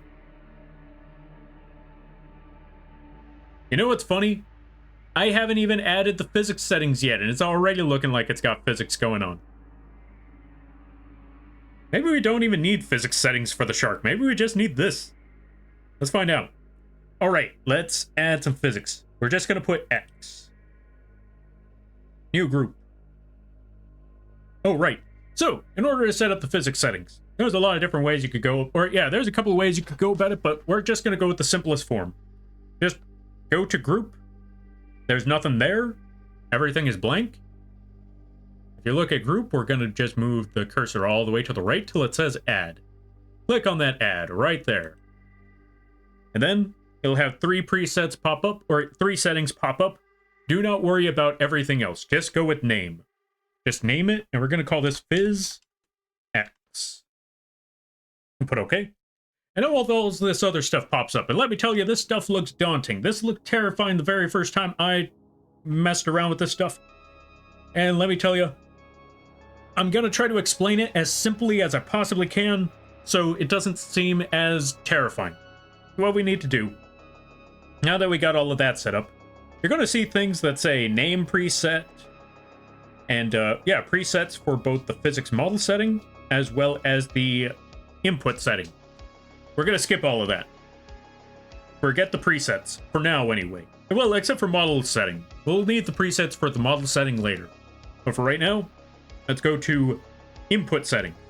You'll see that it says a preset, it'll say name, don't worry about all of that. Let's just go to the other side over here. Well, after we wait for that thing to pop, or yeah, disappear. Also, Veil Evil, thank you for the follow, I greatly appreciate it. Welcome to the Moth Fleet, I hope you enjoy your stay. By the way, you're Lampy now. If you don't know what that means, don't worry about it. I apologize for putting it that way, but yeah, I apologize. The notification was blocking the view, so I was like, let's wait for the notification to pass, but I hope you're having a good day regardless. That's what matters. Night, Lampy. Night, Kim. You go get that rest. You go get that sleep. And I hope you enjoyed I hope you enjoy your weekend. And I'm glad to hear that the storm has passed. I hope it stays that way. All right, gun to my head. Yeah, go to bed. This isn't a... Yeah, go to bed. This isn't a suggestion. This is a threat.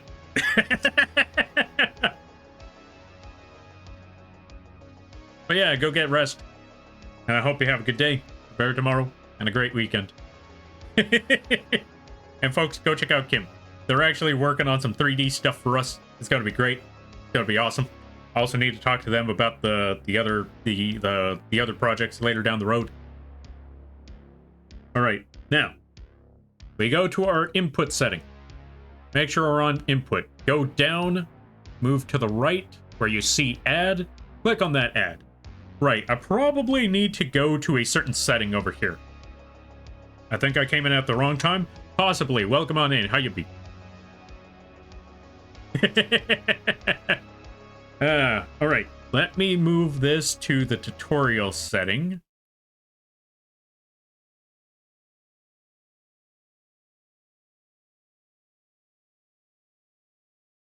You mind if I just call you 420? I looked at all the name, like, let's see. Which part do I feel comfortable saying? Okay, first half? Okay. Or do you prefer if I just call you hot dog?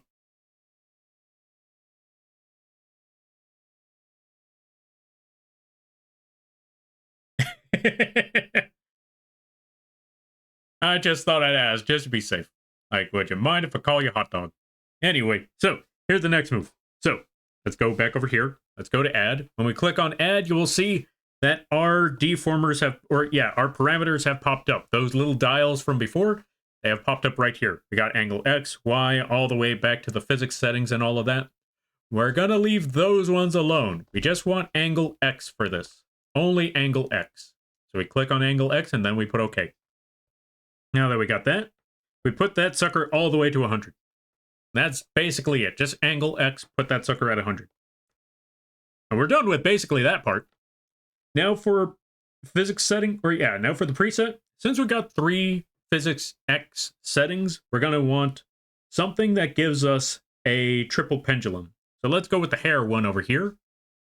That's basically what these preset settings are for, is to add certain pendulum effects. We got one for short hair, we got one for long hair, we got one for the double pendulum, the triple pendulum. Now what is a double or triple pendulum? I'll actually show you right now. If we put hair double pendulum, you'll see that we got 1 and 2. When it swings, you'll see that it has like 2 different swings. Now, that one's okay if you only have like 2 physics settings on your thingamabobber, but if you have multiple, like 3, in this case, you're going to want something with like 3 dots on it, like 3 on the pendulum. So that's why we're going with hair triple pendulum on that. Don't worry about changing the settings there. You can change them if you like, but that does make things a bit more complicated. And if you want more information on all of that, I highly recommend checking out, looking it up on YouTube, because I honestly, I could never remember how those duration, shaking, and all those pendulum settings work. But I know they do affect how the model physics will run. And it's definitely necessary to tinker around with them sometimes. And actually, you know what? You can tinker around with them. Just mess around with the settings, see how it works, see what you like, see what you don't like. And if all else fails, just go back to one of your presets and just import those. And these go away, and you could mess around with it again. As if it was like the same, as if it was like back to the main point, like it was before. All right, let me see. So now that we got those settings, we got the triple pendulum, we can go all the way back up here where it says input setting and move to the right where it says output settings. This is where we're going to put those physics parameters, because before we just put X. So now that we got to go to output settings, you'll see another thing that says add. Click on that add, like so. And now we just look for our physics settings, specifically the ones that have X on it. So 1, 2, and 3. Click on those, put OK, and now they're here. And now, as you can see, when we use the physics settings, barely anything happens. I mean, it's a little bit happens. You can kind of see it. Actually, you know what? I'll be honest. I think that's actually fine. I think I'm actually okay with that, sort of. But let's say under normal circumstances, it doesn't work. Also, welcome on in there, Hammy. How you be? Ad start in a minute. So let's say the physics settings weren't as drastic as you could see right there. Let's say we wanted to up the scale a bit. If you go over here, you will see that it has a scale of 1, which means not a lot of physics. But if we really wanted to change that, we could actually go to increase output. Click on that. It says OK. Just put yes. It'll bump it up. Wait, to 1.3? No. If increasing the output setting doesn't work, what you could also do is just manually increase it by double-clicking on that. Actually, we don't need to be here at this point no more. We could go back to the drawing settings so you could hear the music again. Okay, so we just double-click on that, and let's put a number. Let's put 20. Put enter. Go back to the next one. Oh, right, I forgot about that. I accidentally put the 2, so it kind of brought this back over. Let's bring this back. Ever heard the thing about how there's a direct line of casualty, or let's see, causality that connects? I have not, but that also sounds like a little bit of politics. As soon as I saw the numbers, I was like, do I want to go down this road? Do I want to take this rabbit hole? This sounds borderline. Can you tell me, is this borderline political in any way, shape, or form? It's not, I promise. All right, let me hear the law of causality to 9/11 and 50 Shades of Grey. Let me hear this story then, because I feel like this sounds like trouble. But you know what? I'm gonna risk it. Let me hear this story about how this, how that event resulted in the book 50 Shades. All right. So that inspired the creation of My Chemical Romance, and I cursed that day to this very, I cursed them for creating My Chemical Romance. So, for those of you that are fans of My Chemical Romance, I apologize, but I'm not. All right. My Chemical Romance inspired Stephanie Meyer to write Twilight. I really don't like where this is going. All right, I understand. I'm on track.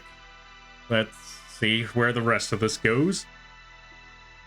So anyway, let's also add the extra settings. So let's double click on that, put that as 20, and then we're gonna go with the third one and put that as 10.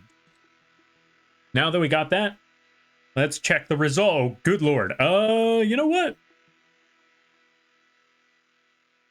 Let's not do that.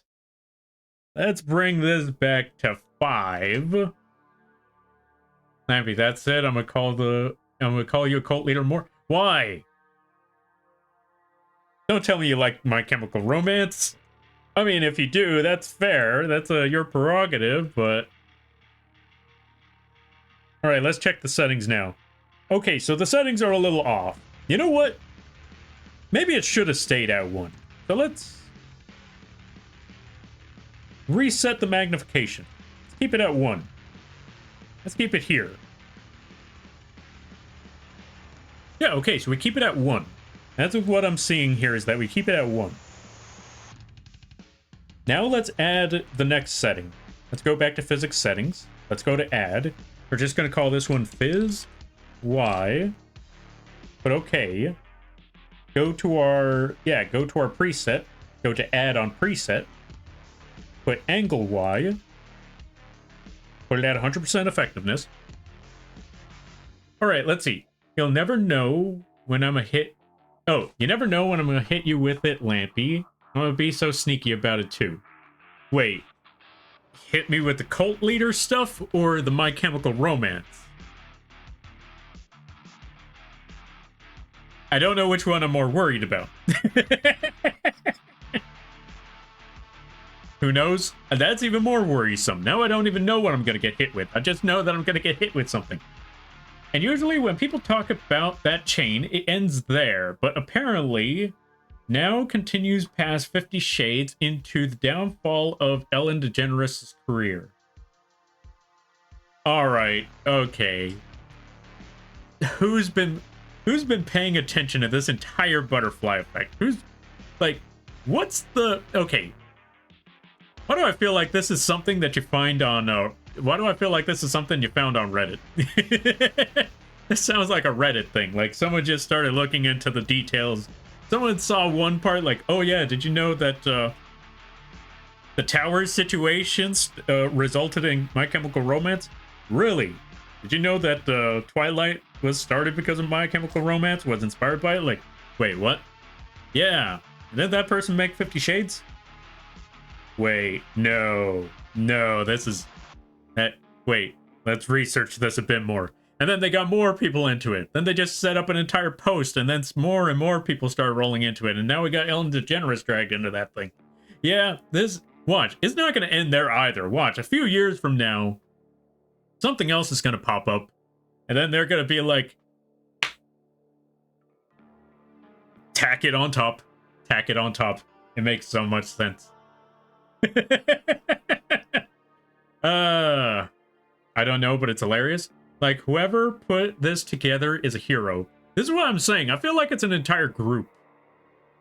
I feel like it's an entire group of people that set that whole thing, like, just started. Again, like I said, sometimes the internet is a curse. Sometimes it's a blessing. In that case,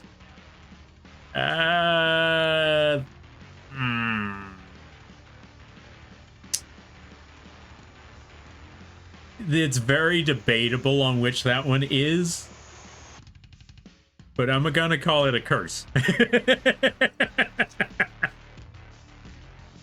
All right, now that we got the shark, now that we got the settings there, we're actually gonna go to this one, and we're just gonna put short hair for that. Import. Go to the output settings. Add. No, not add. Not add there. Wrong one. Go to the output settings, click add over there.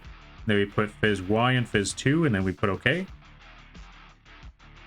And then we increase those ones, increase output, by at least 5. I want to say by 5.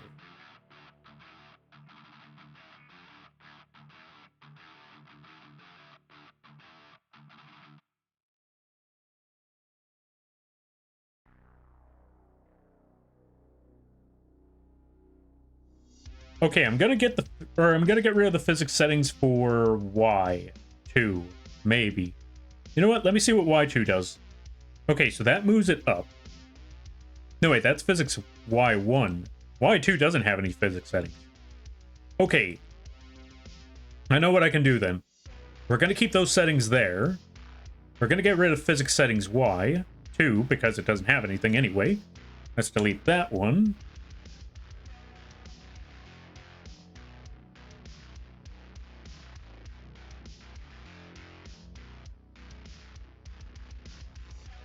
But we're going to get rid of the physics settings Y for the fin itself. So let's go to fin Y and just delete that one. We don't need that one no more. Let's save. Oh, wait. Before we do all of that, let's put fin Y back there. Then we delete it. There we go. Let's save. Now let's go back to our physics settings one more time.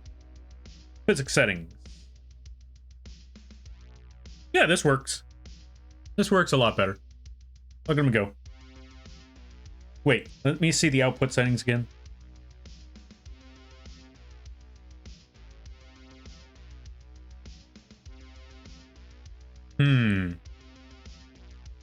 Let's actually put this one at 10.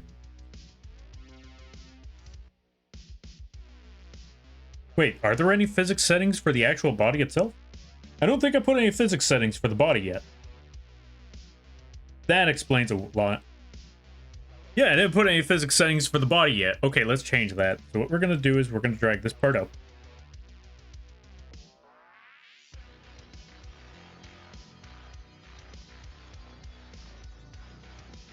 Yeah, we're just going to pull the upper part of the body up.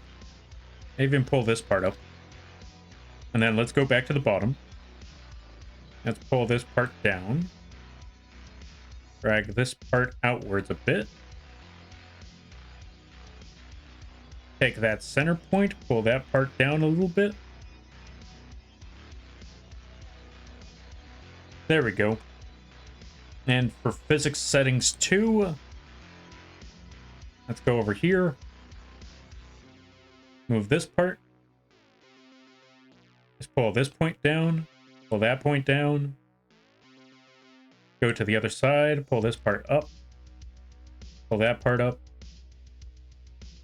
And we should be good with all of that. Let's save. Yo, welcome on in there, Foxy Spirit. How you be? I hope you're having a good day there, buddy. If you really wanted to, you could theoretically trace back the butterfly effect to that event, and it'd probably get more ridiculous. Most definitely, most definitely. Now I can imagine that things would get a bit wild over there. Let's see. Okay, so we got effect 2. We got effect 1. So now let's go back to the physics settings. So we actually need to put physics 2 again. So let's add the number 2. Let's put that one there. Let's put that one at 10 as well. Now let's see the end results.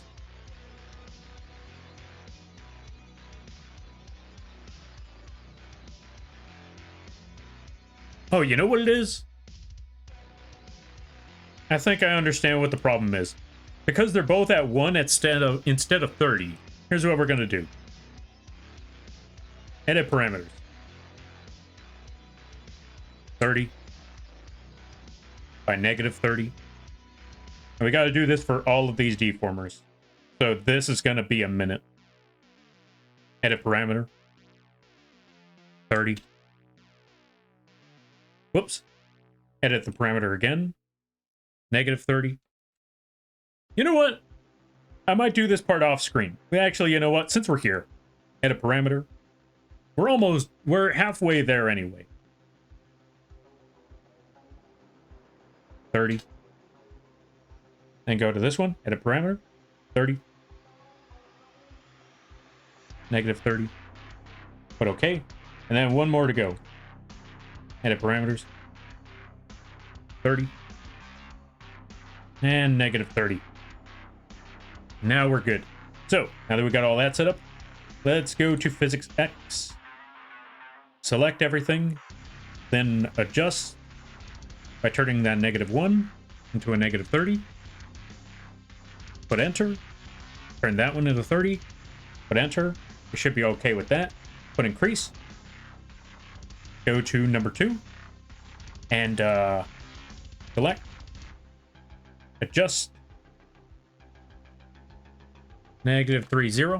Put okay. Go to this one. 30. And we just keep on going like so. Select. Adjust. We're nearly there. We are nearly there.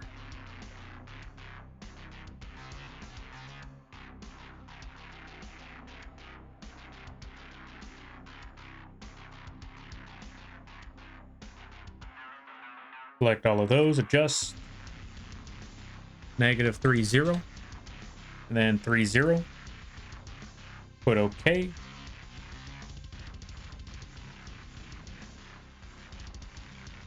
Right, gotta select first, then adjust. Select. Adjust. Negative 30. Then 30. Now that all of those are set up, let's go back to the physics settings and, fix that problem. Physics settings. Although, that will reduce a lot of the other effects that we had. Let's fix those accordingly. Alright, so 30 by 20. Alright, much more bouncy. But let's also put this as a double pendulum. Put import. There we go. So there's that part. So now we need to go back to X. Keep it at triple pendulum. Increase the output magnification. Or just increase the output.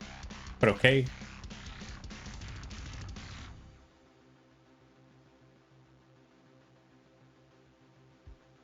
Too bouncy. A little too bouncy. Let's bring it down to 30. Again. 30. 30. And then bring this one down to 15. That's 25. 15. All right, let's see. You know what? Maybe a little too much. Let's actually bring it down to 20.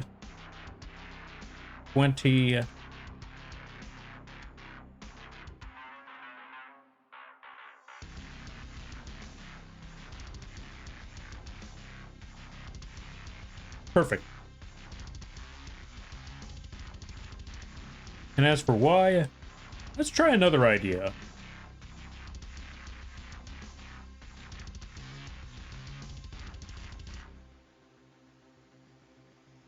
Alright, so I think we fixed up the Y angle a bit better. As for the X angle, I'm starting to wonder if I even need physics settings for the shark. What do y'all folks think? Should I do this with or without the physics settings? Actually, let's see something else.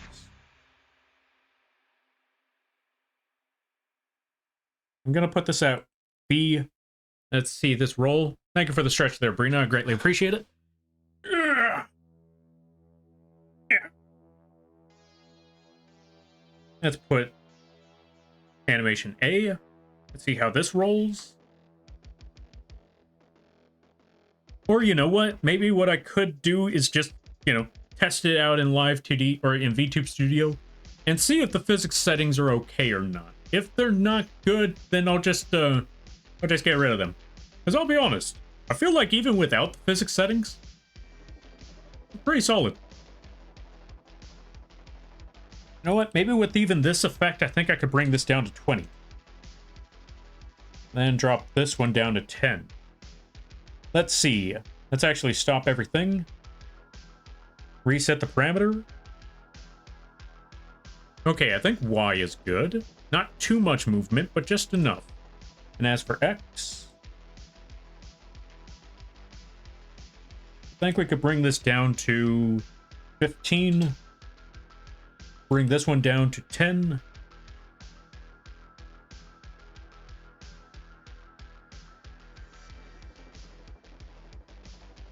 Yeah, that actually worked a lot better.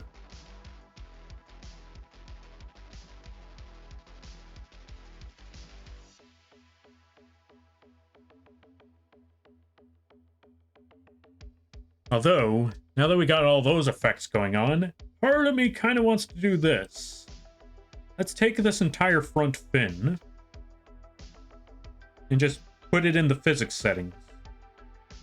Let's see what happens. I want to see how bad this gets. Who knows? Might be successful. This might be a mistake. We're about to find out. I mean, it definitely feels a little more smooth, but at the same time, it doesn't really feel like the foot, or, you know, the fin is actually holding anything. Or, you know, like holding the shark intact. Oh, let's see. I accidentally hit the wrong one. OBS is currently inactive. All stream and recording will be shut down. Are you sure you want to exit? No. Yeah, I accidentally pushed the wrong button. Let's also go back over here. Let's adjust something else here. What do we do? What do we do? We're going to go back. We're going to close this, and we're going to backtrack on that tail, or on that fin. Bring the front fin back out of the physics settings. Just leave it in the body settings. There we go. Does this front fin have any physics? Okay, let's see. It does have some settings in physics X. But yeah, we should be good with all of that. Let's double check one more time. Now that we've dragged the fin back out. Yeah, I think that works. Because it feels a little more solid. Yeah, it feels a little more solid. I'll leave that one as is. All right. And there goes those earphones. Okay, next set. Whew. All right, I think we're good with this model. I think we're done. We got the body. We got the mouth tracking. We got the physics settings. And we got the eye. Now all that's left is to test it out and add that special animation a little bit later on. But I will do that one off screen. So let's save and let's make the shark file. Let's also make sure that the... Okay, let me see. Just wanted to make sure that the texture atlas was there and that it's all good. It seems to be rather solid, so we could just close that there. And last but not least, let's just make this sucker real now. Edit. Edit. Oh wait, no, I'm supposed to go to file. This is how you know I need sleep now. It is almost 12 p.m. though, or it's almost midnight. Not 12 p.m. 12 p.m. would be noon. Yeah, it's almost midnight, so yeah, we're gonna call it here once I finish off uploading this file somewhere. We're gonna call it Shark Model. Oh wait, there is a shark model over here already. It's called Sharky. So let's make a new file there. We're gonna call it Shark Model. We go over there. We put shark. Save. Let the save in progress or save in process do its thing. And then I will check this out. I will check this out later. We're gonna call it here. Let's find someone to raid. Folks, I will be back. I will try to be back tomorrow. I can't guarantee that I will, but if I'm back tomorrow, it's probably to play more One Step from Eden. If you don't know what that game is, it's like Mega Man Battle Network if it were a roguelike. So yeah. Let's see who is on at this hour that we could drop everybody off on. Let's see who we could just leave people with for today. I see a couple of options. Actually, I see a lot of options.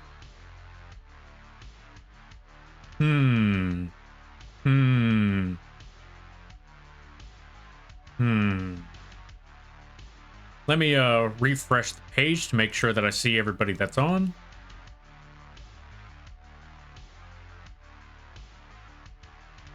And you know what? Wait, actually, let me see. How long are they gonna be on? They have a good number of options. I just don't know who to pick just yet.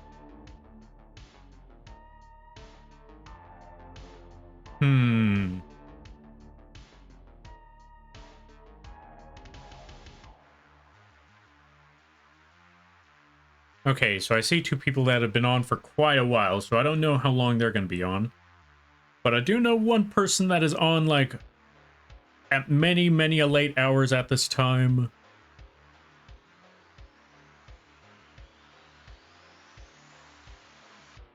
Have I ever rated this person?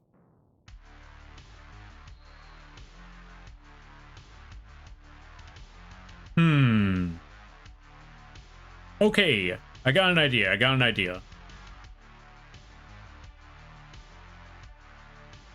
I think I know how I could pull this off.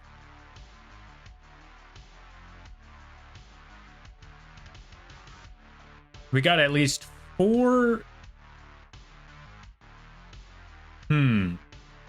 Actually, you know what? Yeah, I've never rated this person before. I'm gonna go with this one. I'm gonna go with my gut feeling on this. We're gonna leave you folks off with a para. I'm pretty sure I rated them at least once, but I forgot. They're currently playing Repo, so let's go drop them some support and all of that. Let's leave you folks over there. And like I said, yeah, I'll be back tomorrow. So let's put a raid message. Oh, you know what? Do we have any shark emotes? Let's see. Shark. No shark emotes on Twitch. Fish. No fish emotes. Cod. I could swear there was at least one shark or fish emote out there in the world. Huh.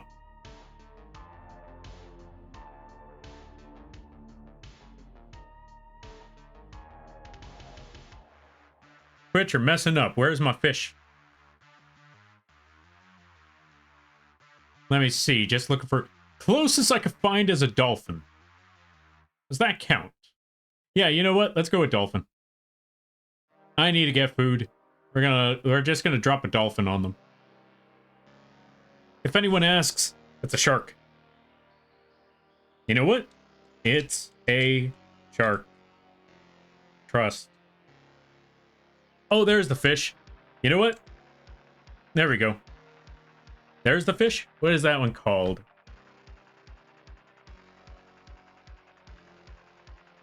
Oh, okay, I found it. Okay, Saba Pink. Okay, I know what we're gonna do then. Let's take this. Let's paste that. Put that fish. And folks, since this is a Twitch emote, that means everybody has this emote. Anyone and everyone can use it. But still, use those ones if you have them, or use whatever emotes you have. If you actually have shark emotes of any kind, feel free to use those ones. And now let's go raid a Parasibin.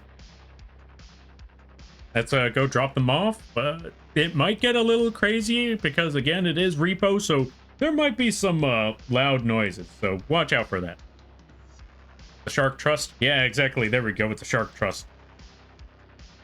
Oh wait, before we start the raid, I also forgot to put, folks, go check out the link page. If you would like to support the channel, one good way you can do so is by checking out the link page. We got a lot of different stuff over there. We got affordable models on the Etsy page.